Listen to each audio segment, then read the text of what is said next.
ദൈവം പ്രവർത്തിക്കും. എന്ന് പറഞ്ഞ വിഷയത്തിലുണ്ട്. ബെഥേസ്ദ കുളക്കരയിൽ കിടന്ന് എത്ര ആളവിടെ കിടന്നു? ബെഥേസ്ദ കുളക്കരയിൽ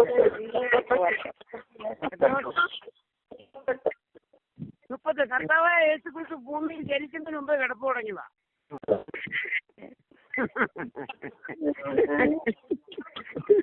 എന്നാൽ വളരെ തെറ്റ്. 38 വർഷമായിട്ട് കിടക്കുക.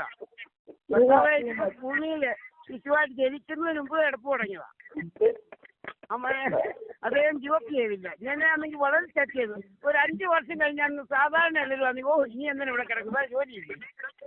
ഞാൻ എന്നോട് ഈ മനുഷ്യർക്ക് ഒരു കരുണയില്ലെന്ന് പറഞ്ഞിട്ട് അവിടെ നിന്ന് എഴുന്നേറ്റ് അവിടുന്ന് എങ്ങനെ ഒന്ന് വെളിയിൽ പോവാം. ആ മനുഷ്യൻ 38 വർഷം അവിടെ കിടന്നു. അതിനകത്തോട് ദൈവം നമ്മളോട് സംസാരിക്കുന്ന ഡോണ്ട് എവർ ഗിവ് അപ്പ്. ഒരിക്കലും ഗിവപ്പ് ചെയ്യരുത്. ദൈവത്താൽ ചിലപ്പോൾ പേഷ്യൻസ് നമ്മളെ പഠിപ്പിക്കുക.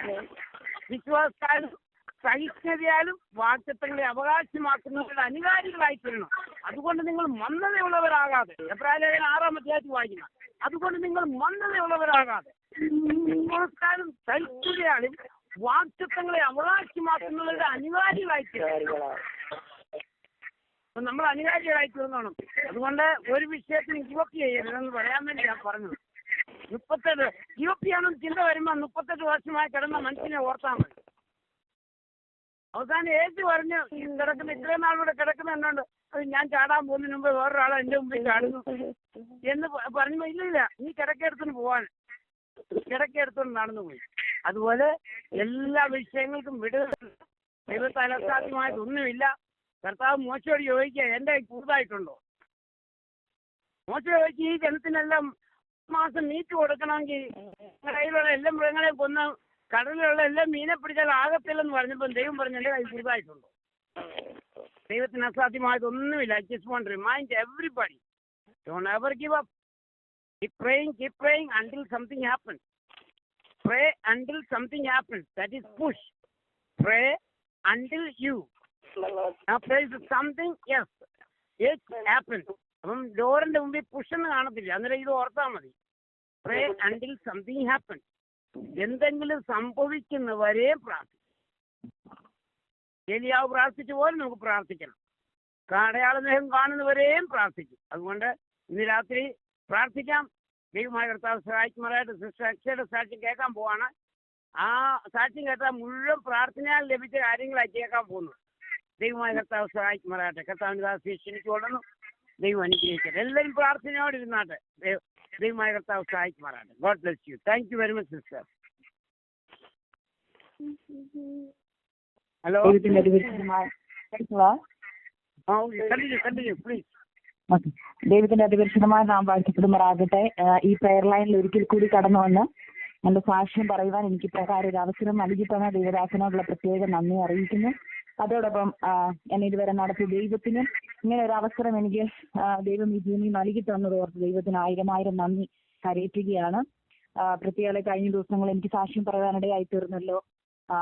നമ്മൾക്ക് ലഭിക്കുന്ന സമയത്തിനുള്ളിൽ സാക്ഷ്യങ്ങൾ പറഞ്ഞു തീർക്കേണ്ടതുള്ളത് കൊണ്ട് ഞാനിങ്ങനെ ഇന്ന് രാവിലെ തൊട്ടിങ്ങനെ പ്രാർത്ഥിച്ചുകൊണ്ടിരിക്കുന്നു, കർത്താവ് ഇന്ന് ഞാൻ എൻ്റെ എന്ത് സാക്ഷ്യം പറയണം. കാരണം ഒരുപാടുണ്ടല്ലോ നമ്മളെ കേൾക്കുന്നവർക്ക് അവരുടെ ജീവിതത്തിന്റെ ക്ലേശങ്ങളുടെ നടുവിൽ, പ്രയാസങ്ങളുടെ നടുവിൽ അവർക്ക് ചൈതന്യം നൽകേണ്ടതിന് ഒരു സാക്ഷി മറ്റൊരു സാക്ഷി ഉളവാക്കുന്നതിന്റെ വചനത്തിലുണ്ടല്ലോ. അപ്പ എന്നോട് സംസാരിക്കണം, ഞാൻ എന്ത് പറയണം എന്നുള്ള കർത്താവ് തക്ക സമയത്ത് എൻ്റെ നാവിന്മേൽ തരണം എന്ന് പറഞ്ഞ് ഞാനിങ്ങനെ പ്രാർത്ഥിച്ചുകൊണ്ട് പ്രെയർ ലൈനിലേക്ക് കയറിയ സമയത്താണ് പ്രിയ ദൈവദാസൻ ഒരു ആന്റിയുടെ പ്രൈസ് റിപ്പോർട്ട് പറയുവാനിടയായി തീർന്നത്, തലമുറയ്ക്ക് കൊടുത്ത വിടുതലിനെ കുറിച്ചും. അപ്പോൾ ദേവദാസൻ പറഞ്ഞൊരു വാക്ക് എന്നെ ശരിക്കും ടച്ച് ചെയ്തു. നമ്മളൊരിക്കലും ഗിവപ്പ് ചെയ്യരുത്. നമ്മുടെ ജീവിതത്തിന്റെ ഏറ്റവും വലിയ ഒരു പ്രശ്നം എന്ന് പറയുന്നത് നമ്മൾ കുറച്ച് പ്രാർത്ഥിക്കും, എന്നാൽ പ്രാർത്ഥിച്ചൊരു മറുപടി ലഭിക്കുന്നില്ല എന്ന് കാണുമ്പോൾ നമ്മൾ മടുത്തു പോകുന്നവരാ. അതിന്റെ കാരണം എന്നെ ദൈവം പഠിപ്പിച്ച കുറേ കാര്യങ്ങളുണ്ട്. ഞാൻ കഴിഞ്ഞ ആഴ്ചയിൽ എന്റെ സാക്ഷ്യം പറഞ്ഞൊരു കാര്യമുണ്ട്. ദൈവം 3 തരത്തിൽ ആണ് ആൻസർ തരുന്നത്. ഒന്നെങ്കിൽ എസ് എന്ന് തരും, അല്ലെങ്കിൽ നോ എന്ന് തരും, ഇല്ലെങ്കിൽ വെയിറ്റ് എന്ന് പറയും. അപ്പോൾ നമ്മുടെ ജീവിതത്തിൽ വെയിറ്റിംഗ് പീരീഡ് ആണ് ഏറ്റവും നമ്മൾ പറയുന്ന പോലെ കഷ്ടതയുള്ളത്, അല്ലെങ്കിൽ പ്രയാസത്തിൽ കൂടെ കടന്നു പോകുന്നത്. എസ് എന്ന് പറഞ്ഞാൽ നമുക്ക് ഉടനടി റിപ്പോർട്ട് ലൈക്ക് മറുപടി ലഭിക്കുക. ഒരു കാര്യം ചോദിച്ചു ദൈവം അപ്പം തന്നെ മറുപടി തരുന്നു. നോ എന്ന് പറഞ്ഞാൽ നമുക്കറിയാം it is not going to happen. നമുക്ക് മറുപടി ലഭിച്ചു. ബട്ട് വെയിറ്റിംഗ് എന്ന് പറയുമ്പോൾ നമുക്ക് അറിയത്തില്ല എസ് ആണോ അതോ നോ ആണോ എന്നുള്ളത് അറിയാത്തത് കൊണ്ട് എത്ര നാൾ എടുക്കും, ഇങ്ങനെയുള്ള പല ചിന്തകളുണ്ട്. നമ്മളുടെ കണക്കുകൂട്ടലുകൾ അല്ലല്ലോ കർത്താവിന്റെ കണക്കുകൂട്ടലുകൾ. അതുകൊണ്ട് നമ്മൾ വളരെ വേദനയും പ്രയാസവും, നമ്മുടെ മുമ്പിൽ 100 ചോദ്യങ്ങൾ കാണാം. നമ്മൾ മനസ്സ് മടുക്കുന്നവരായിരിക്കും. ചിലര് മടുത്ത് നിർത്തി പോകുന്നവരുണ്ട്. എന്നാൽ ചിലര് വിശ്വാസത്തോടുകൂടെ വീണ്ടും പ്രാർത്ഥിക്കും. എന്നാൽ അത് ആ ഒരു ജേർണി എന്ന് പറയുന്നത് ഇച്ചിരി കഠിനമാണ്. അപ്പൊ ഞാൻ എപ്പോഴും അങ്ങനത്തെ കാര്യങ്ങൾ എന്റെ ജീവിതത്തിലും അങ്ങനെ സംഭവിച്ചിട്ടുണ്ട്. അതാണ് ഞാൻ എന്റെ വിവാഹത്തിന്റെ വിഷയം പറഞ്ഞത്.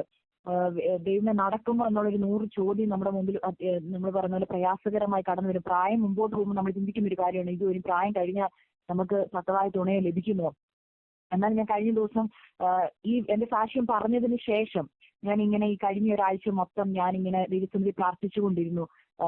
എന്റെ പേഴ്സണൽ കുറച്ച് വിഷയങ്ങൾക്ക് വേണ്ടി ദൈവത്തിന് നന്ദിയുള്ളതായി ദൈവസന്നിധി പ്രാർത്ഥിച്ചുകൊണ്ടിരുന്ന സമയത്ത് ഞാൻ എന്റെ കർത്താവിനോട് പറഞ്ഞൊരു കാര്യമുണ്ട്. കർത്താവേ, അങ്ങനെ ആ കാലഘട്ടത്തിൽ ഞാൻ പ്രാർത്ഥിച്ച സമയങ്ങളിൽ എനിക്ക് ഉടനെ മറുപടി തരാതെ 28 വയസ്സ് വരെ എന്നെ നിർത്തിയതിന് കർത്താവിന് ഒരു ഉദ്ദേശം ഉണ്ടായിരുന്നു. അപ്പൊ ഞാനത് എന്റെ ഹസ്ബൻഡിനോട് ഞാൻ എന്റെ വിവാഹം നടന്ന സാക്ഷിയൊക്കെ പറഞ്ഞ കാര്യത്തെക്കുറിച്ച് പറഞ്ഞപ്പോൾ ഹസ്ബൻഡ് പറഞ്ഞൊരു കാര്യമുണ്ടായിരുന്നു. I was not ready at that time. 26 അല്ലെങ്കിൽ 23 22 വയസ്സിൽ നീ അവിടെ റെഡി ആയിരുന്നെങ്കിൽ തന്നെ ഞാൻ ഇവിടെ റെഡി അല്ലായിരുന്നു. I have to get ready.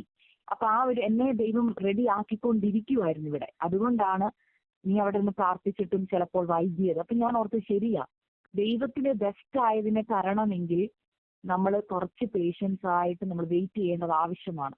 പിന്നെ പെട്ടെന്ന് ഞാനിത് ദിവസം പറഞ്ഞ ആ കാര്യത്തോടനുബന്ധിച്ച് ഞാൻ പറയാൻ ആഗ്രഹിക്കുന്നത്, എന്നോട് ദൈവാത്മാ സംസാരിച്ചൊരു കാര്യമുണ്ട് ഈ ദിവസങ്ങളിലെല്ലാം. ഞാൻ എന്റെ പേഴ്സണൽ പ്രാർത്ഥനയിൽ നമ്മളെ വെയിറ്റിംഗ് പീരീഡിൽ കൂടി കർത്താവ് കടത്തി വിടുന്നത് കർത്താവ് തരുന്ന നന്മകൾക്കൊത്തവണ്ണം നമ്മളുടെ സ്വഭാവത്തിനും നമ്മുടെ ജീവിത ശൈലികൾക്കും മാറ്റം വരുത്തേണ്ട ആവശ്യമാണ്. ആ ഒരു മാറ്റം, യോസഫ് സ്വപ്നം കണ്ടു.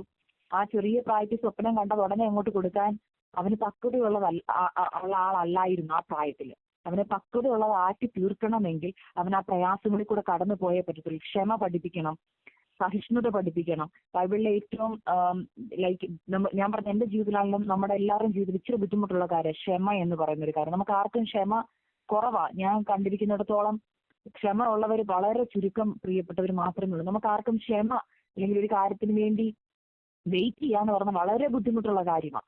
അപ്പൊ ഞാൻ ഓർത്ത്, ഈ യൂസഫിനെ ക്ഷമ പഠിപ്പിക്കണമെങ്കിൽ ദൈവത്തിന് പൊട്ടക്കിണറും പുട്ടിഫേറിന്റെ ഭവനത്തിലെ കഷ്ടതയും ജയിലും ഒക്കെ കൊടുത്തേ പറ്റുള്ളൂ. എന്നാൽ മാത്രമേ ഒരു രാജ്യത്തിന്റെ രണ്ടാമനാകുക എന്നൊക്കെ പറയുമ്പോൾ ആ സ്ഥാനത്തിരിക്കണമെങ്കിൽ അതിനൊരു യോഗ്യത വേണം. ആ യോഗ്യതയിലേക്ക് വരണമെങ്കിൽ അവൻ ആ സ്വപ്നം നടത്തി കൊടുക്കണമെന്നുണ്ടെങ്കിൽ അവന് പോയി തീരേണ്ട കുറെ പ്രോസസ്സിംഗ് ഉണ്ട്. അപ്പോൾ ആ പ്രോസസ്സിംഗ് കൂടെ കടന്നു പോകുക എന്ന് പറയുന്നത് ഇച്ചിരി ബുദ്ധിമുട്ടാണ്. എന്നാൽ അവനെ ദൈവം ക്ഷമ പഠിപ്പിച്ചിട്ട് അവൻ ആ സ്ഥാനം കൊടുത്തത് കൊണ്ടാണ് അവന് തന്റെ സഹോദരങ്ങളോട് ക്ഷമിക്കാൻ തോന്നിയത്. ഞാൻ ഓർത്തു, എത്രയോ റിവെഞ്ച് അവന് ചെയ്യാമായിരുന്നു. അവൻ ആ സ്ഥാനത്തിരുന്ന് അവന് റിവെഞ്ച് ചെയ്യായിരുന്നു. എന്നാൽ അവൻ റിവെഞ്ച് ചെയ്യാതെ അവൻ ക്ഷമയോടെ ആ സഹോദരങ്ങളെ നേരിട്ടു. ഇങ്ങനെ ഈ ദിവസങ്ങളിലൊക്കെ ഞാനിപ്പോ നിങ്ങളോട് പറയുമ്പോൾ ഒരിക്കലും വചനത്തിൽ നിന്ന് പറയാനല്ല ഞാൻ വന്നിരിക്കുന്നത്. എന്നാൽ എന്റെ ജീവിതത്തിലെ സാക്ഷ്യം വചനമാണ്. വചനത്തിൽ കൂടിയാണ് ദൈവം ഞങ്ങൾക്കെല്ലാം നൽകി തന്നത്. അതിനൊരു ഉദാഹരണമാണ് ഞാൻ പറയുവാൻ ആഗ്രഹിക്കുന്നത്. എന്റെ ഒരു സാക്ഷ്യം, എന്റെ ചെറിയ പ്രായത്തിൽ തൊട്ട് ദൈവം എന്നോട് പറയുന്ന സാക്ഷ്യം ഞാൻ നിങ്ങളോട് പറയുന്നത്. അനേക കാര്യങ്ങളുണ്ട്. അതിനകത്ത് തിരഞ്ഞെടുക്കപ്പെട്ട ചില കാര്യങ്ങൾ ഞാൻ പറയുവാൻ ആഗ്രഹിക്കുന്നു. എന്നാൽ അതിനു മുമ്പ് ഞാനൊരു വാക്യം വായിക്കാൻ ആഗ്രഹിക്കുകയാണ്. എന്റെ ജീവിതത്തിൽ ഓരോ നന്മകളും ഞാൻ ഇപ്പോൾ ആയിരിക്കുന്ന സ്ഥാനത്തായിരിക്കുമ്പോൾ, കഴിഞ്ഞ കാലഘട്ടങ്ങളിലേക്ക് തിരിഞ്ഞു നോക്കുമ്പോൾ, കഴിഞ്ഞ ആഴ്ച നമ്മൾ താങ്ക്സ് ഗിവിംഗ് ഒക്കെ സെലിബ്രേറ്റ് ചെയ്തല്ലോ എല്ലാവരും. അപ്പോൾ ഞാൻ ഓർക്കുന്ന ഒരു കാര്യമുണ്ട്. കഴിഞ്ഞ നാളുകളിലേക്ക് ഞാൻ എന്റെ ജീവിതത്തെ തിരിഞ്ഞു നോക്കുവാണെങ്കിൽ എന്റെ ജീവിതവുമായിട്ട് ഈ വചനത്തിന് വളരെ ബന്ധമുണ്ട്. അതുകൊണ്ട് ഞാൻ ആ വാക്യം ഒന്ന് വായിക്കാം. അതിനുശേഷം ഞാൻ എന്റെ സാക്ഷ്യത്തിലേക്ക് കടക്കാം. യഹോവ സിയോന്റെ പ്രവാസികളെ മടക്കി വരുത്തിയപ്പോൾ ഞങ്ങൾ സ്വപ്നം കാണുന്നവരെ പോലെ ആയിരുന്നു. 126 സങ്കീർത്തനം അതിന്റെ 1-ാമത്തെ വാക്യമാണ് ഞാൻ വായിച്ചത്. യഹോവ സിയോന്റെ പ്രവാസികളെ മടക്കി വരുത്തിയപ്പോൾ ഞങ്ങൾ സ്വപ്നം കാണുന്നവരെ പോലെ ആയിരുന്നു. ഇതിന്റെ സാഹചര്യം എല്ലാവർക്കും അറിയാം. എന്നാലും ഞാനൊരു 2 വാക്ക് ആ വാക്യത്തെ കുറിച്ച് പറഞ്ഞോട്ടെ. സിയോന്റെ പ്രവാസികളെ മടക്കി വരുത്തിയപ്പോൾ അവർക്കത് സ്വപ്നം പോലെയാണ് തോന്നിയിരുന്നത്. കാരണം അവരൊരിക്കലും നനച്ചതല്ല അവർ പ്രവാസത്തിൽ നിന്ന് മടങ്ങി വരുമെന്ന്. അവരവരുടെ നീണ്ട പ്രവാസത്തിൽ അവരായിരിക്കുമ്പോൾ അവർ ഓരോ ദിവസം എഴുന്നേറ്റുമ്പോൾ ഓർക്കുന്ന ഒരു കാര്യമുണ്ട്, ഞങ്ങളുടെ പ്രവാസം ഇന്ന് തീരുമായിരിക്കും. എന്നാൽ വർഷം നീണ്ടു പോയപ്പോൾ അവരുടെ ആ പ്രതീക്ഷകൾ മൊത്തം നഷ്ടപ്പെട്ടു. അവർ ചിന്തിച്ച സമയങ്ങൾ കടന്നുപോയി. അവരാഗ്രഹിച്ച സമയത്തിനുള്ളിൽ ചിലർ ജീവിതം കഴിഞ്ഞിട്ട് അവർ ഓർത്തു, ഞങ്ങളുടെ എത്തുമ്പോഴെങ്കിലും ഞങ്ങളുടെ ഈ പ്രവാസം തീരും, ഞങ്ങൾക്ക് ഞങ്ങളുടെ സ്വന്തം നാട്ടിലെത്തുവാൻ കഴിയുമെന്ന്. എന്നാൽ അനേകർ മരണപ്പെട്ടു. അവരുടെയൊക്കെ പ്രതീക്ഷകൾ നഷ്ടപ്പെട്ടപ്പോൾ, ചുറ്റുമുള്ളവരുടെ പ്രതീക്ഷകൾ നഷ്ടപ്പെടുമ്പോൾ ഇവന്റെ പ്രവാസികൾ വിചാരിച്ചൊരു കാര്യമുണ്ട്, ഇനി ഒരിക്കലും ഇത് നടക്കാൻ പോകുന്നില്ല. ഇപ്പോൾ എന്നെ കേട്ടുകൊണ്ടിരിക്കുന്ന ചില പ്രിയപ്പെട്ടവരുടെ ജീവിതത്തിലെ അവസ്ഥകൾ ഇങ്ങനെയായിരിക്കാം. പ്രാർത്ഥിച്ചിട്ട് തലമുറയെക്കുറിച്ചായിരിക്കാം, ഭാവിയെക്കുറിച്ചായിരിക്കാം, നിങ്ങളായിരിക്കുന്ന ഏത് അവസ്ഥയായിരിക്കും, നിങ്ങളുടെ രോഗത്തിന്റെ അവസ്ഥയായിരിക്കാം. ഇനി ഒരിക്കലും ഇതിൽ നിന്ന് വിടുതലില്ല. അങ്ങനെ മനസ്സിൽ 100% അടിവരയിട്ട് ചിന്തിച്ചുകൊണ്ടിരിക്കുന്നവരായിരിക്കാം എന്നെ കേട്ടുകൊണ്ടിരിക്കുന്നത്. എന്നാൽ അതിനുള്ളിൽ ഒരു നേരിയ പ്രകാശമാ ദൈവം വിടുവിക്കുമായിരിക്കും എന്നുള്ള ചിന്തയിൽ ഇരിക്കുന്നവരും കാണാം. എന്നാൽ ഞാൻ പറയുവാൻ ആഗ്രഹിക്കുന്നത്, ഈ സിയോന്റെ പ്രവാസികളും ഇങ്ങനെ ചിന്തിച്ചുകൊണ്ടിരുന്നപ്പോഴാണ് ദൈവം അവർക്ക് സ്വപ്നം പോലത്തെ ഒരു വിടുതൽ കൊടുത്തു. എന്താണ് ഈ സ്വപ്നം? ഞാനൊക്കെ ഓർക്കുന്നുണ്ട്, എന്റെ ചെറിയ കാലങ്ങളിൽ ഞാൻ സ്വപ്നം കാണുമായിരുന്നു. വലിയ സ്വപ്നങ്ങളാണ് കാണുന്നത്. ആ പ്രായത്തിൽ സ്വപ്നം കാണുന്ന നമ്മുടെ കുഞ്ഞു പിള്ളേരൊക്കെ സ്വപ്നം കാണുന്ന എന്തായിരിക്കും? കൊച്ചാമ്പിള്ളേരാണ് സ്വപ്നം കാണുമ്പോൾ അവർ വലിയ ട്രെയിൻ ഓടിക്കുന്നതും എയറോപ്ലെയിൻ ഓടിക്കുന്നതും ഒക്കെ സ്വപ്നം കാണും. എന്നാൽ അവരുടെ ആ പ്രായത്തിൽ അതൊരിക്കലും നടക്കുന്നതല്ല. അപ്പൊ ആരെങ്കിലും വന്ന് പറയും, "പപ്പ ഞാൻ ട്രെയിൻ ഓടിക്കുന്ന കണ്ടല്ലേ, എയറോപ്ലെയിൻ ഓടിക്കുന്ന കണ്ടെന്ന് പറഞ്ഞാൽ നമ്മളെന്താ പറയുന്നത്? വലുതാകുമ്പോൾ നടക്കും, എന്തായാലും ഈ പ്രായത്തിൽ നടക്കാൻ പോകുന്നില്ല." നമുക്കത് അറിയാം, ആ കൊച്ചു കണ്ട സ്വപ്നം. കാരണം നടക്കാൻ സാധ്യതയില്ലാത്ത കാര്യങ്ങളാണ് ഈ സ്വപ്നം എന്ന് വിളിക്കുന്നത്. അപ്പോൾ ഈ സിയോന്റെ പ്രവാസികളെ മടക്കി വരുത്തിയപ്പോൾ ഈ സങ്കീർത്തനത്തിന്റെ പശ്ചാത്തലം അറിയാലോ. ഈ അവർ മടങ്ങി വരുമ്പോൾ അവിടെ വശങ്ങളിൽ എഴുതുവാനിരിക്കുന്ന, നമ്മൾ പറഞ്ഞാൽ ഇന്നത്തെ ന്യൂസ് റിപ്പോർട്ടേഴ്സ് ഇരിക്കുന്ന പോലെ കുറച്ച് എഴുത്തുകാരിരിപ്പുണ്ട്. അവർ ഇവരുടെ പ്രവാസത്തിൽ നിന്ന് അവിടെ മടങ്ങിവരവ് കണ്ടപ്പോൾ എഴുതിയൊരു സങ്കീർത്തനമാണിത്. അവർ പറയുന്ന ഒരു കാര്യമാണ്, ഞങ്ങൾ സ്വപ്നം കാണുന്നവരെ പോലെ അതൊരിക്കലും നടക്കുമെന്ന് വിചാരിച്ചതല്ല. അപ്പോൾ നമ്മുടെ ജീവിതത്തിലും ഇപ്പോൾ ഞാൻ എന്റെ ജീവിതം നോക്കിയാൽ എന്റെ ജീവിതത്തിൽ നടന്ന ഓരോ അനുഭവങ്ങളും അതെനിക്ക് സ്വപ്നം പോലത്തെ. ഇന്ന് ഞാൻ എന്റെ ഹസ്ബൻഡിനോട് ഞാൻ എന്റെ വിവാഹം കഴിഞ്ഞ് ഞാൻ എപ്പോഴും എന്റെ കല്യാണത്തിന് വീഡിയോ ഇരുന്ന് കാണും. കഴിഞ്ഞ ദിവസവും ഞാൻ ഇരുന്ന് എന്റെ വീഡിയോ കണ്ടു. അപ്പോൾ എന്റെ അച്ഛൻ എന്നോട് ചോദിച്ചു, "ഇതിപ്പോ എത്രാമത്തെ വട്ടവാ നീ ഇരുന്ന് ഈ വീഡിയോ കാണുന്നത്?" ഞാൻ പറഞ്ഞു, "അച്ഛാ, ഞാനൊരിക്കലും ഇത് ഒരു രസത്തിന് കാണുന്നതല്ല. ഞാനിത് എന്റെ കണ്ണ് നിറഞ്ഞല്ലാതെ എനിക്കിത് കാണാൻ കഴിയത്തില്ല. കാരണം ഈ വിവാഹവും എനിക്ക് ലഭിച്ച ഈ സൗഭാഗ്യങ്ങളെല്ലാം എനിക്കിപ്പോഴും ഇതൊരു സ്വപ്നമാണ്. എപ്പോഴും അതെനിക്ക് റിയാലിറ്റി ആണെന്ന് വിശ്വസിക്കാൻ എനിക്ക് ഒരിക്കലും പറ്റാറില്ല. ഞാൻ ഓരോ ദിവസവും രാവിലെ എഴുന്നേൽക്കുമ്പോൾ ഞാൻ ഓർക്കും, ഇത് റിയൽ ലൈഫായിരുന്നു. ഞാൻ ഓർക്കും ഇതൊരു സ്വപ്നമാണ്. എനിക്കിപ്പോഴും ഇതൊരു സ്വപ്നമാണ്." അതുപോലെ പ്രിയ മക്കളെ, നിങ്ങളുടെയൊക്കെ ജീവിതത്തിലേക്ക് നോക്കിയാൽ നിങ്ങൾക്ക് ഒരു സ്വപ്നതുല്യമായ വിടുതലുകൾ പറയുവാൻ കഴിയും. എന്നാൽ നമ്മുടെ ജീവിതത്തിൽ ഇപ്പോൾ ആയിരിക്കുന്ന അവസ്ഥകളിൽ നിങ്ങൾക്ക് സ്വപ്നം പോലും കാണാൻ പറ്റത്തില്ല. നിങ്ങൾ ചില വിഷയത്തെ വിധി എഴുതിയിരിക്കും, ഇനി നടക്കാൻ പോകുന്നില്ല. എന്നാൽ ദൈവാത്മാവ് പറയുന്നു, നിങ്ങളുടെ ജീവിതത്തിൽ നിങ്ങൾ നടക്കത്തില്ലെന്ന് പറയുന്ന വിഷയങ്ങളെ സ്വപ്നം പോലത്തെ ഒരു വിടുതൽ, നിങ്ങൾ ഒരു ഉറക്കമുണർന്ന് എഴുന്നേറ്റ് വരുമ്പോൾ സ്വപ്നം കണ്ടതുപോലത്തെ ഒരു വിടുതലിലേക്ക് ചില വിഷയങ്ങളെ ദൈവം നിങ്ങൾക്ക് നൽകിത്തരും. എന്നാൽ ആ നൽകി തരേണ്ടതിന് നമുക്ക് എന്തോ വേണ്ട? ദൈവത്തിന്റെ ക്ഷമയോടുകൂടെ പ്രാർത്ഥിക്കുമ്പോൾ മടുത്തു പോകാം. ദേവദാസൻ ഇപ്പൊ പറഞ്ഞതുപോലെ ഗിവപ്പ് ചെയ്യാതെ, അബ്രഹാം ഗിവപ്പ് ചെയ്തില്ല. അവൻ കണ്ടിന്യൂ ചെയ്തു. അവന് കൊടുത്ത വാഗ്ദത്തത്തിന്മേൽ അവൻ പിടിച്ചു കിടന്ന് പ്രാർത്ഥിച്ചു. ദൈവം അങ്ങനോട് വാഗ്ദത്തം ചെയ്തതാണല്ലോ നൽകാമെന്ന്. ആ വാഗ്ദത്തെ അവൻ പിടിച്ച് പ്രാർത്ഥിച്ചപ്പോൾ ദൈവത്തിന്റെ സമയത്ത് ദൈവം കൊടുത്തു. അപ്പോഴും ഞാൻ ഓർക്കുന്നത്, അബ്രഹാം ആണെങ്കിലും സാറയാണ് കുഞ്ഞിനെ കയ്യിലെടുക്കുമ്പോൾ അവർക്ക് അത് സ്വപ്നം പോലത്തെയാ. ദൈവം ഇത് എന്റെ കയ്യിലിരിക്കുന്ന എന്റെ സ്വന്തം കുഞ്ഞാണോ? എനിക്കിതൊരിക്കലും ചിന്തിക്കാൻ പറ്റുന്നത്. ഓരോ തവണയും അവർ ആ കുഞ്ഞിനെ എടുക്കുമ്പോൾ അവരുടെ മനസ്സിലേക്ക് ഓടി മറയുന്നത് ഒരു സ്വപ്നമായിരിക്കാം. ഇതുപോലെ തന്നെ നമ്മുടെ ജീവിതത്തിൽ ദൈവം സ്വപ്നം പോലെ, നിങ്ങളുടെ തലമുറകളുടെ വിഷയത്തിലായിക്കോട്ടെ, ദൈവം സ്വപ്നം പോലത്തെ ഒരു വിടുതൽ നൽകിത്തരും. ഇതുപോലെ തന്നെ സ്വപ്നതുല്യമായ 2 വിടുതലുകൾ ഞാൻ നിങ്ങളുടെ അടുത്ത് പറയുവാൻ ആഗ്രഹിക്കുന്നു. എന്റെ ചെറിയ പ്രായത്തില് അതൊക്കെയാണ് എന്റെ വിശ്വാസത്തെ വർദ്ധിപ്പിച്ചത്. പ്രാർത്ഥിച്ച് നേടുക എന്ന്, പ്രാർത്ഥിച്ചാൽ എന്തും കിട്ടും എന്നുള്ള ഒരു കാര്യം എന്റെ ഉള്ളിൽ ദൈവം തറപ്പിച്ച് നൽകി തന്ന എന്റെ 2-3 അനുഭവങ്ങൾ. എന്റെ ചെറിയ പ്രായത്തിലൊരു അനുഭവം ഞാൻ നിങ്ങളോട് പറയാനായിരിക്കും. എനിക്ക് കേവലം 3.5-4 വയസ്സിനടുത്ത് പ്രായമുള്ള സമയത്ത് മമ്മി എന്നോട്, ഞാൻ പറഞ്ഞിട്ടുണ്ടല്ലോ, എന്റെ മമ്മി എന്നോട് എപ്പോഴും പറഞ്ഞൊരു കാര്യമാണ്, നിന്റെ ഒരു ആവശ്യം ഞങ്ങളോട് പറയണ്ട, ദൈവത്തോട് പറയണം. അതുകൊണ്ട് തന്നെ ഞാൻ ദൈവസന്നിധിയിൽ പ്രാർത്ഥിച്ചുകൊണ്ട് പ്രാർത്ഥിച്ചാണ് എല്ലാം നേടിയിട്ടുള്ളത്. ഞങ്ങൾ കുടുംബമായി ദൈവസന്നിധിയിൽ ഏത് വിഷയത്തിന് വേണ്ടി പ്രാർത്ഥിക്കും. ഒരു ചെറിയ കാര്യം വേണോ നിങ്ങൾ പ്രാർത്ഥിക്കും. ഒരിക്കല് ഞങ്ങൾ ആ സമയത്ത് പാമ്പാടിയിൽ എന്റെ പപ്പ ശുശ്രൂഷയിലായിരിക്കുന്ന സമയത്ത് ഞങ്ങൾ താമസിക്കുന്ന ഭവനത്തിൽ നിന്ന് ചർച്ചിലേക്ക് ഏകദേശം 5.5 കിലോമീറ്റർ 6 കിലോമീറ്ററോളം ഉണ്ട്. ഞങ്ങൾ നടന്നു വേണം പോകാൻ. അങ്ങോട്ടും ഇങ്ങോട്ടും നടന്നു വരുവാനുള്ള, നമ്മൾ പറയുന്ന പോലെ നടന്ന് ചർച്ചിൽ പോകണം, തിരിച്ചു വരണം, കർത്തൃമേശയുടെ മുഴുവൻ സാധനങ്ങൾ കയ്യിലുണ്ട്, ഇങ്ങനെ നടന്നു പോകാന്ന് പറഞ്ഞ് ഇച്ചിരി ബുദ്ധിമുട്ടുള്ള കാര്യമാണ്. വളരെ ബുദ്ധിമുട്ട് അന്ന് ആ സമയത്ത് അനുഭവിക്കുന്നത്. ഞങ്ങൾക്ക് ഒരു വണ്ടിയില്ല. അപ്പോൾ എല്ലാ ദിവസവും ഇങ്ങനെ നടന്നു പോകുമ്പോൾ ഞാനാണെങ്കിൽ വളരെ കുഞ്ഞു എന്നെ എടുത്തു പിടിക്കണം. കുറച്ച് ഞാൻ നടക്കും, പപ്പായും മമ്മി എന്നെ മാറി മാറി എടുത്തുകൊണ്ട് നടക്കുന്നു. അതിന്റെ ഇടയ്ക്ക് കയ്യിൽ ചർച്ചിലേക്കുള്ള കാര്യങ്ങളുണ്ട്. അപ്പൊ വളരെ ബുദ്ധിമുട്ടുകൾ ആ സമയത്ത് അനുഭവിച്ചു. അങ്ങനെ ഇരിക്കുന്ന സമയത്ത് ഒരു ദിവസം എനിക്ക് നടക്കാൻ വയ്യ. ഞാൻ മമ്മിയോട് പറഞ്ഞു, മമ്മി എനിക്ക് നടക്കാൻ വയ്യ. മമ്മി എന്നോട് പറഞ്ഞു, മോൻ പ്രാർത്ഥിക്ക്, യേശുപ്പച്ചനോട് പറ പപ്പായ്ക്ക് ഒരു വണ്ടി കൊടുക്കാൻ പ്രാർത്ഥിക്കാൻ പറഞ്ഞു. അപ്പൊ ഞാൻ എന്ന് പ്രാർത്ഥിക്കാൻ തുടങ്ങി, യേശുപ്പച്ച ഞങ്ങൾക്ക് നടന്നു പോകാനുള്ള ഒരു വണ്ടി തരണേ. അപ്പൊ ഇങ്ങനെ പ്രാർത്ഥിച്ചുകൊണ്ടിരുന്നു. മമ്മിയും പപ്പായും പ്രാർത്ഥിച്ചു. അങ്ങനെ ഒരു ദിവസം പപ്പായ്ക്ക് വളരെ കാലിന് വേദനയായി, പപ്പായ്ക്ക് നടക്കുവാൻ പോലും കഴിയത്തില്ല. അന്ന് പപ്പ ആരാധന നടത്തുവാൻ കടന്നു പോകുന്ന സമയത്ത് പപ്പ പറഞ്ഞു, എന്റെ മമ്മിയോട് പറഞ്ഞു, എനിക്കിനി നടക്കാൻ വയ്യ, ഒട്ടും വയ്യ, ഒരു വണ്ടി കിട്ടിയിരുന്നെങ്കിൽ നല്ലതായിരുന്നു. സൈക്കിൾ ചവിട്ടാനുള്ള ആരോഗ്യമില്ല എനിക്ക്, അത് സൈക്കിൾ അല്ലാതെ ഒരു സ്കൂട്ടർ എങ്കിലും കിട്ടിയിരുന്നത് നന്നായിരുന്നു. മമ്മി പറഞ്ഞു, പപ്പ നമുക്ക് വിശ്വാസത്തോടുകൂടെ പ്രാർത്ഥിക്കാം. അന്ന് മമ്മി എനിക്ക് നോർമലി 3 പേരും കൂടെ ചർച്ചിൽ പോയിട്ട് മടങ്ങി വരുന്ന സമയത്ത് അന്ന് പ്രാർത്ഥിച്ചു. പിറ്റേ ഞായറാഴ്ച ഇതുപോലെ പ്രാർത്ഥനയോടുകൂടെ ഞങ്ങൾ ഇപ്പോൾ ഓരോ ആഴ്ചകൾ ഇങ്ങനെ കടന്നു പോവാണ്. ഒരു ഞായറാഴ്ച മമ്മി രാവിലെ പറഞ്ഞു, മോനെ നീ ഇന്ന് പോകുമ്പോഴും പ്രാർത്ഥിച്ചു. ഞാൻ ഈ വഴിയെ നടന്നു പോകുമ്പോഴെല്ലാം പ്രാർത്ഥിക്കും, യേശുപ്പച്ചാ ഞങ്ങൾക്ക് സ്കൂട്ടർ തരണേ, യേശുപ്പച്ചാ ഞങ്ങൾക്ക് സ്കൂട്ടർ തരണേ. അപ്പൊ മമ്മി വിളിച്ചു, മോൻ എന്ത് ഈ ചെറുകൊടുക്കണം? ഞാൻ പറഞ്ഞില്ല, ഞാൻ യേശുപ്പച്ചനോട് പ്രാർത്ഥിക്കാം നമുക്കൊരു വണ്ടിക്ക് വേണ്ടി. മമ്മി പറഞ്ഞു, ഒക്കെ പ്രാർത്ഥിച്ചു. ഞാൻ വഴിനീളെ പ്രാർത്ഥിക്കാൻ തുടങ്ങി. വഴിനീളെ പ്രാർത്ഥിച്ചുകൊണ്ടാണ് ചർച്ച ചെല്ലുന്നത്. അപ്പൊ ഞാൻ മമ്മി ചോദിച്ചു, മമ്മി ഇന്ന് യേശുപ്പച്ച സ്കൂട്ടർ തരുമോ? മമ്മി പറഞ്ഞു, തരും കർത്താവ്, യേശുപ്പച്ചൻ എപ്പോ വേണേലും തരാൻ ശക്തനായ ദൈവമാണ്. എന്റെ കൊച്ചു പ്രാർത്ഥിച്ചു. ഞാൻ ഇങ്ങനെ പ്രാർത്ഥിക്കാൻ ഇടയായിട്ട് അങ്ങനെ ഇരുന്നപ്പോൾ അന്ന് എന്റെ പ്രിയ പപ്പ ചർച്ചിൽ ശുശ്രൂഷിച്ച വചനം ഇതായിരുന്നു. 12 സംവത്സരമായി രക്തസ്രാവമുള്ള ഒരു സ്ത്രീ അവൾ യേശുവിന്റെ വസ്ത്രത്തിന്റെ തൊങ്ങലിൽ തൊട്ടു.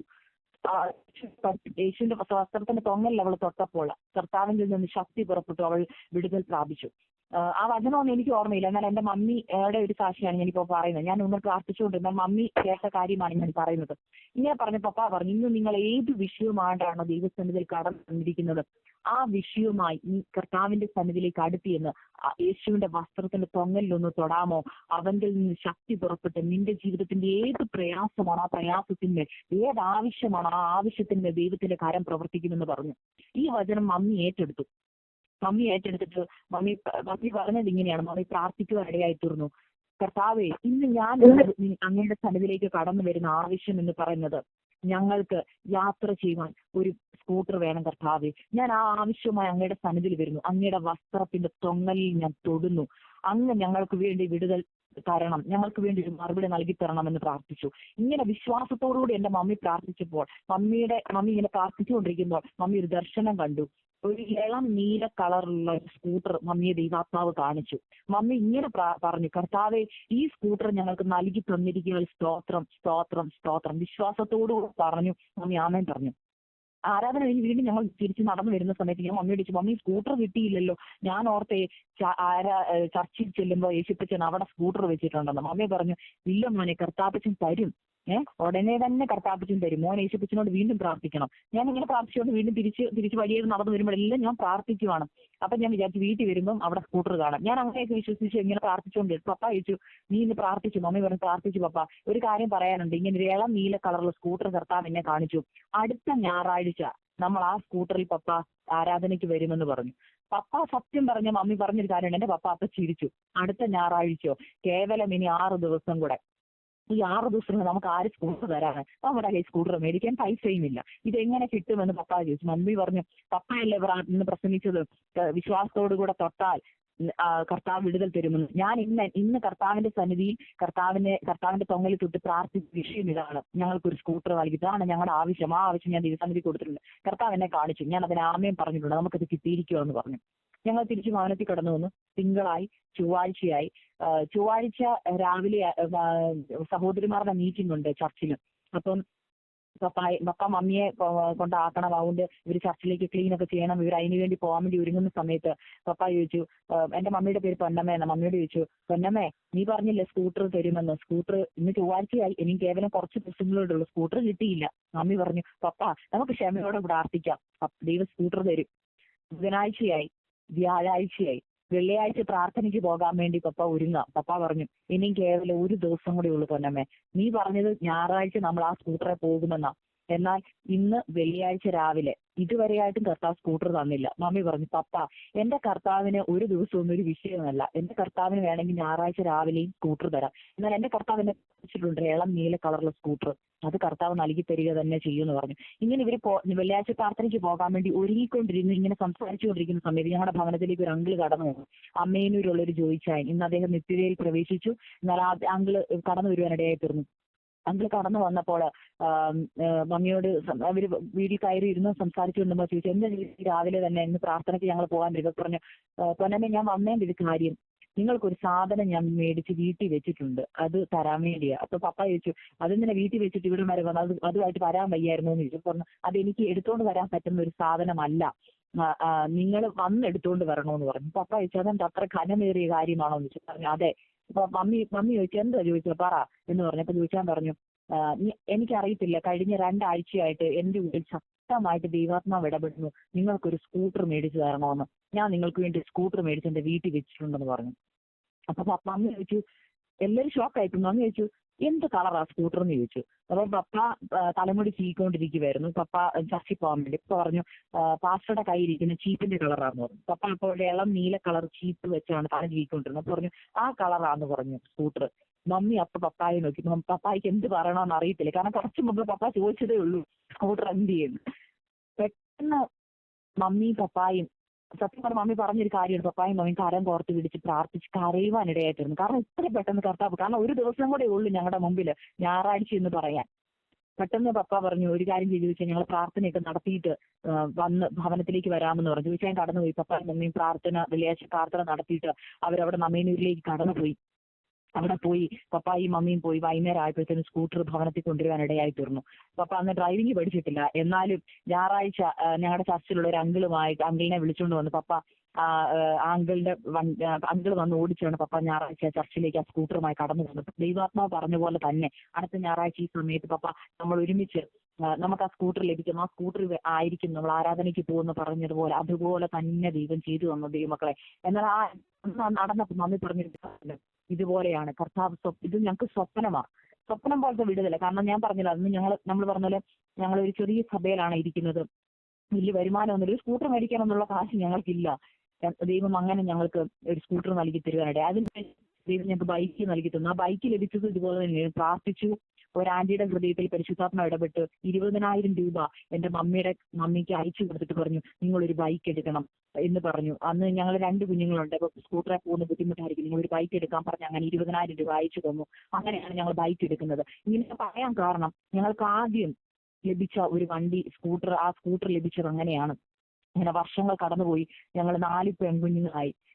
അപ്പോൾ 4 പിള്ളേരായി കഴിഞ്ഞപ്പോഴും ഞങ്ങൾ ബൈക്കാണ് ഞങ്ങൾ ഓടിച്ചുകൊണ്ടിരിക്കുന്നത്. ഞങ്ങൾ കോട്ടയത്ത് പള്ളം എന്ന് പറയുന്ന സ്ഥലത്ത് സുഷയിലായിരിക്കുന്ന സമയത്ത് ഒരു മീറ്റിങ്ങിന് പോലും ഞങ്ങളെ കൊണ്ടുപോകാതിരിക്കത്തില്ല പപ്പായും മമ്മി. ഞങ്ങൾ 4 പെൺകുഞ്ഞുങ്ങളെ വെച്ചുകൊണ്ട് പപ്പായും മമ്മിയും ബൈക്കിൽ പോകും. പപ്പ ഫ്രണ്ടിൽ എന്റെ 2 അനിയത്തിമാരിരിക്കും, അത് കഴിഞ്ഞ് പപ്പ ഇരിക്കും, അത് കഴിഞ്ഞ് ഞാനിരിക്കും, അത് കഴിഞ്ഞ് മമ്മി ഇരിക്കും, മമ്മിയുടെ മടിയിൽ ഏറ്റവും ഇളയ കുഞ്ഞിരിക്കും. ഇങ്ങനെ അപ്പോൾ ഞങ്ങൾ എന്നും ഇങ്ങനെ പോകുന്നത്. ഞങ്ങൾ ആ കവലയത്തിലേക്ക് പോകുമ്പോൾ അവിടുത്തെ ആൾക്കാരൊക്കെ കൂവി കളിയാക്കുന്നത് ഒരു അനുഭവം ഒരു ദിവസം ഞങ്ങൾക്കുണ്ടായി. ഞാൻ ഇങ്ങനെ കടന്നു പോയപ്പം ആൾക്കാർ കൂവാണ്, ഞങ്ങൾ ഇത്രയും പേര് ഒരു ബൈക്കിൽ ഇരുന്ന് പോകുന്ന അവസ്ഥ. അപ്പോൾ എല്ലാവരും കൂന്നൊക്കെ കണ്ടപ്പോൾ അന്ന് സത്യം പറഞ്ഞാൽ ഞങ്ങൾക്ക് എല്ലാവർക്കും സങ്കടം വന്നു. അന്ന് ഞാൻ തിരിച്ചു വന്നിട്ട്, പപ്പ ഇനി ഞങ്ങൾ വരുന്നില്ല, ഞങ്ങൾ ബസ്സിന് പോകുന്നതാണ്. പപ്പ പറഞ്ഞു, എന്റെ കുഞ്ഞിന് ബസ്സിന് പൈസ കൊടുക്കാനും ബൈക്കിന് പെട്രോൾ അടിക്കാനും ഒരുമിച്ചുള്ള പൈസ നമുക്കില്ല, അതുകൊണ്ടാണ് പോകുന്നത്. ഞാൻ പറഞ്ഞു, പപ്പ എനിക്ക് പറഞ്ഞു. മമ്മി പറഞ്ഞു, മക്കളെ നിങ്ങളോട് ഞാൻ എന്തോ പറഞ്ഞിട്ടുള്ളത്, പ്രാർത്ഥിക്കുക. ദൈവത്തിനറിയാം, ദൈവത്തിന് നമ്മുടെ ഇടുക്കം അറിയാം, ഞെരുക്കം അറിയാം. എന്നാൽ നമ്മൾ ദൈവസന്നിധി പ്രാർത്ഥനയ്ക്ക് വേണ്ടി കടന്നു പോകുന്നത്. ദൈവം നിങ്ങളുടെ ആവശ്യത്തിന് മതിയാവില്ല. ഇന്ന് ഞാൻ ഓർക്കുന്നുണ്ട്, അന്ന് രാത്രി ഞങ്ങൾ പ്രാർത്ഥന കഴിഞ്ഞ് മടങ്ങി വരുമ്പോൾ ഞങ്ങൾക്ക് വളരെ സങ്കടം തോന്നി. എല്ലാവരും ഞങ്ങളെ കളിയാക്കുന്നതാണ്. അപ്പൊ ഞങ്ങൾ 4 പെൺകുഞ്ഞുങ്ങളും കൂടെ ഒരുമിച്ച് ഒരു മുറിയിൽ കയറി ഇരുന്നിട്ട് ഞങ്ങൾ കരം കോർത്ത് പിടിച്ച് പ്രാർത്ഥിച്ചു. മമ്മി എന്ന് പറഞ്ഞൊരു കാര്യമുണ്ട്, മക്കളെ ബൈബിളിൽ ഒരു വചനമുണ്ട്, യാചിപ്പീൻ എന്നാൽ നിങ്ങൾക്ക് ലഭിക്കും, അന്വേഷിപ്പീൻ കണ്ടെത്തും, മുട്ടുവീൻ തുറക്കപ്പെടും. ഈ വചനം പറഞ്ഞ് നിങ്ങൾ പ്രാർത്ഥിക്കണം. യേശുപ്പച്ചന്റെ സന്നിധിയിൽ നിങ്ങൾ ചോദിച്ചാൽ നിങ്ങൾക്ക് ദൈവം നൽകി തരും. അങ്ങനെ ഞങ്ങൾ പ്രാർത്ഥിച്ചു, ആ വചനം വെച്ച് പ്രാർത്ഥിച്ചു. കർത്താവേ, യാചിപ്പീൻ എന്നാ നിങ്ങൾക്ക് ലഭിക്കുമെന്ന, ഞങ്ങൾക്ക് എല്ലാവർക്കും കൂടെ ഒരുമിച്ച് സ്വാതന്ത്ര്യമായി ഇരുന്ന് പോകാൻ ഞങ്ങൾക്കൊരു കാർ തരണേ കർത്താവേ എന്ന് പ്രാർത്ഥിച്ചു. കാരണം ഞങ്ങൾക്ക് ഇനി വേറൊരു വണ്ടി മേടിക്കാൻ, നമുക്ക് കാറിന് മേടിക്കാൻ അന്നത്തെ സമയത്ത് ചിന്തിക്കാൻ പോലും പറ്റാത്തൊരു കാര്യമാണ്. കാരണം ഞാൻ പറഞ്ഞില്ല, ഞങ്ങളൊരു പാവപ്പെട്ട ചർച്ചിലാണ് ഇരിക്കുന്നത്, അധികം വരുമാനങ്ങളൊന്നുമില്ല സഭയിൽ. നമുക്കൊരു കാറൊന്നും നമുക്ക് ചിന്തിക്കാൻ വയ്യ. മമ്മി പറഞ്ഞു, മക്കളെ നിങ്ങൾ പ്രാർത്ഥിക്കും. അന്ന് ഞങ്ങളെ എന്റെ മമ്മി ഞങ്ങളോടും, എനിക്കറിയാം, എന്നാൽ എന്റെ 3 അനീതിമാരോട് ഞങ്ങൾക്ക് അന്ന് സ്കൂട്ടർ കിട്ടിയ അനുഭവം മമ്മി എന്റെ അനീതിമാർക്ക് പറഞ്ഞു കൊടുത്തു. അങ്ങനെ ചെയ്യുന്ന ദൈവത്തിന് ഇന്നൊരു കാറ് തരുവാനും കർത്താവ് ശക്തന്, നിങ്ങൾ പ്രാർത്ഥിക്കാൻ പറഞ്ഞു. ഞങ്ങൾ 4 പേരും കരം കോർത്ത് പിടിച്ച് പ്രാർത്ഥിച്ചു. പിറ്റേ ദിവസവും പ്രാർത്ഥിച്ചു. അങ്ങനെ പ്രാർത്ഥിച്ചുകൊണ്ടിരിക്കുമ്പോൾ അന്ന് അത് കഴിഞ്ഞ് ഞാൻ നഴ്സിങ്ങിന് കടന്നുപോയി. എന്നാൽ പ്രാർത്ഥിച്ചു. 1 മാസം കഴിഞ്ഞു, 2 മാസം കഴിഞ്ഞു, 3 മാസം കഴിഞ്ഞു, കാറ് കിട്ടിയില്ല. ഒരു വർഷമായി കാറ് കിട്ടിയില്ല. അപ്പം ഒരു ദിവസം ഞാൻ പോയത് കൊണ്ട് ബാക്കി എല്ലാവർക്കും ബൈക്കിൽ പോകാം. അവര് വീണ്ടും എണ്ണം കുറഞ്ഞല്ലോ, അവര് ബൈക്കിൽ പോയിട്ട് തന്നെ പൊയ്ക്കൊണ്ടിരുന്നു. അങ്ങനെ ഇരുന്ന് ഞാൻ എൻ്റെ 3rd ഇയർ കഴിഞ്ഞ് 4th ഇയറിലോട്ട് കയറുന്ന സമയത്ത് ഞാൻ നാട്ടിൽ വന്നു. അപ്പൊ ഞങ്ങൾക്ക് മീറ്റിങ്ങിന് പോകണമെങ്കിൽ വളരെ ബുദ്ധിമുട്ട്. അപ്പൊ പല മീറ്റിങ്ങുകൾക്കും ഓരോരുത്തരായിട്ട് കൊണ്ടുപോകാൻ തുടങ്ങി. അന്ന് ഞാൻ ഓർത്ത്, കർത്താവ് ഞങ്ങളുടെ പ്രാർത്ഥന ഇത്രയും നാളായിട്ട് പ്രാർത്ഥിച്ചിട്ട് കർത്താവ് എന്താ മറുപടി തരാത്തെ? സ്കൂട്ടർ പെട്ടെന്ന് തന്നല്ലോ, ഇതെന്താ കാറ് തരാത്ത? മമ്മി പറഞ്ഞു, മക്കളെ കാറ് ദൈവം നൽകണമെങ്കിൽ നിന്റെ അനീത്തിമാരും ആ വിശ്വാസം പിടിക്കണം. അവരും ശക്തമായിട്ട് പ്രാർത്ഥിക്കട്ടെ. അവരുടെ പ്രാർത്ഥനയും വിശ്വാസവും കൂടാൻ വേണ്ടി ദൈവം ഇത്രയും സമയം നമ്മൾക്ക് ഗ്യാപ്പായിട്ട് നൽകി തന്നത്. എത്ര വർഷമായി? 3 വർഷമായി നിങ്ങൾ പ്രാർത്ഥിക്കാൻ തുടങ്ങിയിട്ട്. ദൈവത്തിന്റെ സമയം ആകുമ്പോൾ ദൈവം നൽകി തരും. അങ്ങനെ ഞങ്ങൾ പ്രാർത്ഥിച്ചുകൊണ്ടിരുന്ന സമയത്ത് ഞാൻ ലീവ് കഴിഞ്ഞ് തിരിച്ച് മടങ്ങി എൻ്റെ കോളേജിലേക്ക് പോയി. അങ്ങനെ ഇരിക്കുമ്പോൾ ഒരു ദിവസം എൻ്റെ മമ്മിയെ ഞാൻ ബാംഗ്ലൂരിലേക്ക് കൊണ്ടുപോകാനിടയായിത്തീർന്നു. എനിക്ക് ചില ശാരീരിക അസ്വസ്ഥതകൾ മൂലം കുറച്ച് ദിവസങ്ങൾ റെസ്റ്റ് എടുക്കേണ്ടി വന്നപ്പോൾ മമ്മിയെ ഞാൻ ബാംഗ്ലൂരിലേക്ക് കൊണ്ടുപോകാനിടയായിത്തീർന്നു ഞാൻ പഠിക്കുന്ന സമയത്ത്. അങ്ങനെ ഞങ്ങളുടെ കസിന്റെ വീട്ടിലാണ് ഞങ്ങൾ നിന്നത്. അങ്ങനെ ഇരിക്കുന്ന സമയത്ത് ഒരു ദിവസം അന്ന് മാവേലിക്കരയിലുള്ള ഒരു പീസ്വില്ല എന്ന് പറഞ്ഞ വീട്ടിലുള്ള ഒരു ജോയി ചാൻ എന്ന് പറഞ്ഞ അങ്കിൾ ഉണ്ടായിരുന്നു. ആ അങ്കിളും ഫാമിലിയും അന്ന് ബാംഗ്ലൂർ സ്റ്റേ ചെയ്യുന്ന സമയത്ത് മമ്മി അവിടെ പ്രാർത്ഥനയ്ക്ക് വേണ്ടി വിളിച്ചു. ഇവർ വർഷങ്ങളായിട്ട് മമ്മി അറിയാവുന്നതാണ്. അവരുടെ വിഷയങ്ങൾക്ക് വേണ്ടി പ്രാർത്ഥിക്കുകയും ഒരുമിച്ച് അവർ സഹകരിക്കുകയും ഒരുമിച്ച് മീറ്റിങ്ങുകൾക്കൊക്കെ പൊയ്ക്കൊണ്ടിരുന്നതാണ്. അതുകൊണ്ട് മമ്മി അവർക്ക് നല്ല പരിചയമാണ്. മമ്മി വന്നിട്ടുണ്ടെന്ന് അറിഞ്ഞപ്പോൾ പ്രാർത്ഥനയ്ക്ക് വേണ്ടി വിളിച്ചു. അവര് അത്യാവശ്യം നല്ല സാമ്പത്തിക ചുറ്റുപാടൊക്കെ ഉള്ളൊരു ഭവനത്തിലെ അംഗങ്ങളാണ്. അപ്പോൾ ഞാനും മമ്മിയും ഞങ്ങളുടെ കസിനും ഞങ്ങൾ എല്ലാവരും ഇവിടെ പ്രാർത്ഥനയ്ക്ക് വേണ്ടി കടന്നു. ഞങ്ങൾ പ്രാർത്ഥിച്ച് ഞങ്ങൾ തിരിച്ച് ഭവനത്തിലേക്ക് മടങ്ങി വന്ന സമയത്ത് മടങ്ങി വന്നു. മമ്മി തിരിച്ച് നാട്ടിലേക്കും പോന്നു, കോട്ടയത്തേക്ക് മടങ്ങി പോന്നു. അങ്ങനെ ഇരിക്കുന്ന സമയത്ത് ഒരു ദിവസം എൻ്റെ കസിൻ എന്നെ വിളിച്ചിട്ട് പറഞ്ഞു, ജോയിച്ചാൻ വിളിച്ചിട്ട് പറഞ്ഞു, മമ്മിയോട് സംസാരിക്കണം, നിന്നോട് സംസാരിക്കണം, അതുകൊണ്ട് നിന്നെ ഞാൻ ഈ ശനിയാഴ്ച അവരുടെ വീട്ടിലേക്ക് ഉണ്ടാവുമെന്ന് പറഞ്ഞു. അങ്ങനെ വീക്കെൻഡ് ഓഫുള്ള ദിവസം എന്നെ അവരുടെ വീട്ടിലേക്ക് കൊണ്ടുവന്നു. അവിടെ ചെന്നപ്പോൾ അവിടുത്തെ ജോയിച്ചാൻ എന്നോട് പറഞ്ഞു, മോളെ നിങ്ങളുടെ മമ്മിയും മോളും ഒക്കെ അന്ന് വന്ന് പ്രാർത്ഥിച്ചത് ഓർമ്മയുണ്ടോ? കഴിഞ്ഞ വട്ടം മമ്മി വന്നപ്പോൾ. ഞാൻ പറഞ്ഞു, ഉണ്ടെങ്കില് അന്ന് പ്രാർത്ഥനയെല്ലാം കഴിഞ്ഞ് മമ്മിയും നിങ്ങളെല്ലാം തിരിച്ചു പോയപ്പോൾ എൻ്റെ ഇളയ മോള് എന്നോട് പറഞ്ഞു, പപ്പ നമുക്ക് 2 കാറുണ്ടല്ലോ, അതിലൊരു കാറ് ഈ പൊന്നമ്മയാൻറ്റിക്ക് കൊടുക്കാൻ പരിശുദ്ധാത്മാവ് എന്നോട് പറഞ്ഞു എന്ന് പറഞ്ഞു. അപ്പം ഒന്ന് ഓർത്തെ, 2 കാറുള്ളവർക്ക് ഉള്ള ആൾ ഒരു കാറ് വേറൊരാൾക്ക് കൊടുക്കുക എന്ന് പറഞ്ഞാൽ എത്ര ഇമ്പോസിബിൾ. നമുക്ക് പറഞ്ഞാൽ ചിന്തിക്കാൻ ഇച്ചിരി ബുദ്ധിമുട്ടുള്ള കാര്യമാണ് ഒരാൾക്ക് ഫ്രീ ആയിട്ട് കാറ് കൊടുക്കുക എന്നുള്ളത്. അപ്പോൾ അങ്കിൾ ചോദിച്ചു, അതെന്താ അങ്ങനെ പറഞ്ഞു? എനിക്കറിയില്ല പപ്പ, ഞാൻ ഇങ്ങനെ പ്രാർത്ഥിച്ചുകൊണ്ടിരുന്നപ്പോൾ വീണ്ടും യേശുപ്പച്ചൻ എന്നോട് പറഞ്ഞു ഇങ്ങനെ കൊടുക്കണം, ഈ 2 കാറുണ്ടല്ലോ, നമുക്ക് ഒരു കാറ് ആ ആന്റിക്ക് കൊടുക്കാൻ എൻ്റെ ഉള്ളിൽ ഇങ്ങനെ പരിശുദ്ധാത്മ പറയുവാന്ന് പറഞ്ഞു. അപ്പോൾ എന്നോട് ഇത് പറഞ്ഞപ്പോൾ ഞാൻ പറഞ്ഞു, അങ്കിളെ ഞാൻ മമ്മിയോട് വിളിച്ച് പറയാം, പപ്പായോടും വിളിച്ച് പറയാം. അവിടെ നിന്ന് പപ്പായും മമ്മിയും വിളിച്ചു ഈ കാര്യം പറയുവാനിടയായി തീർന്നു. അപ്പം മമ്മി ചോദിച്ചാൽ കാറിന്റെ കളർ ഒന്ന് കാണിക്കുമോ എന്ന് ചോദിച്ചു. കാരണം മമ്മി ബാംഗ്ലൂരിലേക്ക് വരുന്നതിന് തൊട്ട് മുമ്പ്, ബാംഗ്ലൂരിലേക്ക് മമ്മിയെ ഞങ്ങൾ കൊണ്ടുവരുന്നതിന് തൊട്ട് മുമ്പുള്ള ഒരു വെള്ളിയാഴ്ചക്കാരൻ്റെ മമ്മി ചർച്ചിൽ പ്രാർത്ഥിച്ചുകൊണ്ടിരുന്നു. പരിശുദ്ധാത്മ മമ്മിയെ ഒരു വെള്ള മാരുതി 800 കാറ് കാണിക്കുവാനിടയായി തീർന്നു. അപ്പൊ മമ്മി ഇത് പപ്പായോട് പറഞ്ഞു, പപ്പ ഒരു മാരുതി 800ന്റെ വെള്ള കാറ് കാണിച്ചു. അപ്പം അപ്പ വഴിയെ പോകുമ്പോഴൊക്കെ ഓരോ കാറ് കാണിച്ചിട്ട് ഇതുപോലത്തെ മാരുതി കാറാണോ? മമ്മി പറഞ്ഞു, ഇതല്ല, ഈ മോഡൽ അല്ല, മാരുതി 800 ആണ്, പക്ഷെ ഈ മോഡലല്ല. പപ്പ പറഞ്ഞു, ഇത് പുതിയ മോഡൽ, എന്നാൽ പിന്നെ പഴയ മോഡലായിരിക്കും. പക്ഷെ ഞങ്ങൾ ആ മോഡൽ ഇങ്ങനെ നോക്കിയിട്ടൊന്നും കണ്ടുമില്ല. കോട്ടയത്ത് ഇപ്പൊ ഏറ്റവും ഓൾഡസ്റ്റ് മോഡൽ 800 ആണ്. അത് ഞങ്ങളുടെ വഴിയിലൊന്നും ഞങ്ങൾ കണ്ടുമില്ല. മമ്മി പറഞ്ഞു, പപ്പ ഈ കാറൊന്നും അല്ല കാണിച്ചത്, പക്ഷെ 800 പോലത്തെ ചെറിയ കാറാണ്. അങ്ങനെ ഇരുന്നപ്പോഴാണ് മമ്മി ബാംഗ്ലൂർ വരുന്നതും ബാംഗ്ലൂരിൽ അന്ന് പ്രാർത്ഥിക്കാൻ വേണ്ടി ഇവരുടെ വീടിന്റെ വാതിൽ കൂടെ കടന്നു പോയത്. കാർ പോർച്ചിൽ ഇവരുടെ വീട്ടിലേക്ക് കയറിയ സമയത്ത് മമ്മിയെ കാണിച്ച കാറ് മമ്മി അവരുടെ പോർച്ചിൽ ഉണ്ടായിരുന്നു. അപ്പം മമ്മി അന്ന് എന്നോട് പറഞ്ഞു, ഓർമ്മ ഈ കാറാണ് എന്നെ കർത്താവ് കാണിച്ചത്, ഇതുപോലത്തെ കാറ്. അപ്പോഴും നമുക്കറിയത്തില്ല ഇവരാണ് നമുക്ക് തരാൻ പോകുന്നത്. എന്നാൽ മമ്മി അന്ന് എന്നോട് പറഞ്ഞിരുന്നു ഇതുപോലത്തെ കാറാണ്. അപ്പൊ ഞാൻ ഒരു ഫോണിൽ ഒരു ഫോട്ടോ എടുത്തു, എന്നിട്ട് ഞാൻ പപ്പായ്ക്ക് അയച്ചു കൊടുത്തു, പപ്പ ഈ മോഡൽ കാറാണ് ഇവിടെ കിടക്കുന്നത്. അപ്പോൾ അതുകൊണ്ട് തന്നെ ഈ കാറ് തരുവാണെന്ന് പറഞ്ഞ മമ്മി പറഞ്ഞു, അതുകൊണ്ടായിരിക്കാം പരിശുദ്ധാത്മ ബാംഗ്ലൂർ പോകുന്നതിന് 1 ആഴ്ച മുമ്പ് എന്നെ ദർശനത്തിൽ ഈ കാറ് കാണിച്ചത്. എന്നാൽ നാട്ടിൽ നോക്കിയപ്പോഴൊന്നും ആ കാറ് കണ്ടില്ല താനും. ഇത് ഓൾഡ് മോഡൽ കാറാണ്. അപ്പൊ അവർ പറഞ്ഞു, ഈ കാറ് നിങ്ങൾക്ക് തരണമെന്ന് പറഞ്ഞു. അതുകൊണ്ട് മോൾക്ക് എന്നാ ലീവ് എന്ന് വെച്ചാൽ ഞാൻ പറഞ്ഞു, അങ്കിൾ അടുത്ത ആഴ്ച തൊട്ട് എനിക്ക് ക്രിസ്മസ് ലീവ് ആണ്, നാട്ടിൽ പോവാം. ഓക്കെ, പോകുന്ന സമയത്ത് ഞങ്ങളും വരാം, ഞങ്ങൾ ഈ കാറുമായിട്ട് നിങ്ങളുടെ വീട്ടിൽ വന്ന് നിങ്ങൾക്ക് ഈ കാർ തരാമെന്ന് പറഞ്ഞു. അങ്ങനെ ഞങ്ങൾക്ക് അങ്കിളും ആന്റിയും അവർ ആ കാറ് ഞങ്ങൾക്ക് നൽകി തന്നു. ആ കാറിൽ ഞങ്ങൾ നാട്ടിൽ കടന്നു വന്നു. അവർ ബാംഗ്ലൂരിൽ നിന്ന് ഫുൾ പെട്രോളൊക്കെ അടിച്ച് നാട്ടിൽ കൊണ്ടുവന്ന് എന്റെ പപ്പാടെ കൈ കീ കൊടുത്തു. പപ്പ ചോദിച്ചാൽ ഞങ്ങൾക്ക് പൈസ ഒന്നുമില്ല. പൈസ വേണ്ട, പരിശുദ്ധാത്മാവ് പറഞ്ഞു നിങ്ങൾക്ക് നൽകി തരാൻ. അങ്ങനെ നൽകി തന്നതാ. പഴയതായിക്കോട്ടെ, എന്നാൽ ഞങ്ങൾക്കത് പഴയതോ അതിന്റെ ഒന്നും ഞങ്ങൾ നോക്കിയില്ല. കാരണം ഞങ്ങൾ പ്രാർത്ഥിച്ചതിനൊരു മറുപടി. കാരണം ഞാൻ എപ്പോഴും ഓർക്കുന്നിരിക്കാം, അന്ന് എന്റെ പപ്പ ഡ്രൈവിംഗ് പഠിച്ചിട്ടില്ല. ഒരു പുത്തൻ കാർ ദൈവം നൽകി തരുന്നതിനേക്കാൾ ഏറ്റവും നല്ലതായിട്ട് ഞങ്ങൾക്ക് അത് പിന്നീട് അതിന്റെ ഒരു നമ്മൾ പറഞ്ഞ കർത്താവിന് അറിയാമല്ലോ എങ്ങനത്തെ തരണം, എന്ത് തരണം, എപ്പോൾ തരണം എന്നുള്ളത്. കർത്താവ് അതിന്റെ പെർഫെക്റ്റ് ടൈമിൽ പെർഫെക്റ്റ് ആയിട്ടാണ് ആ ഗിഫ്റ്റ് ഞങ്ങൾക്ക് നൽകി തന്നത്. അങ്ങനെ ആ കാർ ഫ്രീ ആയിട്ട് ഒരു രൂപ പോലും കൊടുക്കാതെ, ഈവൻ ബാംഗ്ലൂരിൽ നിന്ന് അവിടം വരെ കൊണ്ടുവരുന്നതിന് പെട്രോൾ ചാർജ് പോലും ഞങ്ങൾക്ക് കൊടുക്കേണ്ടി വന്നില്ല. ഫ്രീ ആയിട്ട് ഞങ്ങളുടെ ഭവനത്തിൽ കൊണ്ടുവന്ന കാർ നൽകി തരുവാനിടയായി തീർന്നു. ആ കാർ ഞങ്ങൾക്ക് യൂസ് ചെയ്യുവാൻ എനിക്ക് തോന്നുന്നു ഒരു 3 വർഷത്തോളം ഞങ്ങൾ ആ കാർ യൂസ് ചെയ്തു. അത് ഞങ്ങൾക്ക് വളരെ അനുഗ്രഹമായിരുന്നു. കാരണം നമുക്ക് മീറ്റിങ്ങിന് പോകണം, നമ്മുടെ ശുശ്രൂഷകൾ പപ്പായിക്ക് പോകണം, അത്രേ ഉള്ളൂ. ഞങ്ങൾ എത്രയോ നാളുകൾ മഴ നനഞ്ഞ് ഞങ്ങൾ 5 പേര്, എനിക്കിന്ന് ഓർമ്മയുണ്ട്, ഞങ്ങൾ 5 പേരും വണ്ടിയെ പോകുന്ന സമയത്ത് മഴ നനഞ്ഞ് പോയ സമയങ്ങൾ ഞാൻ ഓർക്കുന്നുണ്ട്, ഞായറാഴ്ചകളിലും ഒക്കെ. എന്നാൽ ആ സമയത്തൊക്കെ പിറുപിറുപ്പില്ലാതെ എന്റെ പിതാവും മാതാവും ദൈവവേലയ്ക്ക് വേണ്ടി ഇറങ്ങി തിരിച്ചു. അതിന് നന്ദി. ആ കാറ് കിട്ടിയപ്പോൾ ഞങ്ങൾ എന്നും അവർ പ്രാർത്ഥിച്ചിരുന്നു, ഞങ്ങൾ ദൈവത്തെ സ്തുതിക്കുവാനിടയായി തീർന്നു. അതിനുശേഷം ദൈവം ഞങ്ങൾക്കൊരു പുതിയ കാറ് നൽകി തന്നു. അതും ഒരു ആന്റി ഞങ്ങൾക്ക് കുറച്ച് പൈസ നൽകിയിട്ട് പറഞ്ഞു, പാസ്റ്റർ ഇനി ഈ കാറ്, കാരണം ഇടയ്ക്ക് ആ കാറ് ബ്രേക്ക് ഡൗൺ ആയി വഴി കിടക്കാൻ തുടങ്ങി. അപ്പോൾ പല മീറ്റിങ്ങുകൾക്ക് പപ്പ ലേറ്റ് ആയി. അങ്ങനെ വന്നപ്പോൾ ഒരു ആന്റിയോട് പരിശുദ്ധാത്മാവ് ഇടപെട്ട ഒരു ആന്റി ഞങ്ങളുടെ കയ്യിൽ കുറച്ച് പൈസ തന്നിട്ട് പറഞ്ഞു, പാസ്റ്റർ ഈ കാറ് കൊടുത്തിട്ട് പാസ്റ്റർ ഒരു പുതിയ കാർ മേടിക്കണം എന്ന് പറഞ്ഞ് ഞങ്ങൾക്ക് ഒരു പുതിയ കാർ മേടിക്കുവാനിടയായിത്തീരുന്നു. അങ്ങനെ ദൈവം ഓരോ സമയത്തും ഞാൻ ഇപ്പോഴും പറയും, ഞങ്ങൾ പപ്പ ഇപ്പോഴും ആ കാർ ഓടിക്കുന്ന സമയത്ത് പപ്പ പറയും ഇതെനിക്കൊരു സ്വപ്നമാണ്. കാരണം എന്റെ പപ്പയുടെ ചെറിയ പ്രായത്തിൽ അരീപ്രമ്പില് ശുശ്രൂഷയ്ക്ക് വേണ്ടി പരസ്യങ്ങൾ നടത്തുവാൻ വേണ്ടി കിലോമീറ്ററുകൾ നടന്ന് എന്റെ പപ്പ പറഞ്ഞിട്ടുണ്ട്, അരീപ്രമ്പ് തൊട്ട് കുമ്പനാട് കൺവെൻഷൻ കൂടുവാൻ വേണ്ടി 2 ദിവസം മുമ്പ് ഇറങ്ങി അവർക്ക് നിന്ന് സഭയായി അവര് നടന്നാണ് കുമ്പനാട്ട് പൊക്കോണ്ടിരുന്നത്. പപ്പായൊക്കെ പറഞ്ഞ് ഞാൻ കേട്ടിട്ടുണ്ട്. 2 ദിവസമൊക്കെ എടുക്കും. പലയിടത്ത് സ്റ്റേ ചെയ്തും ഒക്കെ അവർ നടന്ന് കുമ്പനാട്ട് പോയി പരസ്യങ്ങൾ എല്ലാം ഞായറാഴ്ചയും പോയി പരസ്യയോഗം നടത്തി. ആ കോട്ടയം എന്ന് പറഞ്ഞ പ്രദേശത്ത് പലയിടങ്ങളിൽ പപ്പ നടന്നു പോയി പരസ്യങ്ങൾ നടത്തി. പപ്പ അന്ന് പറഞ്ഞൊരു കാര്യമുണ്ട്, സൈക്കിൾ പോലും മേടിക്കാൻ യോഗ്യത ഇല്ലാത്തവരാണ് നമ്മൾ, എന്നാൽ ദൈവം ഇന്ന് കാറ് നൽകി തന്നു. ആ കാറിലൊക്കെ കയറിയിരിക്കുമ്പോൾ ഞാൻ ഇപ്പോഴും പറയും, ഇപ്പോഴും ഞങ്ങൾക്ക് അതൊരു സ്വപ്നമാ, ദൈവം ഞങ്ങൾക്ക് കാറ് നൽകി തന്നു. അങ്ങനെ ഇതെന്റെ ഒരു ജീവിതത്തിൽ ഒരു വലിയ അനുഭവമാണ്. നമ്മൾ ദൈവസന്നിധിയിൽ എനിക്ക് പറഞ്ഞാൽ സ്വപ്ന തുല്യമായ സ്വപ്നം കാണുവാൻ കഴിയത്തില്ല, എന്നാൽ ഒരു യോഗ്യതയില്ലാത്ത സ്ഥാനത്താണ് ദൈവം എന്തോ പറഞ്ഞ കാറ് നൽകി തന്നത്.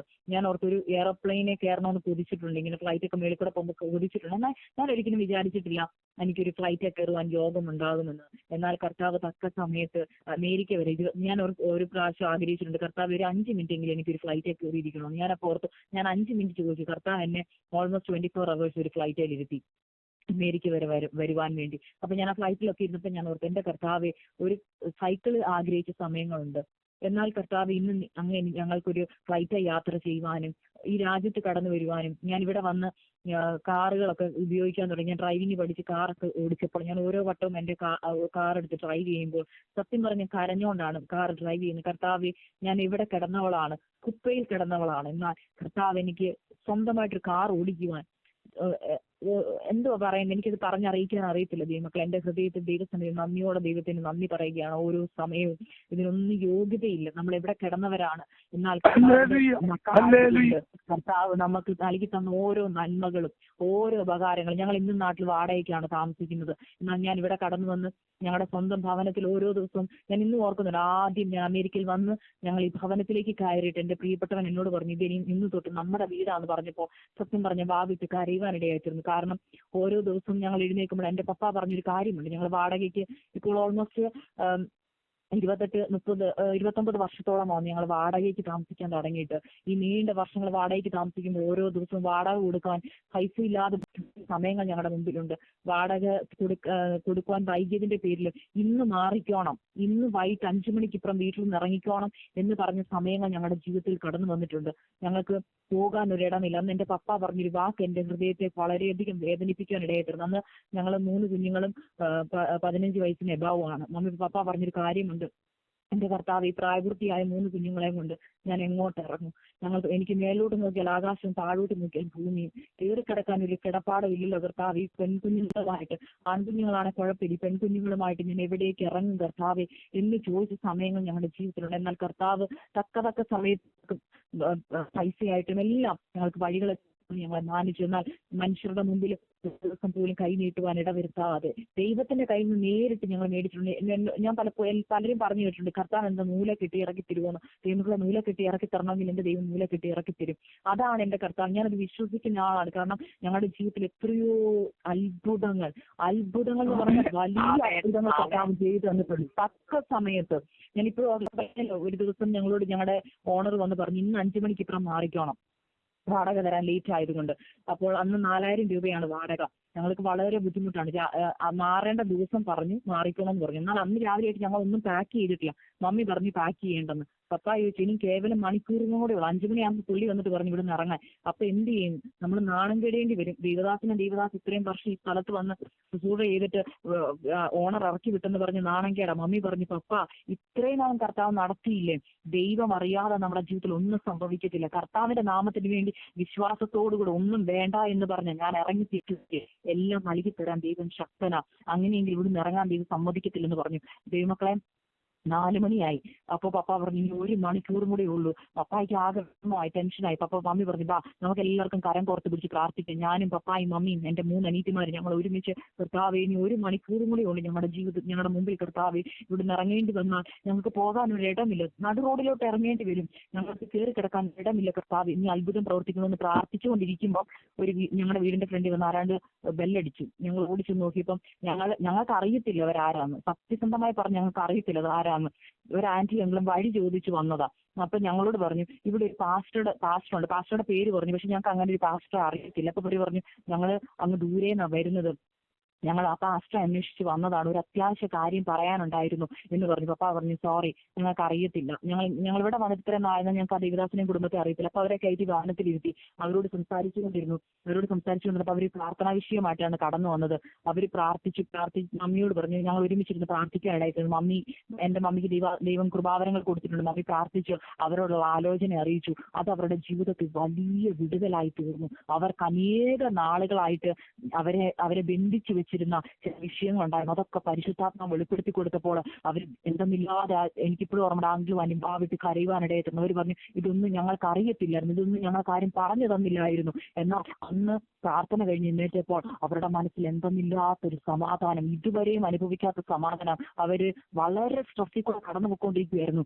അങ്ങനെയാണ് അവർ കടന്നു വന്നത്. എന്നാൽ പ്രാർത്ഥന കഴിഞ്ഞ് എഴുന്നേറ്റപ്പോൾ അവരുടെ മനസ്സിൽ വളരെ സന്തോഷം. അവർ പോകാൻ നേരത്തെ എന്റെ പപ്പാടെ കയ്യിൽ 5000 രൂപയാണ് ഏൽപ്പിച്ചത്.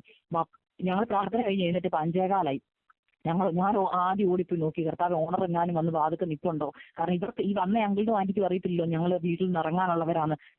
ഈ പ്രശ്നങ്ങളൊന്നും ആരോടും പറഞ്ഞില്ല.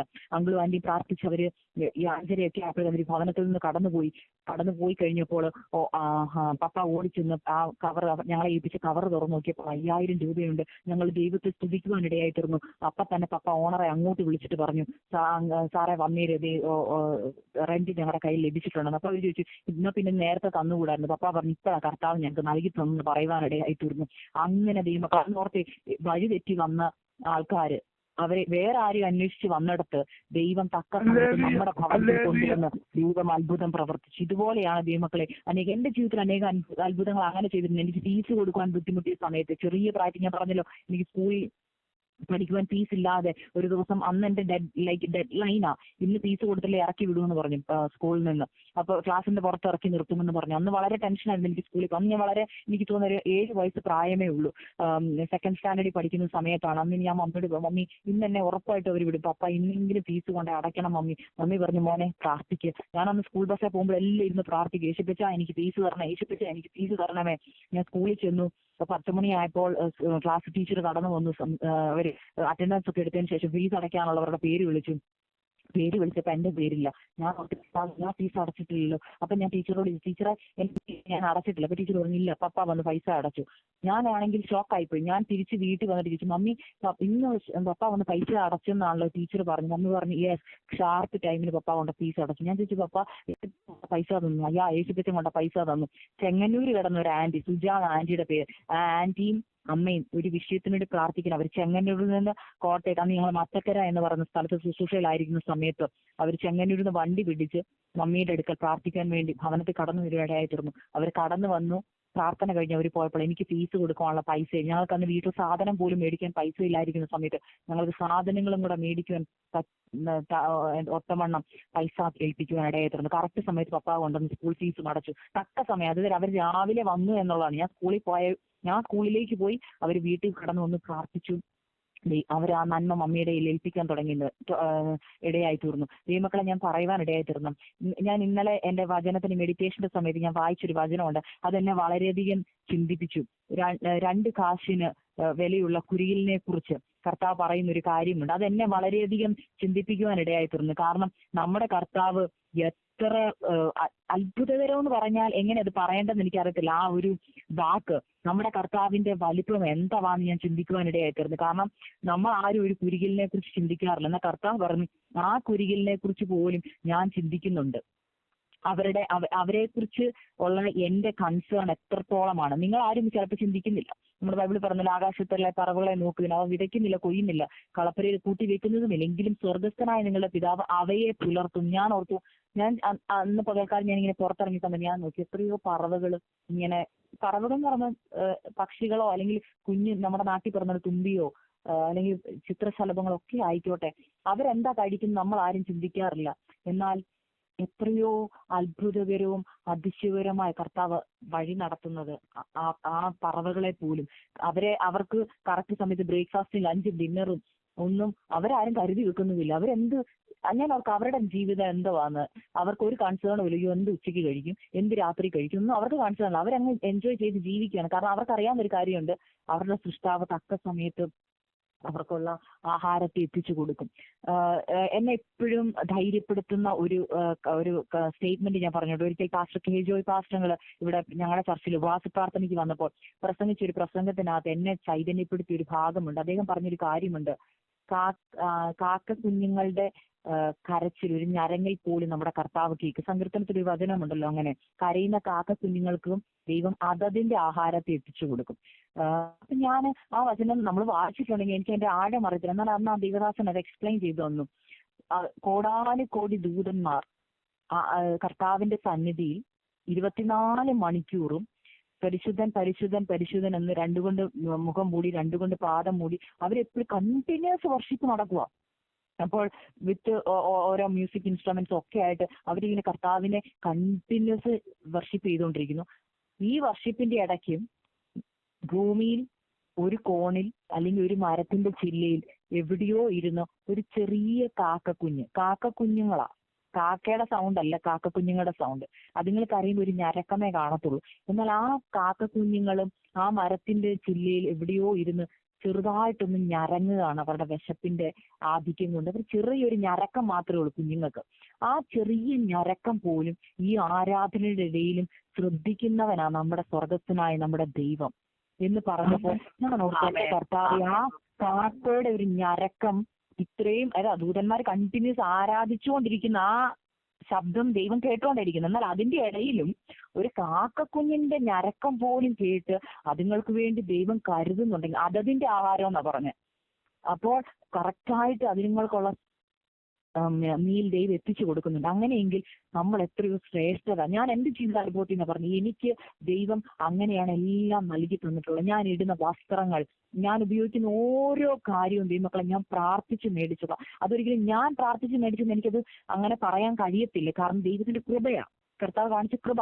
നമ്മൾ യാചിക്കുമ്പോൾ നമുക്ക് എന്താണോ വേണ്ടത് അതറിഞ്ഞ് ദൈവം നൽകി തരുന്നു. അത്രേ പറഞ്ഞു. ഞാനെന്ന് പറയാൻ എനിക്ക് കഴിയത്തില്ല. ഞാൻ ആ ഉള്ളൊരു വാക്ക് പോലും പറയാനുള്ള യോഗ്യത നമുക്കില്ല. കർത്താവിന്റെ കർത്താവ് കൃപ കാണിച്ചത് കൊണ്ടാണ് ദൈവമക്കളെ. ഞാൻ ഓരോ വസ്ത്രം എടുക്കുമ്പോഴും എന്റെ ഹസ്ബൻഡ് എപ്പോഴും പറയും, ഇതിനെന്തെങ്കിലും സാക്ഷ്യമുണ്ടോ എന്ന് ചോദിക്കും. കാരണം ഞാൻ എന്തെങ്കിലും ഇട്ട് ഇറങ്ങുമ്പോൾ പറയാം, വെച്ചാൽ ഈ ഡ്രസ്സ് എങ്ങനെ എനിക്ക് കിട്ടിയെന്നറിയോ, ഈ കാര്യം എനിക്ക് എങ്ങനെ കിട്ടിയെന്നറിയോ, ഈ ചെരുപ്പ് എങ്ങനെ എനിക്ക് കിട്ടിയെന്നറിയോ, ഈ ബാഗ് എങ്ങനെ കിട്ടിയെന്നറിയോ. പറഞ്ഞു എനിക്ക് അറിയാം, I know you have A testimony behind that. ഞാൻ പറയും yes I have A testimony. ഞാൻ എവിടെ പോയാലും എന്തെങ്കിലും കിട്ടി. ഞാൻ എന്റെ ദൈവമക്കളെ ഞാൻ പഠിപ്പിച്ചുകൊണ്ടിരുന്ന സമയത്ത് എന്റെ കൂടെ ഹോസ്റ്റലിൽ എന്റെ സ്റ്റാഫ് എന്റെ കൂടെ ഉണ്ടായിരുന്നവര്, ഞാൻ ഓരോ സാരി ഉടുക്കുമ്പോൾ അല്ലെങ്കിൽ ഓരോ തുണി ഇടുമ്പോൾ ഞാൻ ഇങ്ങനെ പറയുമ്പോൾ അവർ പറയും, അക്സ we know that we have a great testimony. ഞാൻ പറയും ഇത് ടെസ്റ്റിമണി അല്ല, എന്റെ ദൈവത്തിന്റെ വലിപ്പമാണ് ഞാൻ നിങ്ങളോട് പറയുന്നത് എന്ന് പറയുവാനിടയായിത്തീരും. കാരണം ഓരോ കാര്യം ഓരോ ആവശ്യങ്ങൾ വരുമ്പോഴും എനിക്ക് അപ്പനോട് അമ്മയോട് ചോദിക്കാൻ അറിയത്തില്ല. ഞാൻ ദൈവസന്നിധി പോയിരിക്കും. കർത്താവേ എനിക്ക് നൽകി തരണമേ അപ്പ. ഞാനിത് പറയാൻ കാരണം ഡ്രസ്സിന്റെ ഒക്കെ കാര്യം പറയുമ്പോൾ, തുണിയുടെ ഒക്കെ കാര്യം പറയുമ്പോൾ എനിക്ക് അറിയത്തില്ല എന്നെ കേട്ടുകൊണ്ടിരിക്കുന്ന നിങ്ങൾ എത്ര പേരാണ് അതിന്റെ ആഴം മനസ്സിലാവുന്നത്. കാരണം എനിക്കറിയാം ഡ്രസ്സ് ഇല്ലാത്തതിന്റെ വേദന എന്തെന്ന് എനിക്കറിയാം ദൈവമക്കളെ. കാരണം ഞാൻ പറഞ്ഞല്ലോ, മറ്റക്കര എന്ന് പറയുന്ന സ്ഥലത്ത് ഞങ്ങൾ ശുശ്രൂഷയിലായിരിക്കുമ്പോൾ എനിക്ക് ഒരു ഡ്രസ്സ് മാത്രമേ ഉണ്ടായിരുന്നുള്ളൂ. എന്റെ മമ്മിയുടെ സാരി കൊണ്ട് തയ്ച്ച ഒരു ഉടുപ്പ് മാത്രം. അന്ന് എനിക്ക് കേവലം 6 വയസ്സ് പ്രായമുള്ള സമയത്ത് എനിക്ക് ഒരു ഡ്രസ്സ് മാത്രമേ ഉള്ളൂ. ഞായറാഴ്ച ആരാധനയ്ക്ക് ഇട്ട് കഴിഞ്ഞ് ആ ഡ്രസ്സ് ഇട്ട് കഴിഞ്ഞ് എന്റെ മമ്മി അത് കഴുകിയിടും. ബുധനാഴ്ച രാത്രി കുടുംബ പ്രാർത്ഥനയ്ക്ക് അത് ഇട്ടുകൊണ്ട് പോകും. അങ്ങനെ ശനിയാഴ്ച രാത്രിയിലെ പ്രാർത്ഥനയ്ക്ക് ഇടും, വീണ്ടും അത് കഴുകിയിടും, ഞായറാഴ്ച ഇടും. അപ്പം കണ്ടിന്യൂസ് ആയിട്ട് ഞാൻ ഒരു ഡ്രസ്സ് മാത്രമാണ് ഇടുന്നത്. അന്ന് എന്റെ മമ്മിയുടെ അനിയത്തി, ഇവരൊക്കെ യാക്കോബക്കാരാണല്ലോ, അവരുടെ വീട്ടിൽ അവരുടെ കയറിത്താമസം നടക്കുന്ന സമയം. അപ്പം ഞങ്ങൾക്ക് കടന്നു പോകണം. ആ ഡ്രസ്സ് തന്നെ ഇട്ട് അതിന്റെ ഒരു സൈഡ് മൊത്തം കീറിയിട്ട് മമ്മിക്ക് ഇനിയും കൈ കൊണ്ട് തുന്നാൻ പറ്റത്തില്ല. കാരണം സാരിയുടെ മെറ്റീരിയൽ ആയതുകൊണ്ട്, സാരി അത് തുണി ആയതുകൊണ്ട് ഇനി കീറി കീറി കീറി വീണ്ടും കീറും, മമ്മി വീണ്ടും തുന്നും, അങ്ങനെ ഇട്ടുകൊണ്ടിരിക്കുകയാണ്. അപ്പം മമ്മി പറഞ്ഞു മമ്മിയുടെ അനിയത്തിയുടെ വീട്ടിൽ കയറി താമസത്തിന് പോകണം. അന്ന് വളരെ എന്റെ മമ്മിക്ക് സങ്കടം വന്നു. കാരണം മമ്മി എന്നോട്, എനിക്കിന്ന് ഓർമ്മ, മമ്മിയുടെ മടിയിൽ ഞാൻ ഇരുന്ന് ബസ്സിൽ ഇങ്ങനെ യാത്ര ചെയ്യുമ്പോൾ മമ്മി ഇരുന്ന് പ്രാർത്ഥിക്കുന്ന ഒരു പ്രാർത്ഥന ഭാഷ ഞാൻ കേൾക്കാനിടയായത്. എന്റെ കർത്താവ്, എന്റെ ഭവനത്തിൽ ഞാൻ ഒറ്റയ്ക്ക് വിശ്വാസത്തിന് വേണ്ടി ഇറങ്ങി തിരിച്ചു. ഇന്ന് ഞാൻ അവരുടെ ഭവനത്തിൽ അവരുടെ സ്വന്തം വീട് കയറി താമസത്തിന് വേണ്ടി കടന്നു പോകുമ്പോൾ അവര് ദൈവമേ കളിയാക്കേണ്ട ഒരു അവസ്ഥ കടന്നു വരുമല്ലോ എന്ന് എന്റെ മമ്മി പ്രാർത്ഥിക്കുവാനിടയായിത്തീർന്നു. അപ്പം മമ്മി പ്രാർത്ഥിക്കട്ടെ, എന്റെ കുഞ്ഞിന് വേണ്ടി അങ്ങ് കരുതണമേ എന്ന് പ്രാർത്ഥിച്ചിട്ട് ഞങ്ങൾ ഭവനത്തിലേക്ക്, അവരുടെ ഭവനത്തിൽ കടന്നു ചെന്നു. എനിക്കറിയത്തില്ല ഇനി ആരെങ്കിലും നോട്ടീസ് ചെയ്തിട്ടുണ്ടോ എന്ന്. എന്നാൽ എല്ലാവരും നല്ല ഡ്രസ്സൊക്കെ ഇട്ട് വന്നപ്പോൾ അവരുടെ മുമ്പിൽ ലൈക്ക് ഒരു വലിയ ലുക്കൊന്നും ഇല്ലാത്തൊരു സാധാ ഒരു ഉടുപ്പും കീറി ഉടുപ്പാണ്. എന്നിട്ട് മമ്മി എന്നോട് പറഞ്ഞു, മോനെ നീ കൈ പൊക്കരുത്, സൂക്ഷിച്ച് പിടിക്കണം. അതുകൊണ്ട് ഞാനിങ്ങനെ കൈ കെട്ടി വെച്ചോണ്ട് അവിടെ ഇരുന്നത് മൊത്തം, ആ ഒരു ദിവസം മൊത്തം. പെട്ടെന്ന് ഞങ്ങൾ മടങ്ങി വന്നു. അതിന്റെ ആ ആഴ്ചയുടെ പിറ്റേ ആഴ്ച ഞങ്ങളുടെ ചർച്ചിൽ ഒരു അങ്കിള് കല്യാണം കഴിക്കുകയാണ്. അപ്പൊ മാരേജ് ഫംഗ്ഷന് പോകണം. മമ്മി പറഞ്ഞു, എന്റെ പപ്പാട് പറഞ്ഞു, എനിക്ക് ഓർമ്മയുണ്ട്, അവക്കൊരു ഉടുപ്പ് മേടിക്കണം, പപ്പ പൈസ കിട്ടുവാണെങ്കിൽ നമുക്ക് മേടിക്കണം. എന്നിട്ട് മമ്മി എന്നോട് മാറ്റി നിർത്തി പറഞ്ഞു, മോനെ പപ്പാടെ പൈസ ഇല്ല മേടിക്കാൻ, കൊച്ചു പ്രാർത്ഥിച്ചോണം, തക്ക സമയത്ത് പപ്പാടെ ദൈവം നന്മ കൊടുക്കാൻ പ്രാർത്ഥിക്കണം, അപ്പൊ മോക്കൊരു ഉടുപ്പ് മേടിച്ചു തരാം. ഞാൻ പറഞ്ഞു, മമ്മി ഞാൻ പ്രാർത്ഥിക്കാം, എനിക്ക് ഞാൻ എന്നും ചെയ്തു വരുന്നുള്ള യേശുപ്പച്ചാ എനിക്ക് ഉടുപ്പ് തരണം, ഞാൻ പ്രാർത്ഥിക്കാനിടയായിത്തീർന്നു. അപ്പൊ ഈ ദൈവമക്കളെ കല്യാണത്തിന്റെ തലേ ദിവസമായി, പപ്പാടെ പൈസ ഒന്നും കിട്ടിയിട്ടില്ല. തലേ ദിവസം ഈ കല്യാണം കഴിക്കാൻ പോകുന്ന അങ്കിള് ഞങ്ങളുടെ ഭവനത്തിൽ വരുവാനിടയായിത്തീർന്നു. ഭവനത്തിൽ വന്നിട്ട് ചോദിച്ചു, ആന്റി എന്റെ കൂടെ മോളെ ഒന്ന് വിടുവോന്ന് ചോദിച്ചു. അപ്പം ആ മമ്മി ചോദിച്ചു, എന്തിനാ, റോയി എന്നാണ് അങ്കിളിന്റെ പേര്, എന്തിനാ റോയി എന്ന് ചോദിച്ചു. പറഞ്ഞു, ഒന്നുമില്ല, വീട് വരെ ഒന്ന് വരാൻ പറ മോളോടെന്ന് പറഞ്ഞു. ഞങ്ങൾ അവിടെ ചെന്നപ്പോൾ അദ്ദേഹത്തിന്റെ റിലേറ്റീവ്സ് പെങ്ങന്മാരുടെ മക്കൾക്കൊക്കെ ഡ്രസ്സ് എടുത്ത കൂട്ടത്തില് എനിക്കൊരു ഡ്രസ്സ് എടുത്ത് വെച്ചിട്ടുണ്ടായിരുന്നു. എനിക്കിന്നും ഓർമ്മയുണ്ട് ആ ഒരു ഡ്രസ്സ്, ഒരു ഇളം മഞ്ഞ കളർ ഉടുപ്പ്, നല്ല ചിറകുകളൊക്കെ ഉള്ള ഒരു നല്ലൊരു ഉടുപ്പ്, അന്നത്തെ ഒരു മോഡേൺ ലൈക്ക് ഒരു ഫാഷനബിൾ ഡ്രസ്സ്. അന്ന് എനിക്ക് ആ ഡ്രസ്സ് കയ്യിലെടുത്തിട്ടെന്ന് പറഞ്ഞു, ഇത് മോക്കുള്ളതാ. ഞാൻ പെട്ടെന്ന് ഇതുമായിട്ട് ഓടിച്ചത് മമ്മിയോട് പറഞ്ഞു, മമ്മി യേശുപ്പച്ചൻ എനിക്ക് ഉടുപ്പ് തന്നു. ഞാൻ അത് ഇട്ട് കഴിഞ്ഞ് എനിക്ക് വളരെ സന്തോഷം തോന്നി. കാരണം എല്ലാവരും നല്ല ഉടുപ്പിട്ട് പിറ്റേ ദിവസം കല്യാണത്തിന് കടന്നു വരുമ്പോൾ ഞാൻ എന്തിട്ടുകൊണ്ട് പോകുന്നുള്ള ആ ചെറിയ മനസ്സിന്റെ ഞരക്കം അത് കർത്താവ് കേട്ടു. നമ്മുടെ കയ്യിൽ പൈസ ഇല്ലെന്ന് കർത്താവിന് അറിയുന്ന തക്ക സമയമായപ്പോൾ ഞങ്ങൾക്ക് വേണ്ടി കർത്താവ് അത്ഭുതം പ്രവർത്തിച്ചു. അതുകൊണ്ട് ദൈവമക്കളെ ഞാൻ ഇപ്പോഴും പറഞ്ഞു, എനിക്കൊരു ഡ്രസ്സ് കിട്ടിയാൽ പോലും എനിക്കറിയാം ഡ്രസ്സ് ഇല്ലാത്തവരുടെ ആ ഒരു വേദന. നമ്മൾ പറഞ്ഞ പോലെ അനേക ദൈവദാസന്മാര്, എന്റെ മമ്മി പറഞ്ഞൊരു കാര്യമുണ്ട്, എത്രയോ ദൈവദാസന്മാരും കുഞ്ഞുങ്ങളും അവരൊക്കെ ശുശ്രൂഷയിലായിരിക്കുന്നു. അവരുടെയൊക്കെ തലമുറകൾ എത്രത്തോളം ബുദ്ധിമുട്ടുകൾ കടന്നു പോകുന്നെന്നുള്ള വേദന എനിക്ക് എത്രത്തോളം ഉണ്ടെന്ന് എനിക്കറിയാം. കാരണം ഞാൻ കടന്നു പോയിട്ടുണ്ട്. ഞങ്ങൾ 4 പെൺകുഞ്ഞുങ്ങൾ ഒരു ഭവനത്തിൽ വളർത്തിക്കൊണ്ട് വരുവാൻ ശുശ്രൂഷയിലൊക്കെ ആയിരിക്കുമെന്ന് നമുക്കറിയാം. ചെറിയ സഭകളിലൊക്കെ ഇരിക്കുമ്പോൾ തുച്ഛമായ വരുമാനം, എന്നാൽ അവിടെയും ഞങ്ങൾക്ക് ഒരു വിശ്വസ്തയോടുകൂടെ ദൈവസന്നിധി പറയുവാൻ കഴിയും, ഞങ്ങളുടെ കർത്താവാണ് ഞങ്ങളെ നടത്തിയത്. ഒരു മനുഷ്യനും പറയാൻ കഴിയത്തില്ല ഞങ്ങൾ അവരെ സപ്പോർട്ട് ചെയ്തുകൊണ്ടാണ്. കാരണം കർത്താവിൽ നിന്ന് പ്രാപിച്ച് ജീവിച്ചവരാണ് ഞങ്ങൾ. അതുകൊണ്ട് മുഴുവൻ മഹത്വവും കർത്താവിനാണ്. എല്ലാം ഞങ്ങളുടെ കർത്താവ് ഞങ്ങൾക്ക് നൽകി തന്നു. ഓരോ ദിവസവും വേണ്ടത്. ഒരു ഭാഗം കൂടെ ഞാൻ പറയട്ടെ, ഒരു ടെസ്റ്റിമോണിയും കൂടെ പറയട്ടെ. ഞാൻ 9ാം ക്ലാസ്സിൽ പഠിക്കുന്ന സമയം എന്റെ 2 അനീതിമാരുണ്ട്. അന്ന് എന്റെ മമ്മി ഏറ്റവും ഇളയാളെ പ്രഗ്നന്റ് ആയിരിക്കുന്ന സമയം. ഞങ്ങളുടെ ഭവനത്തിൽ അന്ന് ചോറ് വെക്കാൻ അരിയില്ല, കാപ്പി ഇടാൻ കാപ്പിപ്പൊടിയില്ല, ഒന്നുമില്ല. വളരെ ബുദ്ധിമുട്ട്. കാരണം ഞങ്ങൾ കോട്ടയത്ത് വന്ന് പുതിയൊരു പ്രവർത്തനം തുടങ്ങുകയാണ്, പുതിയൊരു പ്രവർത്തനം. അപ്പൊ ആ വീട് വാടകയ്ക്കാണ്. അന്ന് 750 രൂപ വാടകയ്ക്ക് എന്റെ മമ്മിയുടെ അമ്മാച്ചന്റെ വീട്ടിൽ പാക്കിൽ എന്ന് പറയുന്ന സ്ഥലത്ത് ഒരു വീടെടുത്ത് വാടകയ്ക്ക് അവിടെ ആരാധന സ്റ്റാർട്ട് ചെയ്യുകയാണ്. അപ്പോൾ ആരാധന സ്റ്റാർട്ട് ചെയ്തു. കേവലം 2 പേരേ ഉള്ളൂ വിശ്വാസികൾ എന്ന് പറയാൻ. ഒന്ന് എന്റെ മമ്മിയുടെ അമ്മായി, പിന്നെ ഞങ്ങളുടെ ഫാമിലി, പിന്നെ ഉള്ളതെന്ന് പറഞ്ഞാൽ ഞങ്ങളുടെ അടുത്ത് വരുന്ന ഒരു അമ്മച്ചി. ഇത്രയും പേരേ ഉള്ളൂ. അപ്പൊ അവരെന്നൊക്കെ പറഞ്ഞാൽ എത്ര രൂപ ഇടും? കൂടി വന്ന 10 രൂപ ഇട്ടാൽ തന്നെ ഞങ്ങൾക്ക് ഒരാഴ്ചത്തെ, ഞങ്ങൾ പിന്നെ നമ്മൾ ഇടാറില്ല, നമ്മുടെ പൈസ ഇല്ല. കൂടി വന്ന് 20 രൂപ 30 രൂപയൊക്കെയാണ് സ്തോത്ര കാഴ്ച കിട്ടുന്നത്. ഞങ്ങൾക്ക് 750 രൂപ വീടിന് വാടക കൊടുക്കണം. വളരെ ബുദ്ധിമുട്ടിഞ്ഞിരിക്കും. അന്ന് പ്രാർത്ഥിക്കും, ദൈവം തക്ക സമയത്ത് നൽകി തന്നിട്ടുണ്ട് കേട്ടോ. അതൊക്കെ അതാ ഞാൻ പറഞ്ഞു, ഓരോ ദിവസം സാക്ഷ്യം പറഞ്ഞ ഒത്തിരിയാണ്. എന്നാൽ ഒരു സാക്ഷ്യം പറയാൻ ആഗ്രഹിക്കുന്നു. ആ സമയത്ത് ഒരു മൂന്ന് ദിവസമായിട്ട് ഞങ്ങളുടെ വീട്ടിൽ ഒരു ഭക്ഷണവും ഇല്ല. ഒരു ഭക്ഷണവും ഞങ്ങളുടെ ഭവനത്തിൽ ഇല്ലാത്തൊരു സമയം. ഞാൻ സ്കൂളിൽ പോകുന്നുണ്ട്.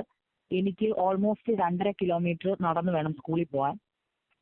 ഒരു വലിയ പാക്കിൽ ഒക്കെ അറിയാവുന്നവരാണെങ്കിൽ അറിയായിരിക്കും, സംക്രാന്തി ആ സ്ഥലത്ത് ചെന്ന് കഴിഞ്ഞാൽ വലിയ 2 കയറ്റവും വലിയ 2 ഇറക്കവും. അത് കഴിഞ്ഞാണ് ഞങ്ങളുടെ സ്കൂളിൽ, ഞാൻ ബുക്കാന സ്കൂളിലാണ് പഠിച്ചത്. വലിയ 2 കയറ്റവും ഒരു ഇറക്കവും ഉണ്ട് അതെല്ലാം കഴിഞ്ഞ്.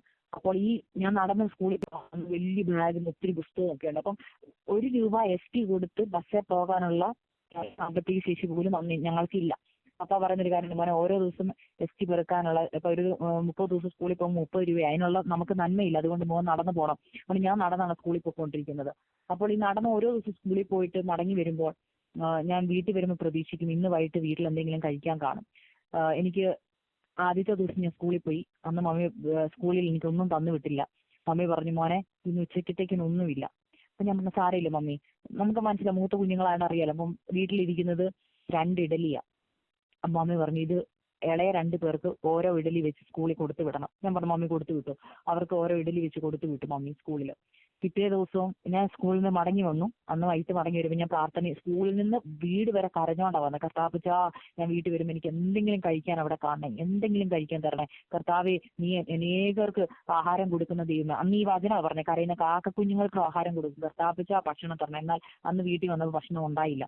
അപ്പൊ ഞാൻ മമ്മിയോട് ചോദിച്ചു, മമ്മി യേശുപ്പച്ചനോട് ഞാൻ പ്രാർത്ഥിച്ചുകൊണ്ടാ വന്നിട്ട് യേശുപ്പച്ചൻ എനിക്ക് ഭക്ഷണം തന്നില്ലല്ലോ. മമ്മി പറഞ്ഞൊരു കാര്യമുണ്ട്, മോനെ കർത്താവ് ഇന്ന് തരത്തില്ലെന്ന് പറഞ്ഞാൽ അതിന്റെ അർത്ഥം കർത്താവിന് നിന്നോട് സ്നേഹമില്ലെന്നല്ല. കർത്താവിന്റെ സമയത്ത് കർത്താവ് തരും. അപ്പൊ ഞാൻ പറഞ്ഞു, മമ്മി എനിക്ക് വിശപ്പ് സഹിക്കാൻ വയ്യ. മമ്മി പറഞ്ഞു, മോനെ പ്രാർത്ഥിക്കും, കർത്താവ് തക്ക സമയത്ത് നൽകി തരും.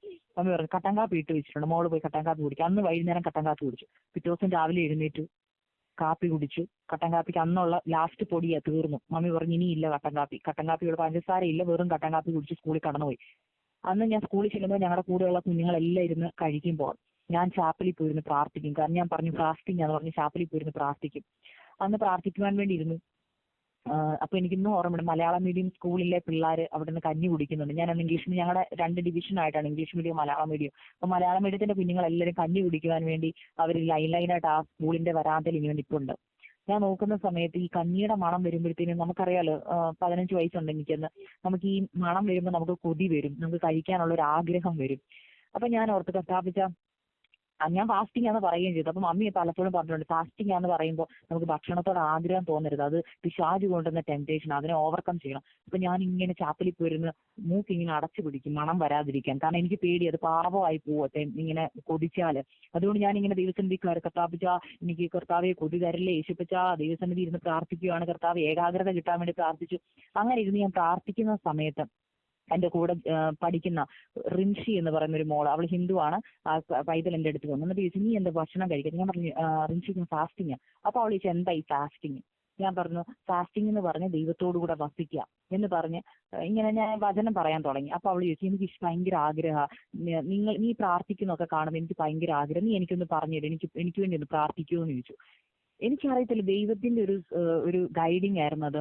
അവൾ കടന്നു വന്നു, ഞങ്ങൾ ഒരുമിച്ചിരുന്ന് പ്രാർത്ഥിക്കാനായിട്ട് അവളുടെ വിഷയങ്ങളൊക്കെ പറഞ്ഞു, ഞങ്ങൾ ഒരുമിച്ചിരുന്ന് പ്രാർത്ഥിച്ചു. അന്ന് ഞാൻ അവളോട് ദൈവവചനത്തെക്കുറിച്ച് പറയുവാനിടയായി തീർന്നു. ഞാൻ ദൈവവചനം പറഞ്ഞു. പിറ്റേ ദിവസം ഇതുപോലെ തന്നെ ഭക്ഷണം ഇല്ലാത്തതുകൊണ്ട് ഞാൻ ഫാസ്റ്റിംഗ് ആണ്, ഞാൻ ചാപ്പലിൽ പോയിരുന്നപ്പോൾ ഇവള് കറക്റ്റ് സമയത്ത് വീണ്ടും വന്നു, ഞങ്ങൾ ഒരുമിച്ചിരുന്ന് പ്രാർത്ഥിച്ചു. അപ്പോഴും ചോദിച്ചു, ഇന്ന് ഫാസ്റ്റിംഗ് ആണ്? ഞാൻ പറഞ്ഞു, അതെ ഫാസ്റ്റിംഗ് ആണ്. ഞങ്ങൾ ഒരുമിച്ചിരുന്ന് പ്രാർത്ഥിച്ചു. അന്ന് ദൈവവചനം പറഞ്ഞ ആ പൈതൽ രക്ഷിക്കപ്പെടുവാനിടയായി തോന്നുന്നു. അന്ന് എനിക്കൊരു കാര്യം അന്ന് മനസ്സിലായില്ല, എന്നാൽ പിന്നീട് എനിക്കൊരു കാര്യം മനസ്സിലായി. അന്ന് ദൈവം എന്നെ വിശപ്പിക്കൂടെ, അന്ന് എനിക്ക് ഭക്ഷണം തന്നിരുന്നെങ്കിൽ ചിലപ്പോൾ നമ്മൾ ഭക്ഷണമൊക്കെ കഴിച്ച് പിള്ളേരുടെ കൂടെ സംസാരിച്ച് അവിടെ ഇരുന്നേനെ. എന്നാൽ കർത്താവ് അന്ന് ഞാൻ പ്രാർത്ഥിച്ച അന്നൊന്നും എനിക്ക് ഭക്ഷണം തരാതെ 2 ദിവസം എന്നെ പട്ടിണി കിട്ടേണ്ട ഉദ്ദേശം ഇവളെ എന്റെ അടുക്ക കൊണ്ടുവരാൻ വേണ്ടിയായിരുന്നു. കാരണം ആ പൈതൽ എന്റെ അടുത്ത് വന്നതുകൊണ്ട് ആ വേദനയോടുകൂടെ, അല്ലെങ്കിൽ നമ്മൾക്ക് നമ്മളൊരു പ്രയാസത്തിൽ കൂടെ കടന്നു പോകാണല്ലോ, അപ്പൊ അവള് പറയുന്ന വേദന എനിക്ക് മനസ്സിലാവാനിടയായിത്തീർന്നു. അവൾക്ക് വേണ്ടി വചനം പറഞ്ഞ ആ പൈതല് രക്ഷിക്കപ്പെടുവാനിടയായിത്തീർന്നു. ദൈവമക്കളെ, അതിനുവേണ്ടിയായിരുന്നു ദൈവം എന്നെ കഷ്ടതയിൽ കൂടെ കടത്തി വിട്ടത്. അത് 3-ാമത്തെ ദിവസമാണല്ലോ. അന്ന് വൈകുന്നേരം സത്യം പറഞ്ഞാൽ ഞാൻ തളർന്നു. കാരണം ഞാൻ നടന്നാണല്ലോ സ്കൂളിൽ പോകുന്നത്, ഇത്രയും ബാഗിനകത്ത് വെയിറ്റും പിടിച്ചുകൊണ്ട്. ഞാൻ സ്കൂളിൽ പോയിട്ട് മടങ്ങി വരുന്ന സമയത്ത് ഞാൻ കർത്താപ്പച്ചനോട് പറഞ്ഞു, കർത്താപ്പച്ച, ഞാൻ TS എബ്രഹാപ്പച്ചന്റെ ഒക്കെ ടെസ്റ്റിമണി കേട്ടിട്ടുണ്ട്. അവര് കരഞ്ഞു കിടന്നുറങ്ങി, വിശപ്പ് കൊണ്ട് അവര് വിശപ്പ് സഹിക്കാനാവാതെ പ്രാർത്ഥിച്ചു, കരഞ്ഞു. കർത്താവ് തക്ക സമയമായപ്പം ആളെ വിട്ടു, അവർക്ക് ഒത്തിരി ഭക്ഷണം കൊടുത്തു എന്നൊക്കെ ഞാൻ അവരുടെ ബുക്കിൽ വായിച്ചിട്ടുണ്ട്, പുസ്തകത്തിൽ വായിച്ചിട്ടുണ്ട്. പപ്പ പ്രസംഗിക്കുമ്പോൾ കേട്ടിട്ടുണ്ട്. എന്റെ യേശുപ്പച്ച ഞങ്ങൾക്ക് വേണ്ടി ഒന്ന് അത്ഭുതം ഇന്ന് എനിക്ക് ഒരു ഇച്ചിരി കഞ്ഞിയെങ്കിലും വൈകിട്ട് ഞാൻ വീട്ടിൽ ചെല്ലുമ്പോൾ കാണണമേ എന്ന് പ്രാർത്ഥിച്ചു. വളരെ പ്രതീക്ഷയോടുകൂടെ വീട്ടിൽ ആ പ്രാർത്ഥിച്ചുകൊണ്ട് വീട്ടിലേക്ക് കടന്നു വരുന്നത്. വീട്ടിൽ കടന്നു വന്ന് ഞാൻ ആദ്യം കയറി വന്ന് മമ്മിയുടെ മമ്മി ഇന്നും എല്ലാം കഴിക്കാനുണ്ട്. മമ്മി പറഞ്ഞു. ഞാൻ നോക്കിയപ്പം ഞങ്ങൾ ഇരിക്കുന്ന ടേബിളിന്റെ അവിടെ ഒരു പാർലേജിയുടെ ബിസ്ക്കറ്റ് ഇരിപ്പാണ്. ഞാൻ ഓടിച്ചു വന്ന് എടുത്തു. ഞാൻ മമ്മി ഇതാരാ ബിസ്ക്കറ്റ് കൊണ്ടു തന്നെ? മമ്മി പറഞ്ഞു, മോനെ പപ്പാടയിൽ ആകെ 5 രൂപ ഉണ്ടായിരുന്നു, ആ 5 രൂപ കൊടുത്ത് അനീറ്റിമാർക്ക് വേണ്ടി മേടിച്ച ഞാൻ ബിസ്ക്കറ്റ്. മോനില്ല, അവര് കഴിക്കട്ടെ, അവര് കുഞ്ഞുങ്ങളല്ലേ, പിഞ്ചു കുഞ്ഞുങ്ങളല്ലേ, അവര് കഴിച്ചോട്ടെ എന്ന് പറഞ്ഞു. ഞാൻ പറഞ്ഞു ഓക്കെ മമ്മി, അവര് കഴിച്ചോട്ടെ. അവര് കഴിക്കാനല്ല. അന്ന് എനിക്ക് സത്യം പറഞ്ഞ സങ്കടം സഹിക്കാനാവാതെ ഓടി വന്നിട്ട് ഒരു ഗ്ലാസ് വെള്ളം കുടിച്ചു. വെള്ളം കുടിച്ചിട്ട് വൈകുന്നേരമായി. അപ്പം മുറ്റം അടിക്കണം. ഞാനിങ്ങനെ മുറ്റം അടിച്ചുകൊണ്ടിരിക്കുന്ന സമയത്ത് ഞങ്ങളുടെ വീടിന്റെ ഓണർ എന്ന് പറയുന്നത് എൻ്റെ മമ്മിയുടെ ഇളയ അമ്മാച്ചനാണ്. അവര് എഞ്ചിനീയറും അവരുടെ വൈഫ് BSNL ഫോണിന്റെ അതിന്റെ ഡിപ്പാർട്ട്മെന്റിൽ വർക്ക് ചെയ്യുന്ന സമയം. അപ്പോൾ ആ ആന്റി അന്ന് വൈകുന്നേരം ഞങ്ങളുടെ വീടിന്റെ വാതിൽക്കൽ കൂടിയാണ് അവർ അവരുടെ വീട്ടിലേക്ക് കടന്നു പോകുന്നത്. ആന്റി കടന്നു വന്നപ്പോൾ ഞാൻ മുറ്റം അടിച്ചുകൊണ്ടിരിക്കുന്ന ആന്റി ചോദിച്ചു, നീ ഫ്രീ ആണോ? ഞാൻ പറഞ്ഞു അതെ ആന്റി, ഞാൻ ഫ്രീ ആണ്. ഒരു കാര്യം ചെയ്യുന്നു, നീ എൻ്റെ കൂടെ വീട് വരെ വേണ്ടത്. അപ്പൊ ഞങ്ങളുടെ വീടിന്റെ തൊട്ട് പുറകിൽ താമസിക്കുന്നു. അപ്പൊ ഞാൻ അവർക്ക് ഇരുട്ടാകാറായതുകൊണ്ട് ലൈറ്റ് കാണിക്കാൻ, വെട്ടമില്ലാത്തതുകൊണ്ട് വെട്ടം കാണിക്കാൻ വേണ്ടിയായിരിക്കും എന്നോർത്ത് ഞാൻ ഒരു ടോർച്ച് എടുത്തുകൊണ്ട് ആന്റിയുടെ കൂടെ കടന്നു പോകാനിടയായി തീർന്നു. അവിടെ ചെന്നു. അപ്പൊ ഞാൻ ടോർച്ച് വെട്ടമൊക്കെ കാണിച്ച് അവിടെ ചെന്ന് കഴിഞ്ഞപ്പോൾ ആന്റി എന്നോട് പറഞ്ഞു, നീ പോവാണ്? ഞാൻ പറഞ്ഞു ആന്റി ഞാൻ പോവാം. നിന്നെ ഇവിടെ എനിക്ക് കൂട്ട് തരാനല്ല നിന്നെ വിളിച്ചു, നിനക്കൊരു സാധനം തരാനാന്ന് പറഞ്ഞു. ഞാൻ ചോദിച്ചു എന്തുവാ? അപ്പൊ ഞാൻ ചെന്നപ്പോ എന്നോട് ചോദിച്ചു പപ്പ വീട്ടിലുണ്ടോ? ഞാൻ പറഞ്ഞില്ല, പപ്പ വീട്ടിലില്ല, വിസിറ്റിങ്ങിന് പോയിരിക്കുവാന്ന് പറഞ്ഞു. മമ്മിയോ? ഞാൻ പറഞ്ഞു പപ്പായും മമ്മിയും വിസിറ്റിങ്ങിന് പോയി, ഞങ്ങൾ മാത്രമേ ഉള്ളൂ. അപ്പൊ പറഞ്ഞു ഓക്കെ, പപ്പായും മമ്മിയും വന്നു കഴിയുമ്പം ഞാൻ അകത്ത് കാണും, ഞാൻ ഇപ്പൊ ഒരു സാധനം എടുത്ത് പുറത്ത് വെച്ചേക്കാം, പപ്പായും മമ്മിയും വരുമ്പോൾ അത് എടുത്തുകൊണ്ട് പോകണമെന്ന് പറഞ്ഞു. അത് കാണിക്കാൻ വേണ്ടിയാണ് എന്നെ വിളിച്ചത്. ഞാൻ എന്തോ ആന്റി എന്ന് ചോദിച്ചു. അകത്തിട്ട് ഇരുന്നപ്പം ഒരു വലിയ ചാക്ക് ഒരു മൂലക്കിരിപ്പുണ്ട്. അപ്പൊ പറഞ്ഞു ഇത് നിങ്ങൾക്ക് വേണ്ടി ഒരു മാസത്തേക്കുള്ള സാധനമാ, ഇന്നലെ ഞങ്ങൾ മേടിച്ചു വെച്ച, എന്നാൽ ഇന്നലെ തരാൻ പറ്റിയില്ല, അപ്പൊ ഇപ്പം എല്ലാം ഉണ്ട്, ഇത് വന്ന് മേടിച്ചു എന്ന് പറഞ്ഞിട്ട് വേറൊരു പ്ലേറ്റിനകത്ത് എന്തോ സാധനങ്ങൾ എടുത്ത് കവർ ചെയ്ത് ഇതിന്റെ മണ്ടയ്ക്ക് വെച്ചു. അപ്പൊ ഞാൻ അതിനകത്തൂടെ നോക്കിയപ്പോ ഞാൻ കണ്ടു കാപ്പിപ്പൊടി കണ്ടു, പിന്നെ ബിസ്ക്കറ്റും കണ്ടു. അപ്പൊ എനിക്ക് മനസ്സിലായി കഴിക്കാനുള്ള സാധനമാണെന്ന് മനസ്സിലായി. എനിക്ക് ഇപ്പോഴും ഓർമ്മയുണ്ട് ആ ഓട്ടം. ഞാൻ ആ ടോർച്ചും പിടിച്ചുകൊണ്ട് തിരിച്ച് ചാടുമായിരുന്നോ എനിക്ക് അറിയത്തില്ല അത് പറയാൻ. നമ്മൾ പറയുന്നില്ലേ കാലിന് സുഖമില്ലാത്ത അല്ലെങ്കിൽ തളർന്നു പോയ മനുഷ്യനെ യേശു വിടുവിച്ചപ്പോൾ അവൻ ചാടിയും തുള്ളിയും സന്തോഷത്തോടുകൂടെ ഭവനത്തിലേക്ക് കടന്നു പോയെന്ന് പറഞ്ഞ പോലെ ഞാൻ ചാടി തുള്ളി സന്തോഷത്തോടുകൂടെ ഭവനത്തിലേക്ക് ഓടിച്ചെന്ന് എൻ്റെ അനിയത്തിമാരോട് പറഞ്ഞു, മക്കളെ യേശുപ്പച്ചൻ നമുക്ക് ഭക്ഷണം നൽകി തന്നു.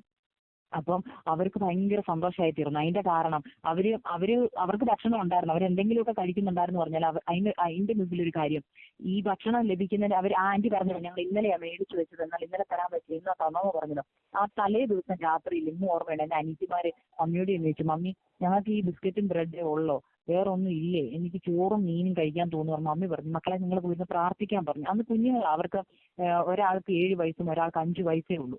അപ്പൊ മമ്മി ഇവരോട് പ്രാർത്ഥിക്കാൻ പറഞ്ഞപ്പോൾ ഇവർ ചെയ്തൊരു കാര്യമുണ്ട് ദൈവമക്കളെ, ഇവർ ഓടിച്ചെന്ന് ആ മുറിക്കകത്തോട്ട് കയറിയിട്ട് പ്രാർത്ഥിക്കുന്ന മുറിയിലോട്ട് കയറിയിട്ട് ഇവർ രണ്ടുപേരും കൂടെ ഒരുമിച്ചിരുന്നു. അപ്പൊ എന്നോട് മമ്മി പറഞ്ഞു നീ പോയിരിക്കാൻ പറഞ്ഞു. ഞാൻ ചെന്ന സമയത്ത് ഇവർ ഓൾറെഡി പാട്ട് തുടങ്ങി. അന്ന് എൻ്റെ ഏറ്റവും ഇളയ അനിയത്തി പാടിയ പാട്ട് ഇതാണ്, കഷ്ടങ്ങൾ സാരമില്ല കണ്ണുനീർ സാരമില്ല എന്നുള്ള പാട്ട്. അന്ന് ഇവരിത് പാടിക്കൊണ്ടിരിക്കുന്ന സമയത്ത് ദൈവമക്കളെ എൻ്റെ മമ്മിയും കടന്നു വന്നു, ഞാനും ചെന്നു, ഞങ്ങൾ ഒരുമിച്ച് ഈ പാട്ട് പാടി ദൈവത്തെ സത്യം പറഞ്ഞാൽ നൊടി നേരത്തേക്കുള്ള കഷ്ടങ്ങൾ സാരമില്ല എന്നുള്ള ആ പാട്ട് പാടി. എന്നാൽ ആ സമയത്ത് പാടുമ്പോൾ എൻ്റെ മമ്മി അന്ന് പാട്ട് പാടി കഴിഞ്ഞപ്പോൾ എൻ്റെ മമ്മി പറഞ്ഞൊരു കാര്യമുണ്ട്, മക്കളെ ഇത്രയേ ഉള്ളൂ, ഇത് നൊടി നേരത്തേക്കുള്ള കഷ്ടവും സങ്കടവും ഭാരവുമാണ്, ഇതൊക്കെ മാറുന്നൊരു സമയമുണ്ട്. ഒരിക്കലും ഇനി ലോകത്തിന്റെ ബ്ലെസ്സിങ്സും ഭക്ഷണവും ഇതൊന്നും ആയിരിക്കും നിങ്ങളുടെ ഫോക്കസ്. നമ്മൾ ഈ ഭൂമിയിൽ അനുഭവിക്കുന്ന ഈ ഓരോ കഷ്ടതയും നൊടി നേരത്തേക്കേ ഉള്ളൂ, ഇതൊക്കെ ഒന്ന് മാറിപ്പോവും. എന്നാൽ നമ്മൾക്ക് ലഭിക്കുവാനിരിക്കുന്ന ഒരു രാജ്യമുണ്ട്, അവിടെ നമുക്ക് വിശപ്പുണ്ടാവത്തില്ല, നമുക്ക് ദാഹം ഉണ്ടാവത്തില്ല. നമ്മുടെ കർത്താവ് നമ്മളെ അതുപോലെ അനുഗ്രഹിച്ച് നമ്മളെ അവിടെ എത്തിക്കും. അന്നും ആ ഒരു പ്രത്യാശ മമ്മി ഞങ്ങൾക്ക് നൽകി തരുവാനിടയായിട്ടുണ്ട് മമ്മിയുടെ വാക്കുകളിൽ കൂടി.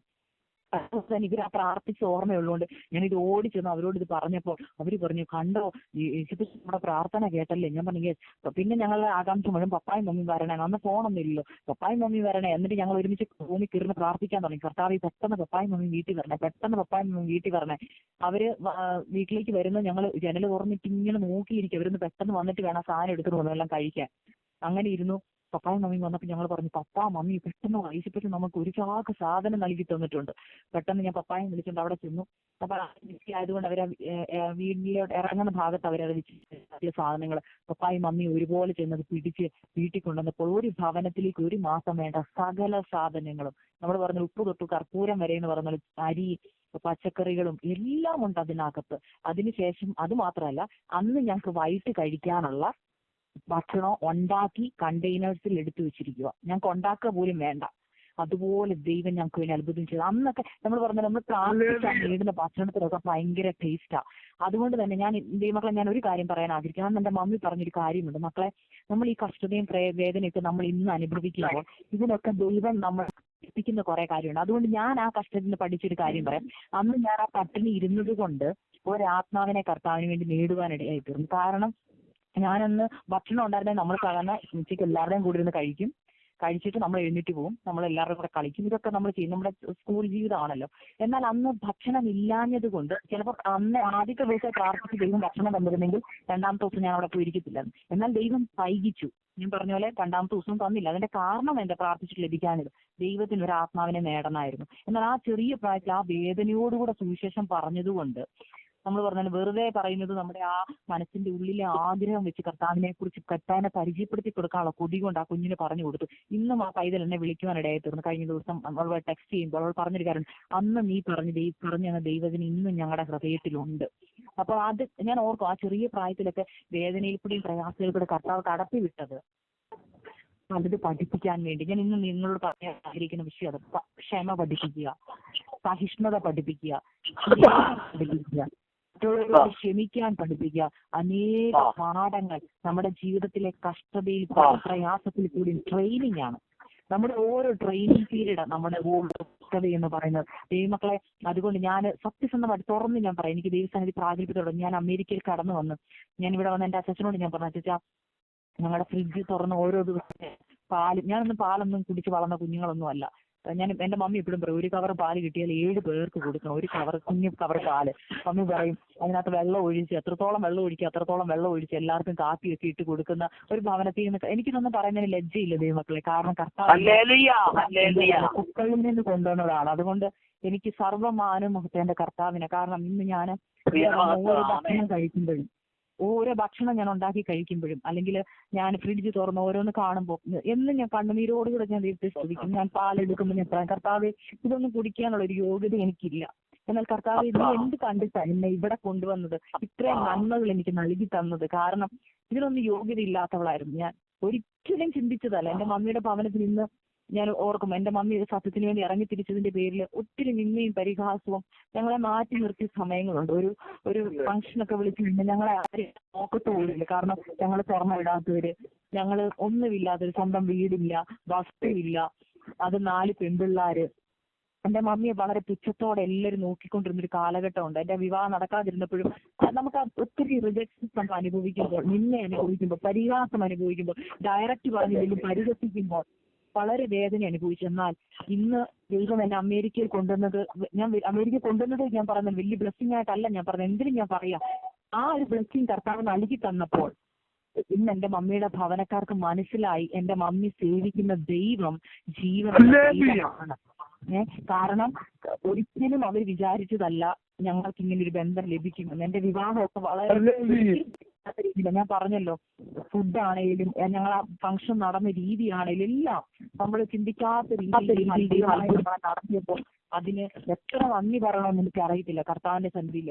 കഴിഞ്ഞ ദിവസം താങ്ക്സ് ഗിവിങ്ങിന്റെ സമയത്ത് എന്നെ ടച്ച് ചെയ്തൊരു ലൈനുണ്ട്. ഞാനിങ്ങനെ ദൈവസന്നിധിയിൽ അന്ന് രാവിലെ എഴുന്നേറ്റ് പ്രാർത്ഥിച്ചിട്ട് ഞാൻ ഇന്നപ്പം എൻ്റെ ഫോണിൽ കൂടെ ഇങ്ങനെ ഒരു മെസ്സേജ് വന്നു. ഞാൻ മെസ്സേജ് വായിച്ചപ്പോൾ എന്നെ ശരിക്കും അത് ടച്ച് ചെയ്തു.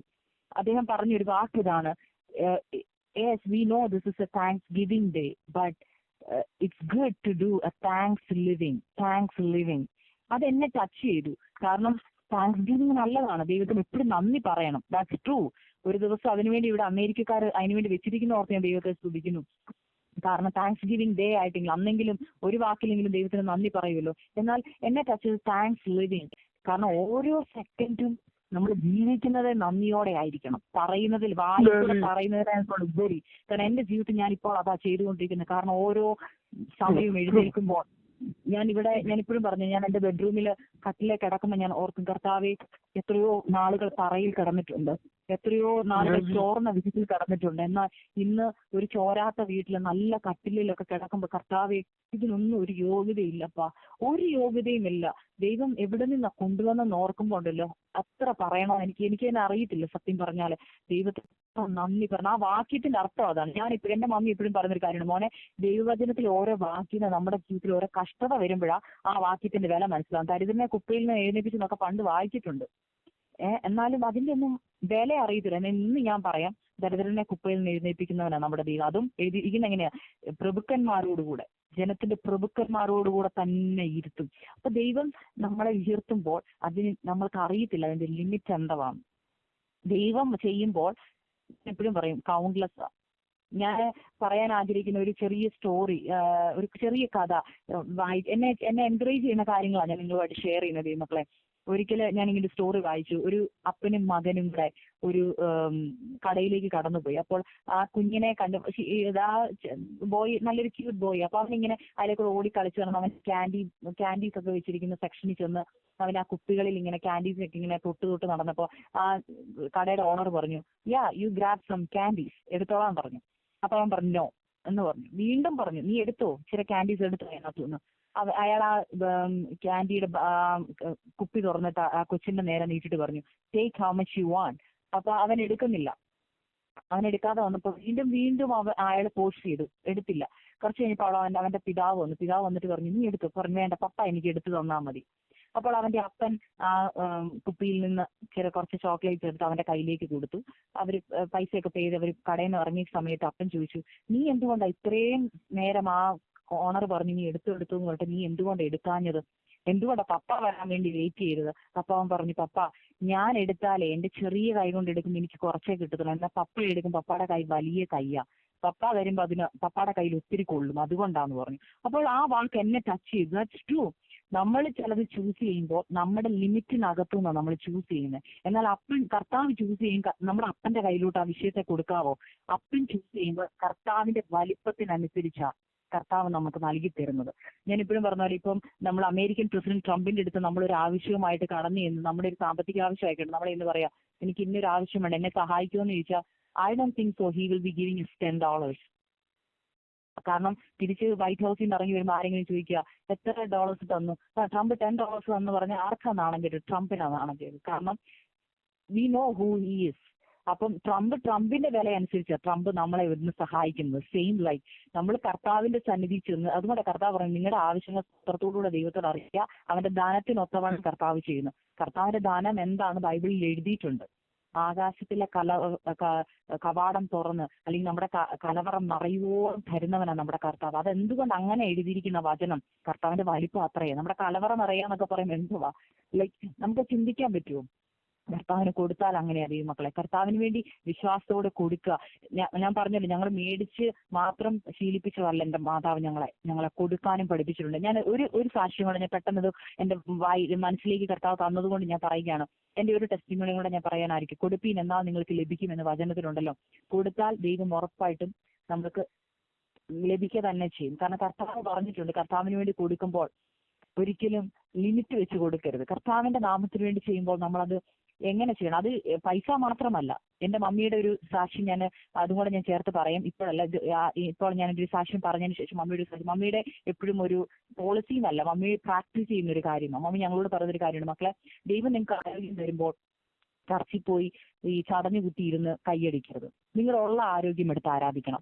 അപ്പം ഞാൻ മമ്മിയോട് എപ്പോഴും ചോദിക്കും, മമ്മിയുടെ ആരാധന ഞാൻ കാണാറുണ്ട്. കാരണം മമ്മി നിറഗർഭിണി ആയിരിക്കുന്ന സമയത്ത് ഞാൻ കണ്ടിട്ടുണ്ട്, മുഴങ്കാലയിൽ എൻ്റെ മമ്മി ഇരിക്കത്തില്ല.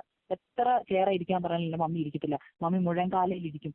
ഉള്ള ആരോഗ്യം എടുത്ത് മമ്മി ദൈവത്തെ ആരാധിക്കുവാനിടയായിത്തീർന്നു. ഞാനത് കണ്ടു പഠിച്ച ഒരാളാണ്. അതുകൊണ്ട് തന്നെ എനിക്ക് നമ്മുടെ മമ്മി പറയുന്ന വാക്യത്തിന്റെ അർത്ഥം എന്തെന്ന് മമ്മി പ്രാക്ടീസ് ചെയ്ത് ഞങ്ങളെ കാണിച്ചു തന്നു. നമ്മളെല്ലാം കൊടുക്കുന്നത് അതിന്റെ എന്താ പറയുക, ഫുൾനെസ്സിൽ കൊടുക്കണം. കർത്താവ് നമ്മുടെ ആരോഗ്യമാണോ കൊടുക്കുന്നത്, അതിന്റെ മൊത്തം കൊടുക്കണം. എൻ്റെ മമ്മിയുടെ ശബ്ദം ലൈക്ക് ചിലപ്പോൾ മമ്മി ഫോൺ എടുക്കുമ്പോൾ ആൾക്കാർ ചോദിക്കും ഇത് പപ്പായാണോ, എനിക്ക് ആണുങ്ങളുടെ ശബ്ദം മമ്മിക്ക് ദൈവം കൊടുത്തിരിക്കുന്നത്. മമ്മി ശുശ്രൂഷിക്കുമ്പോഴാണ് ആരോഗ്യത്തിലാണ് മമ്മി ദൈവത്തെ സ്തുതിക്കുന്നത്. ഞങ്ങളുടെ ചർച്ചയിൽ എപ്പോഴും മുഴങ്ങി നിൽക്കുന്ന മമ്മിയുടെ സൗണ്ടാണ് കൂടുതലും. കാരണം എൻ്റെ ദൈവം എൻ്റെ ജീവിതത്തിൽ ചെയ്ത അത്ഭുതം ഓർക്കും എനിക്ക് ഇങ്ങനെ അടങ്ങിയിരിക്കാൻ പറ്റത്തില്ല. മമ്മി ഉറക്കെ ഹല്ലേലൂയ പറയുന്നു, ഉറക്ക സ്തോത്രം, വചനം വായിച്ചാൽ ഉറക്ക വായിക്കുക. മമ്മി ഞങ്ങളെ പഠിപ്പിച്ചിരിക്കുന്നത് അത് തന്നെയാണ്. ദൈവത്തിന്റെ കാര്യങ്ങൾ ചെയ്യുന്നു, അത് അതിന്റെ ഫുൾനെസ് നിങ്ങളുടെ ഉള്ള എനർജി ചെയ്യണം. അല്ലാതെ ആടി തൂങ്ങി അതിന്റെ ഒരു ലൈക്ക് ലേസിനെസ് ആയിട്ട് ചെയ്യരുത്. അപ്പോൾ അങ്ങനെ ഞാൻ പറയാൻ കാരണം അങ്ങനെ ഓരോ കാര്യങ്ങളും മമ്മി പഠിച്ചു. ദൈവത്തിന് വേണ്ടി കൊടുക്കുന്ന കാര്യങ്ങൾ മമ്മി പഠിപ്പിച്ച് ഞങ്ങളുടെ ജീവിതത്തിൽ അത് കണ്ടിട്ടുണ്ട്.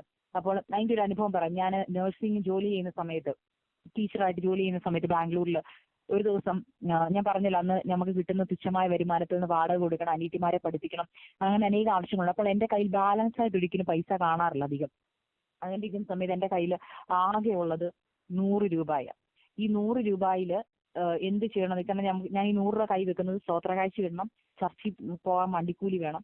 അപ്പോൾ ഞാൻ 100 രൂപ കയ്യിലെടുത്തു. പിന്നെ ഞാൻ നോക്കിയപ്പോൾ എൻ്റെ ലൈക്ക് കുറച്ച് പൈസ അവിടെ ഇവിടെയൊക്കെ ചില്ലറ പൈസ എല്ലാം കൂടെ കൂട്ടി നോക്കി ഓൾമോസ്റ്റ് ഒരു 20 രൂപയും കൂടെ എൻ്റെ കയ്യിലുണ്ട്. അങ്ങനെ 120 രൂപ. ഒരു ദിവസം ഞാനിങ്ങനെ ചർച്ചിലേക്ക് കടന്നുപോയി, 120 രൂപ കയ്യിലുണ്ട്. ചർച്ചിൽ ചെന്നിരുന്നു. ആരാധന തുടങ്ങിയപ്പോൾ ഞാൻ ഓക്കെ 20 രൂപ സ്തോത്രകാഴ്ച ഇടാം, ബാക്കി 100 രൂപയാണ്. അപ്പൊ 100 രൂപയുടെ നോട്ടായിട്ടായിരിക്കുന്നത്. അപ്പൊ ഞാൻ രാവിലെ ഇങ്ങോട്ട് പോരാൻ നേരത്ത് ബാഗിൽ കിടന്ന അല്ലറ ചില്ലറ എല്ലാം കൂടെ കൂട്ടി 7 രൂപയുണ്ട്. 7 രൂപ എനിക്ക് വണ്ടിക്കൂലി വേണം. ഞാൻ 7 രൂപ കൊടുത്താൽ ഇങ്ങോട്ട് വന്നത്. ബാക്കി 120 രൂപ കയ്യിലുണ്ട്. അപ്പൊ 20 രൂപ ഉണ്ടല്ലോ. അപ്പൊ ഞാൻ ഓർത്തത് എന്റെ മനസ്സിലെ കണക്കൂട്ട്, നമ്മളെപ്പോഴും അങ്ങനെയാണല്ലോ കണക്കൂട്ട്. 100 രൂപ ഉണ്ടെങ്കിൽ ഒരിക്കൽ 100 രൂപ എടുക്കാതെ 20 രൂപ സ്തോത്രകാഴ്ച ഇടുമല്ലോ. അപ്പൊ ഞാനിങ്ങനെ ഓർത്തു ഓക്കെ 20 രൂപ സ്തോത്രകാഴ്ച ഇടാം, ബാക്കി 100 രൂപ ഉണ്ട്. ഈ 100 രൂപ കൊണ്ട് വേണം എന്റെ റെസ്റ്റ് ഓഫ് ദ 1 മന്ത് ഞാൻ കഴിയാൻ.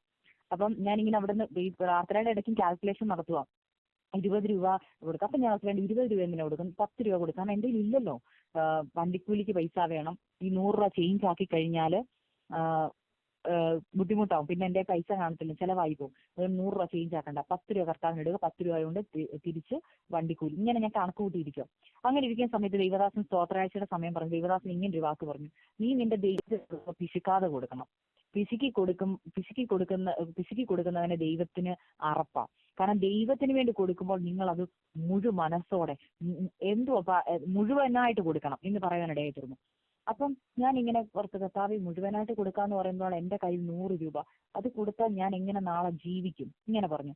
പെട്ടെന്ന് ഇത് ഞാൻ ചിന്തിച്ചുകൊണ്ടിരിക്കുമ്പോൾ ദൈവദാസൻ മലാക്കി പുസ്തകത്തിലെ ആ വചനം വായിക്കാനിടയായി. നിങ്ങൾക്ക് എങ്ങനെ എന്നെ പരീക്ഷിക്കാം?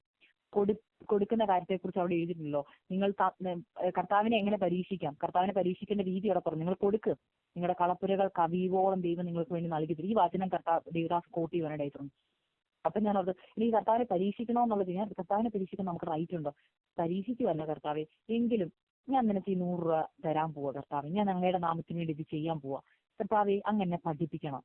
കൊടുക്കാനുള്ള മനസ്സ് തരണം. ദൈവനാമത്തിന് വേണ്ടി എത്രത്തോളം കൊടുക്കുവാൻ എൻ്റെ കൈകളെ നീ ബലപ്പെടുത്തണം. ഇങ്ങനെ ഞാൻ പ്രാർത്ഥിച്ചുകൊണ്ട് ഞാൻ പേഴ്സ് തുറന്ന് 100 രൂപ ആദ്യം ഞാൻ പറഞ്ഞ മനസ്സോടെ ഇരുന്നെങ്കിലും ഇല്ല, എൻ്റെ കർത്താവിന് കൊടുക്കണം എന്ന് പറഞ്ഞാൽ 100 രൂപ ആ ദേവദാസന്റെ വെള്ളയ്ക്ക് നമ്മളവിടെ ശുശ്രൂഷയ്ക്ക് വേണ്ടി കൊടുത്തു. വരാൻ നേരത്ത് ഞാൻ നോക്കിയപ്പോൾ എൻ്റെ കയ്യിൽ 20 രൂപയുണ്ട്. ഞാൻ ആ സ്തോത്രകാഴ്ച പാത്രത്തിൽ ഇട്ടിട്ട് ഞാൻ കൈ ഇങ്ങനെ എടുത്തപ്പോൾ എൻ്റെ തൊട്ടടുത്തിരുന്ന ആന്റി ചോദിച്ചു, മോളെ സത്യം പറഞ്ഞ് എനിക്ക് സ്തോത്രകാഴ്ച ഇടാൻ പൈസ ഇല്ല, മോൾ എനിക്കൊരു 20 രൂപ തരുമോ? 20 രൂപ തരുവാണെങ്കിൽ ഞാൻ അടുത്ത ആഴ്ച വരുമ്പോൾ മോക്ക് തരാം. ഞാൻ പറഞ്ഞു ആന്റി എൻ്റെ 20 രൂപ എന്ന് പറഞ്ഞാൽ, അപ്പൊ ഞാൻ ഓർത്ത് കർത്താവെ 100 രൂപ കൊടുത്തും പോയി, ഇനി എൻ്റെ 20 രൂപയും കൂടെ ഉള്ളൂ. ഇത് ഈ ആന്റിക്ക് എനിക്കില്ലെന്ന് പറയാൻ പറ്റത്തില്ല, ദൈവസന്നിധിയിൽ ഇരിക്കുന്നത്. ഞാൻ പറഞ്ഞു കർത്താവെ 20 രൂപ കൊടുക്കണോ? അപ്പൊ ഞാൻ ഓർത്ത് കർത്താവെ സ്തോത്രകാഴ്ച ഇടാൻ പൈസ ഇല്ലാഞ്ഞിട്ടില്ല, സാരില്ല നടന്നു പോകാൻ തിരിച്ച്. ഞാൻ 20 രൂപ ആന്റിക്ക് എടുത്തു കൊടുത്തു. ആന്റി പറഞ്ഞു മോളെ അടുത്ത ആഴ്ച തരാം. ഞാൻ പറഞ്ഞു ഓക്കെ ആന്റി സാരമില്ല. പിന്നെ എൻ്റെ കൈ പേഴ്സ് കാലിയായി. ഇപ്പൊ ഞാൻ ഓർത്ത് കർത്താവിനെ പരീക്ഷിക്കാൻ നോക്കിയിട്ട് കർത്താവ് എന്നെ പരീക്ഷിക്കുവാണല്ലോ. ഇപ്പൊ എൻ്റെ 1 രൂപ പോലും ഇല്ല, വണ്ടിക്കൂലിയില്ല, നടക്കണം. ഓൾമോസ്റ്റ് എനിക്ക് തോന്നുന്നു 1.5-2 കിലോമീറ്റർ ഉണ്ട്, നടന്ന് വേണം തിരിച്ച് ഹോസ്റ്റലിൽ വരാൻ. സത്യം പറഞ്ഞ ഒരു ചെറിയ നിരാശ എവിടെയോ വന്നു. പ്രാർത്ഥന കഴിഞ്ഞു. ഞാൻ തിരിച്ച് ഇറങ്ങാൻ നേരത്ത് ഞാൻ കർത്താവ് നടക്കണമല്ലോ, പെട്ടെന്ന് ആരോടും യാത്രയൊന്നും പറയും, പെട്ടെന്ന് ഹോസ്റ്റലിൽ എത്തണം, എന്നാലേ ഫുഡ് കിട്ടത്തുള്ളൂ ഉച്ചയ്ക്കത്തെ. ഞാൻ നടന്ന് തിരിച്ച് പോകുന്ന നേരത്ത് ഒരു അങ്കിൾ എന്നെ വിളിച്ചു, മോളെ നീ ഹോസ്റ്റലിലോട്ടാണ്? ഞാൻ പറഞ്ഞത് ഞാൻ ആ വഴിയാണ് പോകുന്നത്, മോളെ അവിടെ ഡ്രോപ്പ് ചെയ്തേക്കാന്ന് പറഞ്ഞു. ഞാൻ ആ വണ്ടിയെ കയറി. അപ്പോൾ തന്നെ ഞാൻ പഠിപ്പിച്ച ഒരു സ്റ്റുഡന്റ് ഉണ്ടായിരുന്നു, അവൾ പാസ് ഔട്ട് ആയി പോയി, വേറെ സ്ഥലത്ത് ജോലി ചെയ്യുന്നു. അപ്പൊ ആ പൈതല് അന്ന് എന്റെ ഞങ്ങളുടെ ഈ ആലയത്തിൽ ആരാധനയ്ക്ക് കടന്നു വന്നിട്ടുണ്ടായിരുന്നു. അപ്പൊ ആ മോള് പറഞ്ഞു, എന്നെ അന്ന് മാഡം എന്ന് വിളിക്കുന്നു, മാഡം ഞാനും മാഡത്തിന്റെ കൂടെ വരുന്നുണ്ട്, എനിക്ക് ഹോസ്റ്റലിൽ വരെ ഒന്ന് വരണമെന്ന് പറഞ്ഞു. അപ്പൊ ഞാൻ ഓർത്ത് അവളെ ചിലപ്പോൾ അവിടെ ഫ്രണ്ട്സിനെ കാണാൻ അല്ലെങ്കിൽ ജൂനിയേഴ്സിനെ എല്ലാം കാണാൻ വേണ്ടിയായിരിക്കും. വാ നമുക്ക് ഒരുമിച്ച് പോകാന്ന് പറഞ്ഞാൽ ഞങ്ങൾ രണ്ടുപേരും ഒരുമിച്ച് ഈ അമ്മയുടെ വണ്ടിയിൽ കയറി ഞങ്ങൾ ഒരുമിച്ച് ഹോസ്റ്റലിന്റെ വാതിൽക്ക് ചെന്നു. അങ്ങളെ ഞങ്ങളെ ഇറക്കി. അപ്പൊ ഞാൻ ഓർത്തത് എന്റെ കർത്താവ് എത്ര വലിയവനാ, വണ്ടിക്കൂലി ഇല്ലാഞ്ഞത് കൊണ്ട് കർത്താവ് എനിക്ക് ഫ്രീ ആയിട്ടൊരു ഒരു അല്ല ഒരു എന്താ പറയുക ലിസ്റ്റ് തന്നു. ബസ്സിൽ കയറാതെ നടക്കാതെ ഇവിടെ വരാൻ കർത്താവ് കൃപ നൽകി തന്നു. അത് ഞാൻ കർത്താവിന് നന്ദി പറഞ്ഞു. അപ്പോഴും നടന്ന് ഞങ്ങളുടെ ഹോസ്റ്റലിലോട് ഇച്ചിരി നടക്കാനുണ്ട്. അപ്പൊ മെയിൻ റോഡിൽ നിന്ന് അങ്ങനെ മെയിൻ റോഡിൽ നടക്കാൻ നേരത്ത് ഞാൻ ചിന്തിച്ചു, കർത്താവ് ഫ്രീ ആയിട്ട് ഇവിടം വരെ വന്നു കർത്താവ്, എന്നാൽ അടുത്ത ദിവസങ്ങളിൽ അടുത്ത ഞായറാഴ്ച ഞാൻ എങ്ങനെ ചർച്ച വരും കർത്താവ്. കർത്താവിനോട് ചോദിക്കുക, നിന്നെ ഇത്രത്തോളം ഞാൻ കൊണ്ടുവന്നില്ലേ, നിന്നെ ചർച്ചിൽ നിന്ന് നീ ഹോസ്റ്റലിൽ വരുന്നത് എങ്ങനെയാണെന്ന് ചോദിച്ചു. ഞാൻ നിനക്ക് ഫ്രീ ആയിട്ടൊരു റൈഡ് തന്നു. അടുത്ത ആഴ്ച ചർച്ചിൽ പോകുന്ന വരെയും നിനക്ക് വേണ്ടി ഞാൻ കരുതാതിരിക്കുമോ? അപ്പൊ എനിക്ക് സത്യം പറയാൻ എന്തോ ഒരു ദൈവിക സമാധാനം എന്റെ ഹൃദയത്തിൽ വരുവാനിടയായി തീർന്നു. അങ്ങനെ ഇരുന്ന് അപ്പൊ ഈ മോൾ എന്റെ കൂടെ ഉണ്ട്, ഞങ്ങൾ ഒരുമിച്ച് നടന്നു പോകും. അപ്പം ഈ മോളുടെ സാക്ഷി എന്ന് പറഞ്ഞാൽ അവള് പഠിച്ചുകൊണ്ടിരിക്കുന്ന സമയത്ത്, ഞാൻ അവരെ പഠിപ്പിച്ചുകൊണ്ടിരിക്കുന്ന സമയത്ത് അവളുടെ ഭവനത്തിൽ അവളുടെ പിതാവ് മരിച്ചുപോയി. അവളുടെ എക്സാമിന്റെ സമയത്ത് അവൾ ഒത്തിരി കഷ്ടപ്പെട്ടു. അവരുടെ വീട്ടിൽ വളരെ ബുദ്ധിമുട്ടിനും ഞെരുക്കത്തിന്റെ ഒക്കെ സമയത്തും വളരെ പ്രയാസങ്ങൾ കൂടെ അവൾ കടന്നുപോയ സമയത്ത് എന്റെ റൂമിൽ കടന്നു വരും. ഞങ്ങൾ ഒരുമിച്ച് പ്രാർത്ഥിക്കുകയും ഒരുമിച്ച് വചനം ധ്യാനിക്കുകയും അവളെ ഒരുപാട് പ്രയാസങ്ങളുടെ നടുവിൽ എനിക്ക് ദൈവികമായ അരുളപ്പാടുകൾ അറിയിക്കുവാനും അവളെ കൈത്താങ്ങുവാൻ എനിക്ക് ഇടയായി തീർന്നിട്ടുണ്ട്. അതുകൊണ്ട് തന്നെ അവൾക്ക് ആ ഒരു നന്ദി എന്നോടുണ്ട്. അതുകൊണ്ട് അവള് പറഞ്ഞു, അക്ഷ മാഡം ഞാൻ ഇന്ന് ഈ ചർച്ചിൽ വന്നത് തന്നെ അക്ഷ മാഡത്തെ കാണാനാണ്. ഞാൻ ചോദിച്ചു എന്താ പറ്റി? ഞാൻ ഹോസ്റ്റലിൽ വരണമെന്ന് പറഞ്ഞാൽ വേറെ ആരെയും കാണാൻ വേണ്ടിയില്ല, അക്ഷ മാമിനോട് കുറച്ച് നേരം സംസാരിക്കണം ഞാൻ ചെന്നു. അപ്പൊ അവൾ അവിടെ ജീവിതത്തിൽ ദൈവം ചെയ്ത് എന്നോട് നല്ല ജോലി കിട്ടിയ കാര്യവും ദൈവം അവളെ നടത്തിയ വിധങ്ങളൊക്കെ പറഞ്ഞതിന് ശേഷം അവൾ എന്നോട് പറഞ്ഞു, ഞാൻ ഇന്ന് ഇവിടെ വന്നതിന്റെ കാരണം, മാഡത്തെ കാണാൻ വന്നതിന്റെ കാരണം ഞാൻ ഒരു സ്മോൾ ഗിഫ്റ്റ് മാഡത്തിന് കൊണ്ടുവന്നിട്ടുണ്ട്. ഞാൻ പറഞ്ഞു, എന്ത് ഗിഫ്റ്റ്? അതൊരു ഗിഫ്റ്റാ മാഡത്തിന് വേണ്ടിയുള്ള. എനിക്ക് മാഡത്തെ മറക്കാൻ പറ്റത്തില്ല. കാരണം എന്റെ ജീവിതത്തിന്റെ പ്രതിസന്ധി ഘട്ടങ്ങൾ, എന്റെ എക്സാമിന്റെ ടൈമിലൊക്കെ മാഡം ഒത്തിരി സ്ട്രഗിൾ ചെയ്തു. എന്റെ പപ്പ മരിച്ച സമയത്താണെങ്കിലും എന്നെ ഒത്തിരി ഇമോഷണലി സപ്പോർട്ട് ചെയ്തു, വചനം പറഞ്ഞു തന്നു, എന്നെ ധൈര്യപ്പെടുത്തി. അതുകൊണ്ട് എനിക്ക് മാഡത്തെ ഒരിക്കലും മറക്കാൻ പറ്റത്തില്ല. ഇതൊരു സ്മോൾ ഗിഫ്റ്റാ മാഡം എന്ന് പറഞ്ഞു. ഞാൻ ഓർത്തേണ്ട ഒരു ചെറിയൊരു കവർ എന്റെ ഓർത്തത് എന്താ, ഇപ്പൊ പൊട്ടിക്കണ്ട, പിന്നെ റൂമിൽ ചെന്നിട്ട് തുറന്നു നോക്കിയാൽ മതി എന്ന് പറഞ്ഞു. ഞാൻ പറഞ്ഞു ഓക്കെ. എന്നിട്ട് അവള് ഹോസ്റ്റലിൽ നിന്ന് ഞങ്ങൾ ചോദിച്ചു, അവൾ തിരിച്ച് മടങ്ങിപ്പോയി. ഞാൻ തിരിച്ച് റൂമിൽ വന്നിട്ട് ഞാൻ ഈ കവർ തുറന്നു നോക്കി. കവർ തുറന്നു നോക്കിയിട്ട് സത്യം പറഞ്ഞാൽ കണ്ണ് തള്ളി എന്ന് പറയുന്നത് നമ്മുടെ നാട്ടിലെ ഭാഷ വെച്ച് പറഞ്ഞാൽ കണ്ണ് തള്ളിപ്പോയി, അല്ലെങ്കിൽ ഷോക്കായി പോയി എന്ന് പറയും. ഇപ്പൊ ഞാൻ പറഞ്ഞത് സ്വപ്നം കാണുന്ന പോലത്തെ എന്ന് പറയാം. കാരണം ഞാൻ തുറന്നു നോക്കിയപ്പോൾ അതിനകത്ത് 3000 രൂപയുണ്ടായിരുന്നു. ഞാൻ ഓർത്ത്, കർത്താവെ ഞാൻ 100 രൂപ കർത്താവിന് കൊടുത്തു. 100ന്റെ ഇരട്ടിയാണോ തന്നത്? അല്ല, അതിന്റെ അപ്പുറം 3000 രൂപ. ഞാൻ അപ്പോൾ ഓർത്ത്, കർത്താവെ ഈ കുഞ്ഞ് എന്തിനാ എനിക്ക് 3000 രൂപ തന്നത്? ഞാൻ വീണ്ടും മോളെ വിളിച്ചിരിക്കും, മോളെ ദിസ് ഇസ് എ ലോട്ട്. പറഞ്ഞു യെസ് മാഡം. ഞാൻ 2 വട്ടം ചിന്തിച്ചു മാഡത്തിന് എത്ര തരണം. എന്റെ ഉള്ളിൽ ദൈവം പിന്നെയും പറയാം, ഗിവ് ഹർ 3000, ഗിവ് ഹർ 3000. എന്നോട് 3 വട്ടത്തോളം ദൈവം സംസാരിച്ചു, ഗിവ് ഹെർ 3000. അതുകൊണ്ടാണ് ഞാൻ മാഡത്തിന് ഈ പൈസ മാഡത്തിന് വേണ്ടി മാത്രമുള്ള പൈസ അത്. You should not give to any one. ഞാൻ പറഞ്ഞു യെസ്. ഞാൻ സത്യം പറഞ്ഞാൽ ആ പൈസ കയ്യിലെടുത്തിട്ട് ഞാൻ മുട്ടയിൽ അവിടെ ഇരുന്ന് കരയുവാനിടയായിത്തീർന്നു. കാരണം കർത്താവിന് വേണ്ടി 1 മണിക്കൂർ തികഞ്ഞില്ല. കർത്താവിന് വേണ്ടി കൊടുത്തിട്ട് 1 മണിക്കൂർ തികഞ്ഞില്ല. കർത്താവ് ഇരട്ടിയാണോ തന്നത് എനിക്കറിയത്തില്ല. എന്റെ കയ്യിൽ നിന്ന് 3000 രൂപ ഞാൻ മേടിച്ചിട്ടില്ല അങ്ങനെ. കാരണം നമ്മുടെ കയ്യിൽ അങ്ങനെ പൈസ എന്നാൽ കർത്താവ് തക്ക സമയം എന്ന് പറയുന്നത് ഞാൻ ചിന്തിച്ചത് എന്തുവാ, കർത്താവ് തിരിച്ചെങ്ങനെ വരും? തിരിച്ച് ദൈവം റൈഡ് തന്നു. അടുത്ത ആഴ്ചയിൽ എങ്ങനെ ചർച്ചയിൽ പോകുന്ന ചിന്തിച്ചത്. എന്നാൽ കർത്താവ് എന്തോ പറഞ്ഞു, ഞാൻ നിനക്ക് വേണ്ടി കരുതും, പരീക്ഷിക്കാൻ പറഞ്ഞു, പരീക്ഷിച്ചു കിട്ടി, ഞാൻ പഠിച്ചു. അന്ന് ഞാൻ പഠിച്ചൊരു കാര്യമുണ്ട് ദൈവമക്കളെ. ഞാൻ എന്റെ ഒരു ജീവിത ശൈലിയെ ഞാൻ പറഞ്ഞു. അന്ന് കർത്താവ് വചനത്തിൽ പറഞ്ഞു, നിന്റെ വലം കൈ ചെയ്യുന്നത് ഇടം കൈ അറിയരുത്. അന്ന് ഞാൻ വൈകിട്ട് ഇത് എന്റെ കൈ ലഭിച്ച അന്ന് വൈകുന്നേരം, ഞായറാഴ്ച വൈകുന്നേരം, ഞാൻ എന്റെ പേഴ്സണൽ പ്രയറിന്റെ സമയത്ത് ഞാൻ എന്റെ കട്ടിലേലിരുന്ന് ബൈബിള് വായിച്ച സമയത്ത് ഞാൻ ഈ വചനം വായിക്കാനിടയായിട്ട്, നിന്റെ വലം കൈ ചെയ്യുന്ന ഇടം കൈ അറിയരുത്. അപ്പൊ ഞാൻ കർത്താവിനോട് ഇങ്ങനെ ചോദിച്ചു, കർത്താവേ ഈ വചനത്തിന്റെ അർത്ഥം എന്തോ? നിന്റെ വലം കൈ, ഈ കർത്താവിന് വേണമെങ്കിൽ പറയായിരുന്നു, ഇങ്ങനെ ഡയറക്റ്റ് ആയിട്ട് പറയായിരുന്നു, നിങ്ങൾ പൈസ അല്ലെങ്കിൽ നിങ്ങൾ ദൈവനാമത്തിന് വേണ്ടി ചെയ്യുന്ന കാര്യങ്ങൾ മറ്റുള്ളവർ അറിയരുത് എന്ന് പറയായിരുന്നു. കർത്താവ് നീ എന്തിനീ കൈയുടെ ഉദാഹരണം പറഞ്ഞത്? വലം കൈ ചെയ്യുന്നത് ഇടം കൈ അറിയരുത്. എന്നെ പഠിപ്പിച്ചൊരു കാര്യം, ചിലപ്പോൾ ഞാൻ ഈ പറയുന്ന കാര്യം എത്ര പേര് അതുപോലെ ഉൾക്കൊള്ളും എന്ന് എനിക്കറിയത്തില്ല. ചിലപ്പോൾ നിങ്ങൾക്ക് അതിനെ ക്രിട്ടിസൈസ് ചെയ്യായിരിക്കാം, പക്ഷെ എനിക്കറിയത്തില്ല നിങ്ങൾ എങ്ങനെയാണ് ഉൾക്കൊള്ളുന്നത്. എന്നാൽ എന്റെ ജീവിതത്തിന്റെ ടെസ്റ്റിമണിയാണ് ഞാൻ പറയുന്നത്. അന്ന് എന്നോട് കർത്താവ് പറഞ്ഞൊരു കാര്യമുണ്ട്, മോളെ ഞാൻ ഈ വചനത്തിൽ നിന്ന് നിന്നെ പഠിപ്പിക്കാൻ ആഗ്രഹിക്കുന്നത് വലം കൈ, നീ നിന്റെ ഇപ്പൊ നമ്മൾ ഒരു പേഴ്സ് തുറക്കുക, അതിനകത്ത് പൈസ ഇരിപ്പുണ്ട്. നമ്മൾ ചെയ്യുന്നത് എങ്ങനെയാ? ഇപ്പം ഞാനാണ് ചെയ്യുന്നത്, ഞാൻ വലത്തെ കൈയാണ് എന്റെ ഡോമിനൻസ് ഹാൻഡ് എന്ന് പറയുന്നത്. അപ്പൊ ഞാൻ ഇടത്തെ കൈ കൊണ്ട് എന്റെ പേഴ്സ് പിടിച്ച് വലത്തെ കൈ കൊണ്ട് തുറന്നിട്ട് വലത്തെ കൈ അകത്തിടും. പൈസ എടുക്കാൻ വേണ്ടി ഇട്ട് കഴിഞ്ഞാൽ ഞാൻ എടുത്തിട്ട് കയ്യിലെടുത്തിട്ട് ഇടത്തെ കയ്യിലോട്ട് ആ പൈസ മാറ്റിയിട്ട് ഞാൻ എണ്ണും എത്ര കൊടുക്കണം. എന്നാൽ എന്റെ കർത്താവിനോട് പറഞ്ഞു, നീ നിന്റെ കൈ വലത്തെ കൈ പേഴ്സിനകത്തിട്ട് ഒരു തുക നിന്റെ കയ്യിൽ എടുത്തു കഴിഞ്ഞാൽ നിന്റെ ഇടം കൈ പോലും അറിയരുത് നീ എത്രയാ ദൈവനാമത്തിന് വേണ്ടി കൊടുക്കുന്നതെന്ന്. ഞാൻ ചോദിച്ചു, കർത്താവെ എനിക്ക് മനസ്സിലാവുന്നില്ല. കർത്താവിനോട് പറഞ്ഞു, when you grab something in your hand, ഒരു എമൗണ്ട് നിന്റെ കൈ കിട്ടി, ചിലപ്പോൾ നോട്ട് കെട്ടുകളായിരിക്കും ഇരിക്കുന്നത്, അല്ലെങ്കിൽ ചിലപ്പോൾ കേവലം കുറച്ച് നോട്ടായിരിക്കും. നീ കൈ ഇട്ടു, നിനക്ക് കിട്ടി, നീ അത് എടുത്തു, കയ്യിലെടുത്ത് നോക്കുമ്പോൾ ചിലപ്പോൾ നീ എടുത്ത് 100 രൂപ കിട്ടും, ചിലപ്പോൾ 1000 രൂപ പുറകെ ഇരിക്കുമായിരിക്കും. നമ്മൾ പൈസയുടെ ഓർഡർ വെച്ച് 1000 രൂപ ആയിരിക്കും ഇരിക്കുന്നത്. 1000 രൂപയാണ് നിന്റെ കൈ കിട്ടിയതെങ്കിൽ അത് തിരിച്ചു വെക്കാതെ ആ 1000 രൂപ നീ ദൈവനാമത്തിന് വേണ്ടി കൊടുക്കുക. നാളെ എങ്ങനെ ചെയ്യും, അടുത്ത ദിവസം എന്ത് ചെയ്യും, അല്ലെങ്കിൽ എന്റെ മോടെ ഫീസ് അടയ്ക്കാനുള്ളതാണല്ലോ, ഇതെടുത്ത് ഞാൻ ദൈവത്തിന് വേണ്ടി എങ്ങനെ കൊടുക്കും എന്ന് നീ ചിന്തിക്കരുത്. കാരണം നീ എനിക്ക് വേണ്ടിയാണ് നൽകി തരുന്നത്. അതിന് ഞാൻ തിരിച്ചു നിനക്ക് നൽകി തരുന്നത് കൗണ്ട് ചെയ്തിട്ടല്ല, അബണ്ടൻലി. നമ്മൾ പറയുന്നല്ലോ, may God bless you abundantly. ദൈവം നൽകി തരുന്നത് അളവില്ലാതെ. അങ്ങനെയെങ്കിൽ നമ്മളും ദൈവത്തിനുണ്ട്. അന്ന് തൊട്ട് ഞാൻ പ്രാക്ടീസ് ചെയ്തൊരു കാര്യമുണ്ട് നിയമക്കളെ. എന്റെ ജീവിതത്തിലെ കർത്താവ് എനിക്ക് പിന്നീട് നന്മകൾ നൽകി തന്നപ്പോഴൊക്കെയും ഞാൻ എന്റെ ഇടം കൈക്ക് അറിയത്തില്ല ഞാൻ എത്ര ദൈവനാമത്തിന് വേണ്ടി കൊടുക്കുന്നതെന്ന്. ഞാൻ കൊടുക്കുന്ന ആളാണെന്നല്ല ഞാൻ നിങ്ങളുടെ അടുത്ത് പറഞ്ഞു, കൊടുക്കുന്നുണ്ട്. പക്ഷെ ഞാൻ പറയാൻ ആഗ്രഹിക്കും എത്ര കൊടുത്തു ഇങ്ങനെ ചെയ്യുന്നു എന്നുള്ളതല്ല, എന്റെ നാമം ഹസ്തപ്പെടാനല്ല പറയുന്നത്. എന്നാൽ കർത്താവ് എന്നെ പഠിപ്പിച്ച പാഠങ്ങൾ എന്റെ സാക്ഷ്യത്തിൽ കൂടി ഞാൻ നിങ്ങളോട് പറഞ്ഞു തരികയാണ്.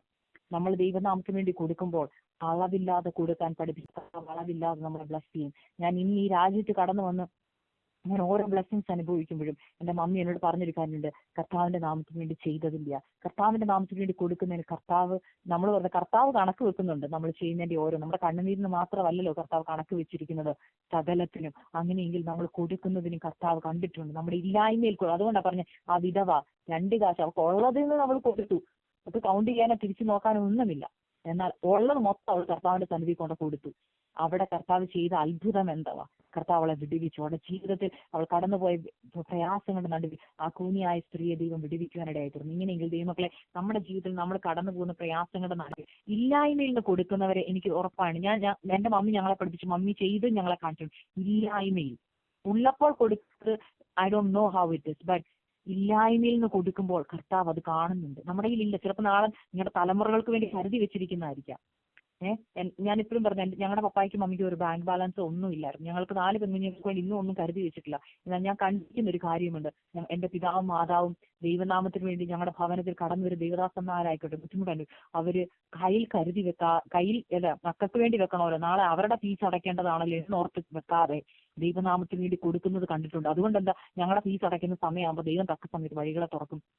ദൈവം ഞങ്ങളെ ഇതുവരെ കൊണ്ടുവന്നു. ഇതെന്റെ സാക്ഷ്യം ഞാൻ പറയുവാൻ കാരണം, നമ്മുടെ ദൈവം ആരാ? അവൻ വലിയവനാ, അവൻ അത്യുന്നതനായ ദൈവം. നമ്മൾ കർത്താവിന്റെ മക്കളല്ലേ. ഈ ഉണ്ടാക്കി വെച്ചിട്ട് ഞാൻ ഇപ്പോഴും ഓർക്കും, ഒരു രാജാവിന്റെ മകൻ ആ രാജ്യത്തൂടെ നടക്കുമ്പോൾ അവന്റെ മനസ്സിലുള്ള ആ ധൈര്യം എന്താ? ഇതൊക്കെ എന്റെ അപ്പന്റെ വകയാണ്, ഇതൊക്കെ കൺട്രോൾ ചെയ്യുന്ന എന്റെ അപ്പൻ. അങ്ങനെയെങ്കിൽ ഞാൻ ഈ പലപ്പോഴും അമേരിക്കയിലൊക്കെ വന്ന് ഞാൻ ഇങ്ങനെ ഡ്രൈവ് ചെയ്യുന്ന സമയത്തും ഞാൻ ഈ ചുറ്റുപാടൊക്കെ കാണുമ്പോൾ ചില സമയത്ത് ഞാൻ ഓർക്കാറുണ്ട്, ഞാൻ ഇങ്ങനെ പറഞ്ഞിട്ടുണ്ട്, കർത്താവ് ഇതൊക്കെ എന്റെ അപ്പന്റെയാ. എന്റെ അപ്പന്റെ ആകുമ്പം this all belongs to me. ഞാൻ ഒന്നും ഇല്ലാത്തവളൊന്നും എനിക്ക് പറയാൻ പറ്റില്ല. എന്റെ കർത്താവ് ഉള്ളപ്പോൾ എനിക്ക് എല്ലാം ഉണ്ട്. കർത്താവാണ് എന്റെ സകലതും, അല്ലേ? അപ്പോൾ നമ്മൾ എത്ര ഭാഗ്യശാലികളാ. ഒരു വാക്ക് ഉണ്ടാകട്ടെ എന്ന് പറഞ്ഞപ്പോൾ ഉണ്ടാക്കി തന്ന ദൈവം. വചനത്തിന് ശക്തിയുണ്ട്, വചനത്തിന്റെ പവർ എന്ന് പറയുന്നത് ഭയങ്കരമാണ്. ആ വചനം, ഞാൻ ഒരു ടെസ്റ്റിമണി കൂടെ പറയട്ടെ. എനിക്ക് തോന്നുന്നു കർത്താവിന്റെ ടെസ്റ്റിമണി, എന്നാൽ വീണ്ടും കർത്താവ് പ്രേരിപ്പിക്കുന്നതുകൊണ്ട് ഞാൻ അതിന്റെ ടെസ്റ്റിമണി കൂടെ പറയാൻ ആഗ്രഹിക്കുകയാണ്. ഇന്നും അങ്ങനെ ഒരു അനുഭവം ഉണ്ടായപ്പോൾ പെട്ടെന്ന് അത് പറഞ്ഞില്ലേ മോശമായി പോകും. അതുകൊണ്ടാണ് ഇന്നും ആ ഒരു അനുഭവം ഉണ്ടായപ്പോൾ ഞാൻ പെട്ടെന്ന് അത് ഓർക്കാനിടയായി തീർന്നു. എന്റെ മമ്മി ഇവിടെ കടന്നു വന്ന ഫസ്റ്റ് ഡെലിവറിയോട് അനുബന്ധിച്ച് എന്റെ മാതാവ് അമേരിക്കയിൽ കടന്നു വന്ന സമയത്ത് ഞാൻ പറയാം, എന്റെ ഹസ്ബൻഡ് എന്റെ മമ്മിയുടെ പ്രാർത്ഥനാ ജീവിതവും എന്റെ മമ്മിയുടെ വിശ്വാസമൊക്കെ കണ്ട് അദ്ദേഹം പലപ്പോഴും അമേസ്ഡ് ആയിട്ടുണ്ട്. അച്ഛൻ എന്നോട് പറഞ്ഞിട്ടുണ്ട്, I haven't seen a woman like this. Like mummy എപ്പോഴും പ്രാർത്ഥിക്കും. മമ്മിയുടെ ആ ഒരു ഉപവാസവും പ്രാർത്ഥനയും മമ്മിയുടെ വിശ്വാസവും എന്റെ ഹസ്ബൻഡിനെ ഒത്തിരി ഇൻസ്പയർ ചെയ്തിട്ടുണ്ട്. അപ്പം ഒരു ദിവസം ഞങ്ങളുടെ മാസ്റ്റർ ബെഡ്റൂമിന്റെ ബാത്റൂം ലോക്കായി പോയി. അപ്പൊ ലോക്കായി പോയെന്ന് പറഞ്ഞാല് ഞങ്ങളുടെ വീട് ഒത്തിരി പഴയ ഒരു വീടാണ്. അതുകൊണ്ട് തന്നെ ആ ഡോർ ഒരു പ്രത്യേകതരം ഒരു ഡോറാണ്. അപ്പൊ ഞങ്ങൾ ആരും ഒന്നും ചെയ്തതല്ല. പക്ഷെ മമ്മി പറഞ്ഞു, മമ്മിക്ക് അതിനെ കുറിച്ച് മമ്മി അകത്ത് കയറി ജസ്റ്റ് പുറത്തോട്ട് ഇറങ്ങി മമ്മി അതൊന്ന് ലോക്ക് ചെയ്തു. അപ്പൊ ഞങ്ങൾക്കത് യൂസ് ചെയ്യാൻ പറ്റുന്നില്ല. മമ്മി ഒത്തിരി ട്രൈ ചെയ്തു, ഓപ്പൺ ചെയ്യാൻ പറ്റുന്നില്ല. അപ്പം എന്റെ ഹസ്ബൻഡ് കഴിഞ്ഞ് വളരെ ക്ഷീണിച്ച് കടന്നു വന്നിരിക്കുവാണ്. അപ്പൊ ഞാൻ ഓടിച്ചെന്ന് അച്ഛനോട്, അച്ഛൻ ബാത്റൂം തുറക്കാൻ പറ്റുന്നില്ല. അച്ചാച്ചൻ വന്ന് ഒത്തിരി ട്രൈ ചെയ്ത് തുറക്കാൻ പറ്റുന്നില്ല. ലോക്ക് അഴിക്കാൻ നമുക്ക് പറ്റുന്നില്ല. അത് ഇനി ഓപ്പൺ ചെയ്യണമെങ്കിൽ ഫുൾ ഡോർ ഓപ്പൺ ചെയ്യണം. അപ്പൊ അച്ഛൻ ആകെ ഡിസ്റ്റർബ് ആയിപ്പോയി. അച്ഛൻ പറഞ്ഞു I don't know what to do, ഇനിയിപ്പോ ഞാൻ ആളെ വിളിക്കണം, അല്ലാതെ എനിക്ക് പറ്റത്തില്ല. സോ ഞങ്ങൾക്ക് വേറൊരു വഴിയില്ല. ഇപ്പൊ ഞങ്ങൾ വളരെ സങ്കടം. അപ്പൊ മമ്മിക്ക് ഭയങ്കര സങ്കടമായിപ്പോയി. കാരണം മമ്മി അമേരിക്കയിൽ വന്നിട്ട് കുറച്ച് ദിവസങ്ങളേ ആയുള്ളൂ. നമ്മളുടെ വീടാണല്ലോ, അപ്പൊ ഒരബദ്ധം പറ്റില്ലോ എന്നോർത്ത് മമ്മിക്ക് ഭയങ്കര സങ്കടമായിപ്പോയി. മമ്മി ചോദിച്ചു പീറ്ററിന് സങ്കടമായോ മോളെ, ദേഷ്യമായോ? ഞാൻ പറഞ്ഞു ഇറ്റ്സ് ഓക്കെ മമ്മി, നമുക്ക് പ്രാർത്ഥിക്കാം. മമ്മി പറഞ്ഞു എനിക്കറിയാവുന്ന വഴി അതേ ഉള്ളൂ, പ്രാർത്ഥന. അപ്പം ഞാൻ അച്ഛനോട് പറഞ്ഞു അച്ഛാ don't worry, mummy will pray. അപ്പൊ അച്ഛൻ എന്നോട് ചോദിച്ചൊരു കാര്യമുണ്ട്, she can pray but how she is going to open the door. ഞാൻ പറഞ്ഞു അച്ഛാ don't worry, will pray, our god is mighty to do everything for us. അപ്പം എനിക്കിന്ന് പറഞ്ഞു മമ്മി പറഞ്ഞു മോളെ നീ വാ നമുക്ക് ഒരുമിച്ച് പ്രാർത്ഥിക്കാം. ഞങ്ങൾ രണ്ടുപേരും തലയെ തുണിയിട്ടു. മമ്മി ആ ഡോറിന്റെ ലോക്കയിലോട്ട് കൈവച്ചു. ഞാനിപ്പോഴും പറഞ്ഞു എന്റെ മമ്മിയുടെ വിശ്വാസം പണ്ട് ഞാൻ പലപ്പോഴും എനിക്ക് തന്നെ വിശ്വസിക്കാൻ പറ്റിയിട്ടില്ല. ആ ഒരു വിശ്വാസം ദൈവമേ നൽകി തരണം ഞാൻ പലപ്പോഴും പ്രാർത്ഥിക്കാറുണ്ട്. മമ്മി ആ ലോക്കയിലോട്ട് കൈവച്ചു. മമ്മി പറഞ്ഞു നീ കൈ അങ്ങോട്ടും കൊടുത്തു. ഞങ്ങൾ രണ്ടും കൂടെ കൈവച്ചു. മമ്മി പറഞ്ഞു നമുക്ക് പ്രാർത്ഥിക്കാം. വളരെ ശക്തമാണ്. മമ്മി ആദ്യം കരഞ്ഞ് ദൈവത്തോട് പറഞ്ഞു കർത്താവ് എന്റെ ജീവിതത്തിൽ അബദ്ധം പറ്റിപ്പോയി. പത്രോസിന്റെ അവിവേകത്തെ അത്ഭുതമാക്കി മാറ്റിയ ദൈവം എന്റെ ഈ അവിവേകത്തെ അങ്ങ് ഒരു അത്ഭുതമാക്കി മാറ്റണം എന്ന് പ്രാർത്ഥിച്ചു. മമ്മി ഈ വചനം കർത്താവ് അങ്ങയുടെ വചനത്തിൽ എഴുതിയിട്ടുണ്ടല്ലോ, ദാവീദിന്റെ താക്കോൽ കയ്യിലുള്ളവൻ ആരും അടയ്ക്കാതെ വണ്ണം തുറക്കുകയും ആരും തുറക്കാതെ വണ്ണം അടയ്ക്കുകയും ചെയ്യുന്ന നസ്രയനായ യേശുവിന്റെ അധികാരമുള്ള നാമത്തിൽ ഞാൻ ഈ ഡോറ് തുറക്കുന്നു എന്ന് പറഞ്ഞ് മമ്മി ആ ലോക്ക് അങ്ങോട്ട് തിരിക്കുകയും ഡോറ് തുറന്നു. പെട്ടെന്ന് ഡോറ് തുറന്നത് കണ്ട് ഞാൻ ഷോക്കായി പോയി. മമ്മി കൂളായിട്ട് she didn't put any pressure, but door തുറന്നു. ഞാൻ ഓടിച്ചു അച്ഛാ ഡോറ് തുറന്നു പറഞ്ഞു. അച്ഛൻ പറഞ്ഞു ആർ യു കിഡിങ്? ഞാൻ പറഞ്ഞു നോ, ഡോറ് തുറന്നു. അച്ഛൻ പറഞ്ഞു വന്നിട്ട് ശരിക്കും? ഞാൻ പറഞ്ഞു യെസ്. അച്ഛൻ വന്ന് നോക്കാൻ പറഞ്ഞു. അച്ഛൻ ഓടി വന്ന് നോക്കിയപ്പം ഡോറ് കൂളായിട്ട് തുറന്നു. But the most amazing thing അച്ഛൻ അകത്ത് ചെന്ന് ആ ഡോറിന്റെ ലോക്ക് ചെയ്യുന്നു. അപ്പം സ്റ്റിൽ ഇറ്റ് ഈസ് ലോക്കായി കിടക്കുക. ഡോറിന്റെ അകത്തെ ലോക്കായി കിടക്കുക, ബട്ട് ഇവിടെ നിന്ന് ഓപ്പൺ ആയി. അച്ഛൻ പറഞ്ഞു ദിസ് ഇസ് അൺബിലീവബിൾ. അകത്തുനിന്ന് ഇപ്പോഴും ലോക്കായി കിടക്കുന്ന ഒരു കാര്യം എങ്ങനെ തുറന്നു? ഞാൻ മമ്മിയല്ല തുറന്നു, കർത്താവ് തുറന്നു. There is power in the word of God. എന്തിനാ വചനം എഴുതി വെച്ചിരിക്കുന്നത്? ദാവീദിന്റെ താക്കോൽ കയ്യിലുള്ളവൻ ആരും അടയ്ക്കാതെ വണ്ണം തുറക്കുകയും ആരും തുറക്കാതെ വണ്ണം അടയ്ക്കുകയും ചെയ്യുന്ന യേശുവിന്റെ നാമത്തിന്റെ പവർ എന്തോ ദൈവമക്കളെ. ആ പവർ പലപ്പോഴും നമ്മുടെ പ്രതിസന്ധി ഘട്ടങ്ങളിൽ നമ്മൾ സീക്ക് ചെയ്യുന്നത് മാനുഷിക കരങ്ങളെ. എന്നാൽ ആദ്യം നമ്മുടെ കർത്താവിന്റെ അടുക്കലോട്ടൊന്ന് ആ വിഷയത്തെ കൊണ്ടുചെല്ലാവോ? ആ കർത്താവ് അത്ഭുതത്തെ പ്രവർത്തിക്കും. ഞാനിത് പറയാൻ കാരണം ഇന്ന് ഞങ്ങളുടെ വേറൊരു റൂമിന്റെ ഡോർ ലോക്കായ ഉടനെ എന്റെ അച്ഛൻ എന്നോട് പറയുക, ഞങ്ങളുടെ ഇവിടെ ഒരു ഗസ്റ്റ് ഉണ്ടായിരുന്നു. അപ്പൊ അവർ കഴിച്ചുകൊണ്ടിരിക്കുന്ന സമയത്ത് ഡോർ ലോക്കായി. അപ്പം ഞാൻ അച്ഛനോട് പറഞ്ഞു വാട്ട് ടു ഡു? അച്ഛൻ പെട്ടെന്ന് പറയാം call your mom, let her pray. അപ്പൊ പെട്ടെന്ന് ഞാൻ ഇടയായിട്ടിരുന്നു. കാരണം അച്ഛന്റെ മനസ്സിൽ ആ ഒരു പ്രാർത്ഥനയുടെ ശക്തി അതൊന്ന് മനസ്സിലായി.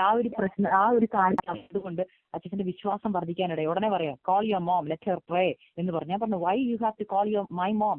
U can pray, you can claim the word of God it's written in the word of God. ഇങ്ങനെ എഴുതിയിട്ടുണ്ട്. അച്ഛൻ ക്ലെയിം ചെയ്യാം വചനം വെച്ച് ദ ഡോർ വിൽ ഓപ്പൺ എന്ന് പറയാനിടയായിത്തീർന്നു.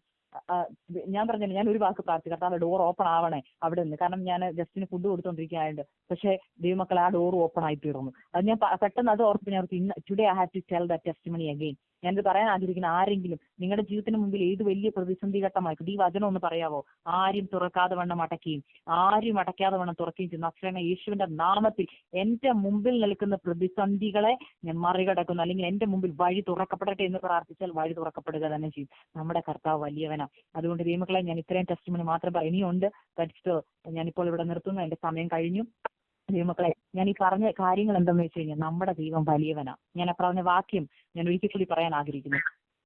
ദൈവം സിയോന്റെ പ്രവാസികളെ മടക്കി വരുത്തിയപ്പോൾ നമ്മൾ സ്വപ്നം കാണുന്നവരെ പോലായിരുന്നു. നമ്മുടെ ജീവിതത്തിൽ സ്വപ്ന തുല്യമായ വിടുതൽ നൽകി തരുവാൻ നമ്മുടെ കർത്താവ് ശക്തനായ ദൈവമാണ്. നമ്മുടെ കർത്താവ് ആരാ? നമ്മുടെ കർത്താവ് വലിയവനാ. അത് എത്രത്തോളം പറഞ്ഞാലും ആ വാക്കുകൾ നമ്മൾ എത്രത്തോളം എക്സ്പ്രസ് ചെയ്യാൻ ശ്രമിച്ചാൽ അത് പറ്റുന്നില്ല. അതുകൊണ്ടാണ് എനിക്ക് എത്രത്തോളം അത് എക്സ്പ്ലെയിൻ ചെയ്യണം പറഞ്ഞില്ല. He's A great God. നമ്മൾ ഒത്തിരി ബ്ലെസ്ഡ് ആണ് because we have a great God. So എല്ലാവരും ദൈവം അനുഗ്രഹിക്കുന്ന നിങ്ങളുടെ ഏത് പ്രാർത്ഥനാ വിഷയങ്ങൾക്ക് ദൈവം മറുപടി നിങ്ങൾ എല്ലാവരും സഹായിക്കട്ടെ. അടുത്ത മീറ്റിങ്ങുകളിലും പ്രെയർ ലൈനിലും ഒക്കെ നമുക്ക് പ്രൈസ് റിപ്പോർട്ട്സ് കേൾക്കുവാൻ കർത്താവ് ഇടയാക്കട്ടെ. നിങ്ങളുടെ തലമുറയുടെ വിഷയങ്ങളിലും നിങ്ങളുടെ എല്ലാ പ്രതിസന്ധി ഘട്ടങ്ങളിലും ദൈവം നിങ്ങൾക്ക് ഒരു അത്ഭുതത്തിന്റെ വഴികളെ തുറക്കട്ടെ.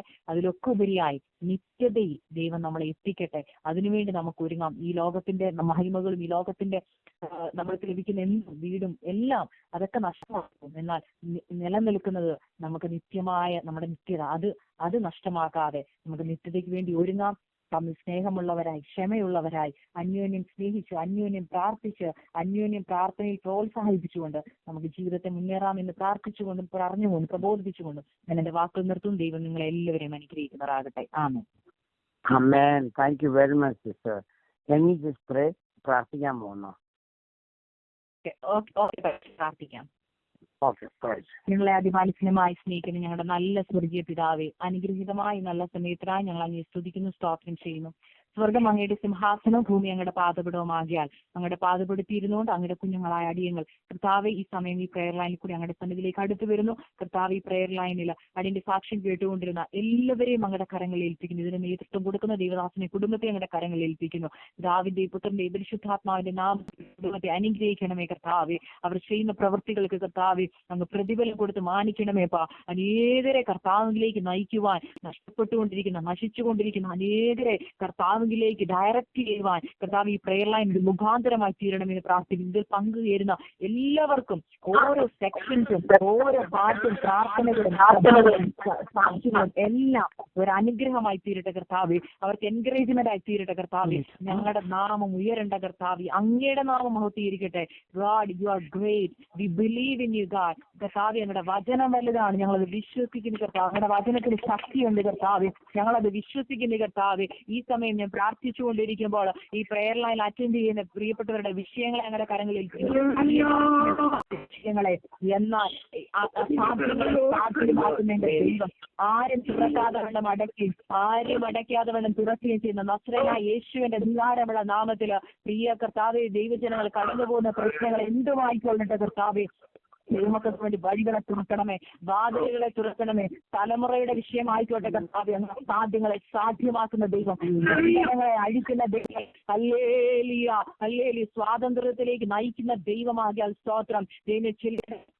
കർത്താവെ സ്വപ്ന തുല്യമായ വിടുതലുകൾ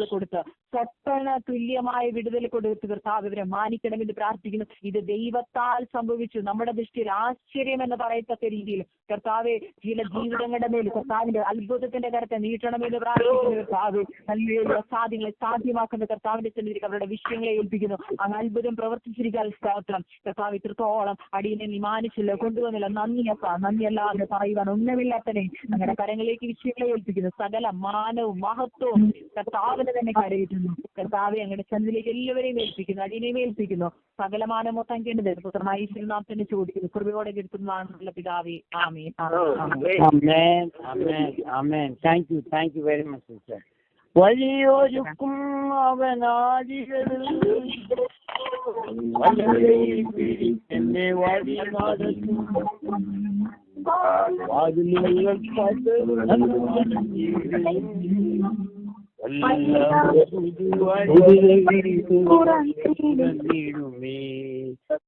അനുഗ്രഹിക്കപ്പെട്ട സാക്ഷ്യമാണ് നമ്മൾ കേട്ടത്. ഞാൻ കൃഷ്ണനോട് പറയാൻ പോവായിരുന്നു, ആ ഡോർ തുറന്ന കാര്യം ഒന്ന് പറയാൻ. ഉടനെ അത് പറയുകയും ചെയ്തു. സ്തോത്രം. വളരെ അനുഗ്രഹിക്കപ്പെട്ടാണ്. അടഞ്ഞ വാതിലൂടെ തുറക്കുന്ന ദൈവമാണ് നമ്മൾ. ദാവീദിന്റെ താക്കോലുള്ളത് ചിന്തിച്ചോണേ. പത്രോസിനെ കാരാഗ്രഹത്തിൽ കൂട്ടിയിട്ടിട്ട് അവരുടെ താക്കോൽ ഇരിപ്പുണ്ട്. രാത്രിയിൽ യഹോവയുടെ ദൂതൻ ഇറങ്ങി വന്ന് വാതില് തുറന്ന് പത്രോസിനെ പുറത്തു കൊണ്ടിട്ട് പറഞ്ഞു, പഴയതുപോലെ അവിടെ പോയി പ്രസംഗിക്കാൻ പറഞ്ഞിട്ട് വാതിൽ അതേപോലെ അടച്ചു വിട്ടു. അത് തുറന്നിട്ടേക്ക് പോയില്ല, അടച്ചിട്ടു. കാവക്കാരോടെ നിൽപ്പുണ്ട്. അപ്പം സർവ്വ ഡോറിന്റെയും കീ ആരുടെ ലഭിക്കുന്നത്? എന്റെ ദൈവത്തിന്റെ ഇരിപ്പുണ്ട്. കാരാഗ്രഹത്തിന്റെ വാതിൽ തുറന്ന് പിന്നെ പത്രോസിനെ പുറത്തു കൊണ്ടിട്ട് വാതിൽ അതേപോലെ അടച്ചു വിട്ടു. എല്ലാ ഡോറിന്റെയും എല്ലാ നമ്മൾ പറയും നമ്മുടെ വീടിന് കീ നമ്മുടെ കയ്യിലായിരിക്കുന്ന, നിങ്ങളുടേതായിരിക്കുന്നു. പക്ഷെ എന്റെ ദൈവത്തിന്റെ കീ ഇരിപ്പുണ്ട്, മാസ്റ്റർ കീ. സകല ഡോറിന്റെ മാസ്റ്റർ കീ എന്റെ ദൈവത്തിന്റെ ഇരിപ്പുണ്ട്. അതുപോലെ നമുക്ക് ഈവനിങ് സമയത്ത് ദൈവരങ്ങളിലേക്ക് നമ്മൾ തന്നെ ഏൽപ്പിച്ചു കൊടുക്കാം. Don't ever give up. അത് തുറക്കാനൊക്കത്തില്ല, ഇവിടെ വഴി തീട്ടത്തില്ല എന്ന് പറഞ്ഞ് ഭാരപ്പെടണ്ട. അത്ഭുതങ്ങളുടെ ദൈവമാണ് നമ്മുടെ ദൈവം. അനുഗ്രഹിക്കപ്പെട്ട വിധത്തിലാണ് നമ്മൾ സാക്ഷ്യങ്ങൾ കേട്ടത്. കർത്താവിന് കൊടുക്കേണ്ടതൊക്കെ ഉണ്ടല്ലോ. ദൈവാത്മാവും ഗേവിക്കുന്നവർ കൊടുത്തോളും. പരിശുദ്ധാത്മാവ് വെച്ചുകൊണ്ട് പ്രൈസിലോട് 100 രൂപ 120 രൂപ കൊണ്ട് കൊടുത്തു കഴിഞ്ഞപ്പോൾ ദൈവം ഒരുക്കിയ വഴികൾ ഇതാണ് ദൈവത്തിന്റെ വഴികൾ. ദൈവങ്ങളിലേക്ക് സമ്പൂർണ്ണമായിട്ട് ഏൽപ്പിച്ചുകൂടുക. ഇതുപോലെ വേണം നമ്മൾ കർത്താവിന് ദാസി പറഞ്ഞ പോലെ ഭൂമിയിലൊക്കെ കിട്ടുന്നൊക്കെ ഇട്ടിട്ട് പോകേണ്ടതാ. സ്തോത്രം. ഇതുപോലെ നമുക്ക് ആത്മാക്കളെ നേടണം. നമ്മുടെ ജീവിതത്തിൽ ലക്ഷ്യം എന്തായിരിക്കുന്നത്? വില്യം ജോൺ ഹൈഡ് ഇന്ത്യ വന്ന് പഞ്ചാബിൽ വന്ന് പ്രാർത്ഥിച്ച് ഇങ്ങനെ പ്രാർത്ഥിച്ചത്, ഒരാത്മാവിനെ എനിക്ക് ഒരു ദിവസം വേണം. നമ്മൾ പറയും ഭാഷ അറിയത്തില്ല, ഇംഗ്ലണ്ടിൽ നിന്ന് വന്ന ആനമ്പം എനിക്ക് പഞ്ചാബി ഭാഷ അറിയത്തില്ല, ഇവിടെ നിന്ന് ഞാൻ പ്രാർത്ഥിച്ചാൽ എന്തോ ആകാനാന്ന് ചിന്തിക്കും. അതല്ല, എനിക്ക് ഒരാത്മാവിനെ ഒരു ദിവസം വേണമെന്ന് ജോൺ ഹൈഡ് പ്രാർത്ഥിച്ചു. വർഷത്തിന്റെ അവസാനമായപ്പം 165 ആത്മാക്കളെ കിട്ടി. രണ്ടാമത്തെ വർഷം ചേഞ്ച് ചെയ്തു, എനിക്ക് 2 ആത്മാവിനെ വേണം. അതുപോലെ ദൈവം കൊടുത്തു. ചോദിക്കുന്നതിലും നനയ്ക്കുന്നതിലും അത്യന്തം പരമായി ചെയ്യുവാൻ കഴിവുള്ള ദൈവം. 120 രൂപ കൊടുത്തു കഴിഞ്ഞപ്പോൾ 3000 രൂപ എടുത്ത് കൈ കൊടുത്തു. ഈ ദൈവമാണ് നമ്മുടെ ദൈവം. Praise Lord. Taste and see the Lord is good. യഹോവ നല്ലവൻ എന്ന് രുചിച്ചറിവേ.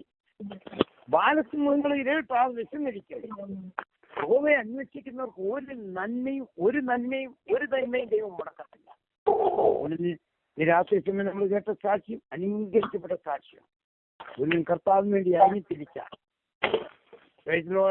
യഹോവയെ ഭയപ്പെട്ട് അവന്റെ കൽപ്പനകൾ ഏറ്റവും ഇഷ്ടപ്പെടുന്ന മനുഷ്യൻ ഭാഗ്യവാൻ. അവന്റെ സന്തതി ഭൂമിയിൽ ബലപ്പെട്ടിരിക്കും. ദുർവർത്തമാന നിമിത്തം അവന്റെ ഹൃദയം ഭയപ്പെടുകയില്ല. അവന്റെ ഹൃദയം യഹോവയുടെ ആശ്രയിച്ച് ഉറച്ചിരിക്കും. അവിടെ ഇന്ന് രാത്രിയിൽ കർത്താവിന്റെ നാമത്തിന് വേണ്ടി കർത്താവിന്റെ ദാസരും മാതാവും പിതാവും കർത്താവിന്റെ നാമത്തിന് വേണ്ടി ഇറങ്ങിത്തിരിച്ചുകൊണ്ട് എന്തെങ്കിലും കുറവൊന്നും ഇല്ല. പ്രശ്നങ്ങളും പരീക്ഷകളൊക്കെ ജീവിതത്തിൽ വരും, എല്ലാവർക്കും വരും. നമ്മൾ കോളേജിൽ ചെന്നാൽ എക്സാം ഉണ്ട്. I don't like exam. You cannot have exam ഇല്ലെങ്കിൽ പ്രൊമോഷൻ ഇല്ല. നമ്മുടെ ജീവിതത്തിൽ പ്രശ്നങ്ങളും ഭാരങ്ങളും പരീക്ഷകളൊക്കെ വരും. എന്തിനാണെന്നറിയാം? നമുക്ക് പ്രൊമോഷന് വേണ്ടിയാണ്. Without there is no money. There is no money. പരീക്ഷ ഇല്ലാതെ മണിയില്ല. അതുപോലെ ഓരോ ടെസ്റ്റുകൾ നമ്മുടെ ജീവിതത്തിൽ കടന്നു വരുന്ന ടെസ്റ്റുകൾ വരുന്ന സമയത്ത് ഒന്നും പുറകുറുക്കേണ്ട ആവശ്യമില്ല. ഇത് ഒരു ടെസ്റ്റ് ആണെന്ന്. Don't be panic. This is only a test. I am going to pass this test with flying colours. ഇത് ഒരു ടെസ്റ്റ് ആണെന്ന് ചിന്തിച്ചുകൊണ്ട് സന്തോഷത്തോട് ജോസഫ് കാരാഗ്രഹത്തിൽ ഇരുന്ന പോലെ സന്തോഷത്തോടെ അവിടെ ഇരിക്കെ ദൈവം അത്ഭുതം നമുക്ക് വേണ്ടി പ്രവർത്തിക്കാൻ പോവാം. Praise Lord. നമുക്ക് ദൈവരങ്ങളിലേക്ക് ഏൽപ്പിച്ചു കൊടുക്കാം. കർത്താവിന്റെ ദാസിയും കുടുംബത്തെ ഓർപ്പിച്ചാൽ പ്രാർത്ഥിക്കും. ഫാസ്റ്റർ തമ്പി മാത്യുവിനെ ഓർത്ത് നമുക്ക് പ്രാർത്ഥിക്കാം. കർത്താവിന്റെ ദാസൻ ചെയ്യുന്ന നല്ല പ്രവൃത്തികൾക്കായി വീണ്ടും ഞാൻ ദൈവത്തെ സ്തുതിക്കുന്നു. ലോർഡ് കർത്താവെ, ഇന്ന് ഈവനിങ് സമയത്ത് ഞങ്ങൾ പ്രിയ ഭവനത്തിന് വേണ്ടി പ്രത്യേകം പ്രാർത്ഥിക്കുന്നു. ഭവനത്തെ ഓർത്ത് പ്രാർത്ഥിക്കുന്നു. എൻ്റെ ദാസിനെ ഹസ്ബൻഡിന് വേണ്ടി പ്രാർത്ഥിക്കുന്നു. 2 മക്കളെ ഓർത്ത് പ്രാർത്ഥിക്കുന്നു. നാട്ടിൽ കർത്താവിന്റെ വേലയിലായിരിക്കുന്ന മാതാവിനെയും പിതാവിനെ ഓർത്ത് പ്രാർത്ഥിക്കുന്നു. അവർ ചെയ്യുന്ന അനുഗ്രഹിക്കപ്പെട്ട വേലയ്ക്കായി സ്തോത്രം. കർത്താവിന്റെ മുഖത്തേക്ക് നോക്കുന്നത് ഒരു കാലത്തും ലജ്ജിതരാകത്തില്ല. യഹോവഭക്തന്മാർ തമ്മിൽ സംസാരിച്ചു. യഹോവ ശ്രദ്ധ വെച്ച് കേട്ടു. യഹോവയുടെ സെല്ലിൽ ഒരു സ്മരണയുടെ പുസ്തകമുണ്ട്. യഹോവയെ സേവിക്കാത്തവരും തമ്മിലുള്ള വ്യത്യാസം വരുത്തുന്നുണ്ട്. കർത്താവിന്റെ മക്കൾക്ക് ചിലപ്പോഴും കർത്താവിന് വേണ്ടി പ്രവർത്തിപ്പാൻ കൊടുത്ത ഭാഗ്യത്തിനായി സ്തോത്രം ചെയ്യുന്നു. ഈ വീണ്ടും മാനിക്കണമെന്ന് പ്രാർത്ഥിക്കുന്നു. എല്ലാ ആവശ്യങ്ങളുടെ മേൽ മഞ്ഞും മഴയും പെയ്ക്കണമെന്ന് പ്രാർത്ഥിക്കുന്നു. സ്തോത്രം. എന്നെ അനുഗ്രഹിക്കണമേ. ഇവരുടെ ജീവിതത്തിലെ എല്ലാ ആവശ്യങ്ങളുടെ മേൽ let their house be under an open heaven. No lacking, no leaking in the house. Jesus' name. We declare victory, supernatural abundance upon the house in Jesus' name. കർത്താവ് ദൈവം അത്ഭുതം പ്രവർത്തിക്കണമേ. ദൈവങ്ങളിലേക്ക് ഏൽപ്പിച്ച് ഞങ്ങളെ തന്നെ തരുന്നു. ഞങ്ങളുടെ ജീവിതത്തിലും ഈ പ്രേരണയിൽ കടന്നു വന്ന ഭാരത്തോടിരിക്കുന്ന അനേകം ജീവിതങ്ങളുണ്ട്. കുഞ്ഞുങ്ങളുടെ വിഷയത്തിന് വേണ്ടി ഭാരപ്പെടുന്നവരുണ്ട്. അവരോടെല്ലാം ഇന്ന് രാത്രി കരുണ കാണിക്കണമേ എന്ന് ഞാൻ പ്രാർത്ഥിക്കുന്നു. ഭർത്തിമായി വിളിച്ചു പറഞ്ഞ ദാവീദ് പുത്ര, എന്നോട് കരുണ തോന്നണമേ. കൂടെ നിന്നവർ പറഞ്ഞു മൗനമായിരിക്കാൻ പറഞ്ഞിട്ടുണ്ടല്ലോ. അത്യുച്ചത്തിൽ വിളിച്ചു. ഇത് രാത്രി നമ്മുടെ ശബ്ദത്തെങ്കിൽ മറികടന്നു പോകുന്ന ദൈവമല്ല നമ്മുടെ ദൈവം. കർത്താവെ വീണ്ടും സഹായിക്കണമേ, ശക്തീകരിക്കണമേ എന്ന് ഞാൻ പ്രാർത്ഥിക്കുന്നു. ഞങ്ങൾ വന്ന് പാർക്കുന്ന ഈ രാജ്യത്തിന് വേണ്ടി വീണ്ടും ഞങ്ങൾ പ്രാർത്ഥിക്കുന്നു. പ്രസിഡന്റ് ട്രംപിന് വേണ്ടി ഞാൻ പ്രാർത്ഥിക്കുന്നു. പ്രജകളോട് ഒരു അനുഗ്രഹിക്കണമേ എന്ന് ഞാൻ പ്രാർത്ഥിക്കുന്നു. സ്തോത്രം. നന്മയിൽ മടുത്തു പോകരുത്. തക്ക സമയത്ത് അതിനെ കൊയ്യും. അതുപോലെ പ്രയലൈനി കടന്നു വന്ന എല്ലാ ഫാമിലികളെയും നിന്റെ കരങ്ങളിലായിരുന്നു. അവരുടെ എല്ലാ ആവശ്യങ്ങളുടെ മേൽ മഞ്ഞുമഴയും പെയ്ക്കണമേ. കുടുംബത്തിന്റെ ആവശ്യങ്ങളുടെ മേൽ മഞ്ഞ് പൊഴിക്കണമേ. അതുപോലെ രോഗികളായി കിടക്കുന്നവർക്ക് സൗഖ്യം കൊടുക്കണമേ. ഇന്ന് രാത്രി നിന്റെ അടിപ്പണലുകളാൽ നിങ്ങൾക്ക് സൗഖ്യം വന്നിരിക്കുന്നു. പ്രത്യേകിച്ച് ജയിച്ചിക്ക് വേണ്ടി പ്രാർത്ഥിക്കുന്നു. വിജയത്തിൽ ഹോസ്പിറ്റലിൽ കിടക്കുന്നല്ലോ, നിന്റെ ദാസിയോട് ഇന്ന് രാത്രി കരുണ കാണിക്കണമേ, കരുണ കാണിക്കണമേ, കരുണ കാണിക്കണമേ, കരുണ കാണിക്കണമേ എന്ന് പ്രാർത്ഥിക്കണം. കംപ്ലീറ്റ് ഹീലിംഗ് കൊടുക്കണമേ ഇന്ന് രാത്രി. രാവിലെ സമയത്ത് കിടക്കെടുത്ത് നടക്കുവാൻ തക്കവണ്ണം കുളക്കരയിൽ കിടന്ന മനുഷ്യനോട് കർത്താവ് പറഞ്ഞിട്ട് കിടക്കെടുത്ത് നടക്കാൻ എന്ന് പറഞ്ഞ പോലെ ഇന്ന് രാവിലെ കർത്താവിന്റെ ദാസിക്ക് പരിപൂർണ്ണ സൗഖ്യം കിട്ടി. എഴുന്നേറ്റ് നടക്കുവാൻ തക്കവണ്ണം നീ സഹായിക്കണമേ കർത്താവ്. അതുപോലെ എല്ലാം കടന്നു വന്ന എല്ലാ പ്രിയപ്പെട്ടവരെ വീണ്ടും നിന്റെ കരങ്ങളിലേക്ക് ഏൽപ്പിക്കുന്നു. സ്തോത്രം. രാത്രി മുഴുവനും പ്രാർത്ഥിക്കുന്ന എന്റെ പ്രിയപ്പെട്ടവർക്കായി സ്തോത്രം. പ്രാർത്ഥിക്കാൻ വലിയ ആത്മാവിനെ പകരണമേ പ്രാർത്ഥിക്കുന്നു. വേലിക്കിടമേൽ പൊതുപ്പെട്ടതുപോലെ പ്രാർത്ഥനയുടെ ഒരു പതിപ്പ് ഞങ്ങളുടെ മേൽ വീഴണമേ എന്ന് ഞാൻ പ്രാർത്ഥിക്കുന്നു. സ്തോത്രം. മുട്ടോളമല്ല അരയോളമല്ല നീന്തിട്ടല്ലാതെ കിടപ്പാൻ വിചാരിച്ച ആത്മാവിലേക്ക് ഞങ്ങളെ നയിക്കണമേ എന്ന് നിങ്ങൾ ആത്മാർത്ഥമായി പ്രാർത്ഥിക്കുന്നു. പാരണമേ. സർവീസ് പിതാവേ.